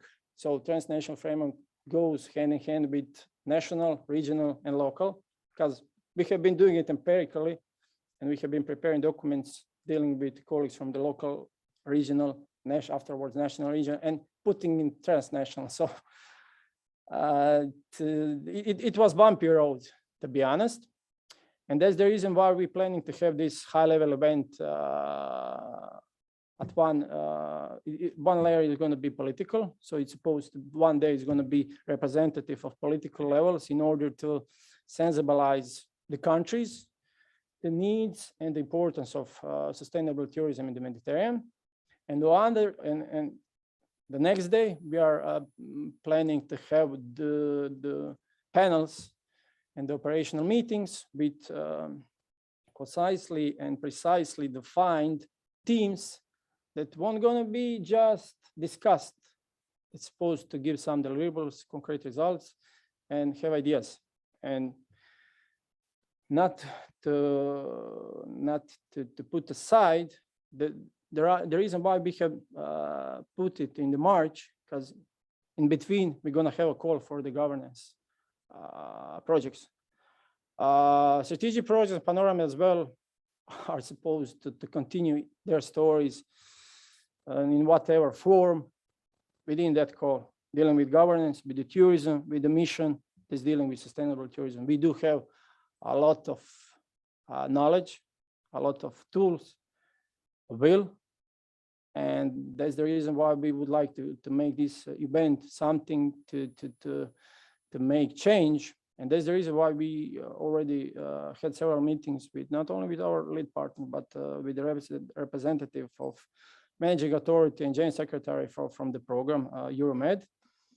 And as well, we in a way had some informal contacts with relevant DGs in European Commission, because after we finish that very event, we would like to have a memorandum of understanding or some kind of agreement that from the point of the policy approach and top-down perspective, that there is going to be something that's mandatory up to the point to implement everything that has been done from operational point, because without having it going hand in hand, political and operational, and that very often mentioned syntax, bottom-up and top-down approach and knowing that we are pursuing collaboration, mainstreaming, and capitalization for future development of tourism in the Mediterranean, would be a pity after everything that we have had done.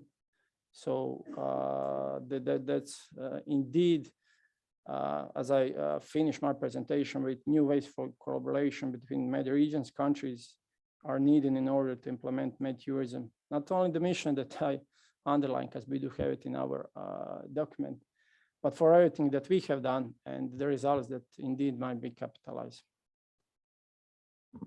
Thank you. Okay, thank you. Thank you very much, Lovre, for your contribution, for the inputs, and indeed for the work that BESTMED has developed so far with the rest of partners. And we will definitely, I think, keep advancing together and exploit mutually our respective works and deliverables. And let's keep in touch, indeed, in particular for that high-level event that you mentioned in March. And let's keep discussing about these multi-level governance bits and the MOU also that you mentioned. I think we are in the position now and the level of maturity of activities that allows us to be a bit more concrete. So thank you very much. And well, I think we gathered very interesting material so far and suggestions. And now we are a little bit delayed, of course, with our schedule, but it's time to open the floor for other contributions from participants. So I've seen that in the chat already. Josep Rodriguez has asked a question that was answered by Giuliano about the inventory of observatories in the Mediterranean. Which is a very good question, and we had already a very good answer by Giuliano saying that we have already started this work with CAST, and of course we can improve the mapping, and this mapping also will help us to add more observatories in the near future on the map, also of the ones that want to collaborate for this MED and STO. Now, I think we have possibly a couple of interventions from participants. I think that we had one from Stefano Landi, SL&A and SL&A, and also from Marino Spilotros from Regione Puglia. So you have to go. Yeah. So if you don't mind, as Marino is in need to leave soon, Marino. Thank you. Yours. I have a plane in a bit, so I have to run to the airport. It's very quick thought that I had during this wonderful and very useful meeting, but there is something that first of all, I'm Marino Spilotros, asset Regione Puglia, and that's something that we discovered in the last years. Even if we have an observatory regarding tourism flow and so on, we find out that the picture that we have with this data, official data, are completely different on what is the reality. That's why, because there is a huge, and it's for Puglia, but I think it's also for other region, huge flow of hidden tourism. I mean, there is something that, for example, Airbnb or other website that rent for a short period houses doesn't give even if there is an agreement, doesn't give the real data. But we study and we found out some new indicators. Are not the best one, but at least they give us a good picture of the reality. I'm a statistician, and for me it's quite strange to say that One indicator is the waste, because the production of waste in that period, we see that in some small villages, normally they have 500 tourists, but the production of waste was for 5,000 tourists. So there was something that was wrong. But we thought also that for the COVID, all the tourists have to sign the PLF. And we see that the data of tourists that are the stay in Puglia was completely different from the PLF that was, give to into the airport, or I don't know when you arrive. So probably we have to change the way to found the indicators to have a real picture of the flow of tourists in our region. So that's something that probably we have to work to. Many thanks, Marino. You hit a very, very interesting topic. I think it could be one for the discussion with the observatories once this, let's say, group will be a bit more mature. So please, Stefano Landi, the floor is yours. Thank you, Chair, for the role. Thank you, Marino, because I think is very right, your observation. I would like to draw your attention on just 3 points, 3 remarks I draft from my today's experience, but also experience in Italian regions and developing countries. First of all, a contemporary observatory has to get all the data and buy the data if necessary, like from ancient data, like nights spent, to new ones. The data you talked about 1 minute ago. Phone tracks, waste, all the kind of data. Second one, we have to create the information so we have not. So you in Puglia perform a lot of surveys. It's very important to have this kind of data, otherwise not available, and to compare and to mix with the first kind of data. Third one, maybe the most important thing is to communicate the informations, because of informations are not for ourselves, not for studying, just studying, as are very important for the decision maker and stakeholders, and we have to communicate them in a useful and simple way, self-explaining. It's not possible you communicate the data. Some data I've seen this morning too. It's not the communication of the data. It's giving figures, not data, not useful data. Second one, contemporary observatory for me has to face new kind of demand profiles and significance profiles, new needs of tourists has changed, like needs of population, normal population. Slow tourism is one of this. And you said, Marino, that people goes to sleep, no problem, goes to sleep not only in hotels, but in several other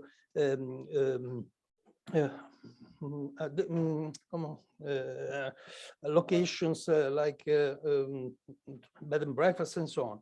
We have to consider that that target, like to give them also adequate informations, because they create this demand, create new touristic products. And third and last, a contemporary observatory for me should consider the hypothesis to jump the old era, not to reach old results like night spend, to face directly the new era, the digital one. I learned it in developing countries, because it's not possible to build old observatories where you have actually new digital information. We must act like the child that climbs in giant's shoulder. We have seen a very nice image in this. It means more up to date, more efficient, less expensive, and it means also to build observatories more sustainable. not only sustainable tourism, but also sustainable observatories. Thank you. Thank you. Thank you very much, Stefan. I think the reflection is very, very punctual and useful for us. And also the one concerning developing countries, because of course we are, or neighbor countries in the case of the Mediterranean, because I think that sooner or later, if we want also to boost such an initiative, we should integrate them, their observatories, and they are maybe in a different phase of work. So also that concept of peer learning that was mentioned before is very important. So I think there is a lot of work to do, but we hope really much that we can do this work also through maybe a specific project that we can boost in the next programming period, because this would really, you know, pave the way for a more mature observatory that would also include those characteristics that you just mentioned. So thank you very much. And yeah, I think that there were some questions in the chat. I don't know if Gloria that was called to answer a question from sorry that I can read. Yes. Yes, from Marina Delgado. Yeah, sorry, you were just close to me. So it's very nice. So I don't know if Gloria can answer the question. If you want to elaborate more on the question, feel free. The floor is yours. The microphone. Thank you. Thank you. I find very interesting your presentations about the plans for the future to have more integrated information, but about the indicators for the sustainability, I was wondering if when you talk about reaching by 2025 all levels of sustainability indicators for tourism, it will include the needs for DMMOs at the NUTS 2 and 3 level. Thank you.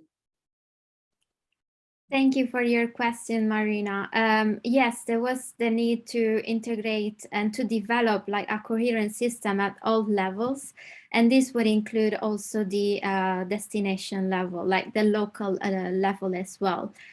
Because what we found is that actually destination, when they try to make sense of data that comes at regional level, it's very, very difficult because it may be an aggregated or an aggregation of very different destinations that attract a different number of tourists, as well as rural destinations with very fewer tourists. So there is a need to also have this kind of data at destination local level. Yeah, thank you. Thank you very much, Gloria. So we have other questions. Is Beniamino, you want to speak? No, it's just okay. So let me check a moment. Okay, very well. So yeah, I think I see a couple of other comments from Manuela Bigi. Taking decision based on data included updated and qualified data, but also the capability to forecast should be the comment was talking about data. The observatory should also work on forecasting. Okay, and then you explained what you meant. Yes, indeed. So I don't know if we have other comments. Anyone that would like to take the floor. I see some comments from Veneto region and the observatory. Very well, and you also many thanks for joining also the preliminary network of the NSTO, because we know that you have just joined, so we will be pleased to work together in the near future. So if there are, yes, there is one, there is one last comment I would allow for, because we are really running late. So please be short. Thank you very much. Yeah, thank you so much. I'm going to be short. Thank you so much for inviting me to participate here. I'm working as external expert for the BESTMED, and it's a pleasure to be here. So, and also Cordula mentioned the Mallorca Observatory of United Nations World Tourism Organization, which we had the pleasure to set up. So when you are discussing about this network, it's very important to know what you are going to measure and for what. And I told you that because it's very easy to speak about indicators, but it's very difficult to gather data, especially when you go to lower levels. So, and then also you have to think in the sustainability of this data, because when we discuss about this observatory in Mallorca, the problem where was the sources of this data, and sometimes it's not so easy. At that local level, it's very complicated. So I really encourage you to continue working on that, but really to fix objectives that are very, really feasible, to start with something that at the end you are creating a network that is also comparable, because you want to really create a network of sustainable tourism in the Mediterranean. And the first step is to define, which is this sustainability, to generate also a reference at the European level, and also to have these indicators that are aligned also with the European and international references. Thank you. Okay, thank you very much. I think it's a very good point. And indeed, we still have to perfectionate the roadmap and then, of course, work on a business plan. So this is not the first step that we are doing now, it's the second step. We have more steps ahead of us, but indeed, that's a very good point, what you have just said. So I think that timing is running out, so we came to the conclusion part. And precisely as we are pressed by time, I will be very short. And first of all, thank all the organizers, the team, the speakers and participants here on site and online. And I think we were really able all together to underline both the challenges, the obstacles, potential solutions, and new opportunities for cooperation regarding data management and sharing in the tourism sector, both at Mediterranean and European level. I think we can also say that we have a common vision, and that there is a community of interests and key players that is starting to engage to contribute to the implementation of this potential Mediterranean network of sustainable tourism observatories that the BESTMED project is proposing. And this is precisely a great opportunity to give a collective response to cope with those challenges and obstacles that were referred by most of the speakers today regarding governance, destination stewarships, the needed political support at different levels, the availability, lack of consistency and interoperability of data, the lack of skills, the importance of promoting participatory approaches, and so on and so forth. The list could be long. But regarding next steps, the next steps of this network, what I can say is that we will indeed consider all the observations and suggestions that were gathered today, and we will work in view of this third international event and more political workshop that Lazio will organize in collaboration with the CPMR in March, April next year. And indeed, in view of the final project event that will take place probably after the summer break, 2022.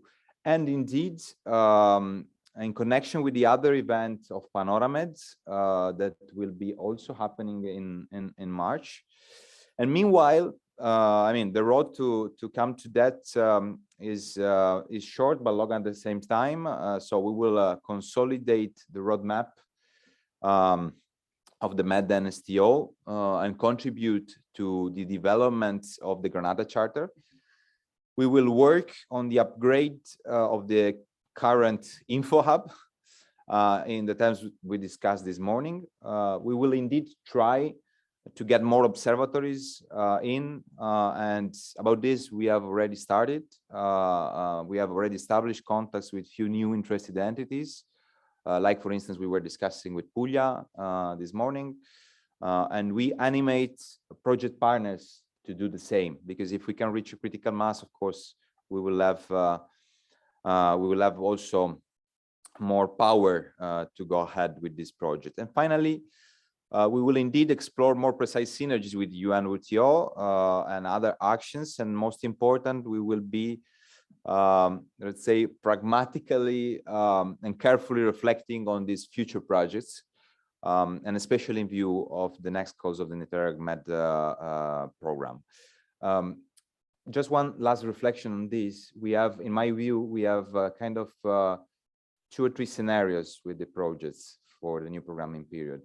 We could either think about having one modular project of testing or transferring mainly focused on the NSTO that would maybe, you know, give the possibility to have specific funds, activities, hire specialized personnel to work on, you know, building this critical mass of analysis also of data, events, etc. And then we could maybe use the opportunity of the community projects, the horizontal community project and the institutional dialogue project to boost those activities at the service, putting them at the service of all the community of the new projects and key players of the Mediterranean.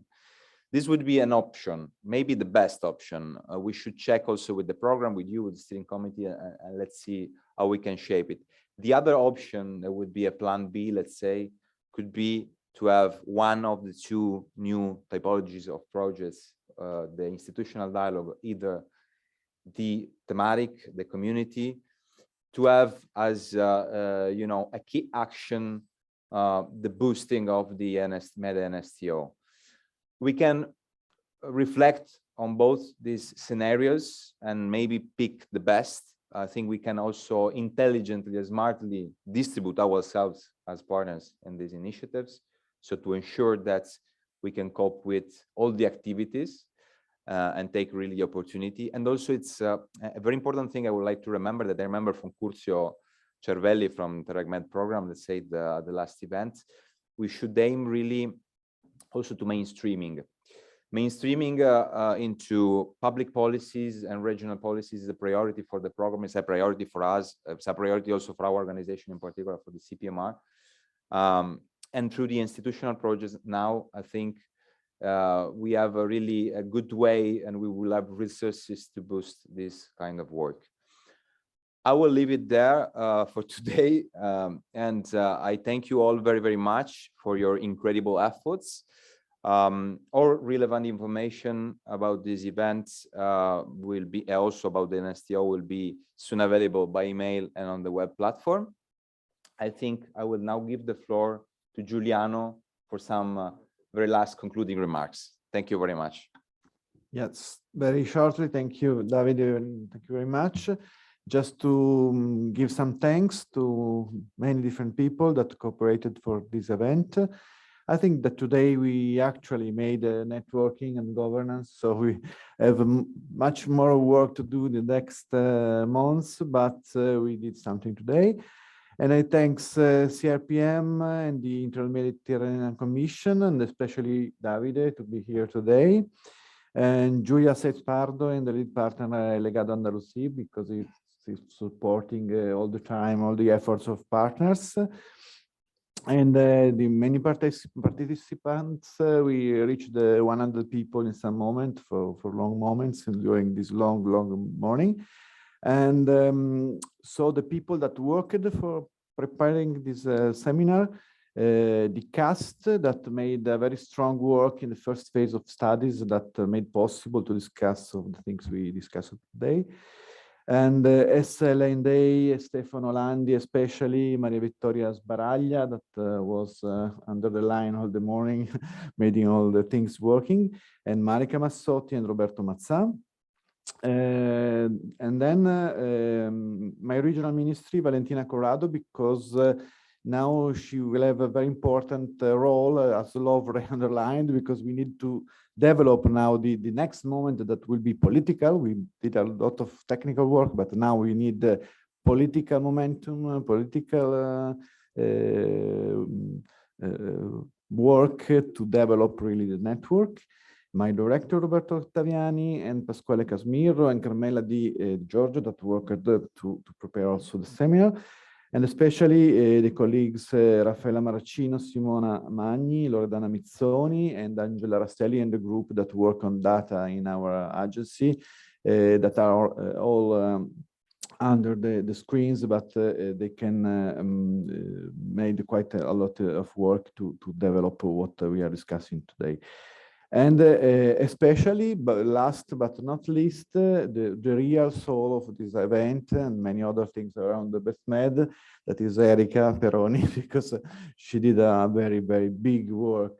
So I want to ask thanks very much to Erika for this. Thank you to you all. And now for the people that is here in Rome, there is a buffet in the other room. Thank you very much to all. And so see you next time. Thank you.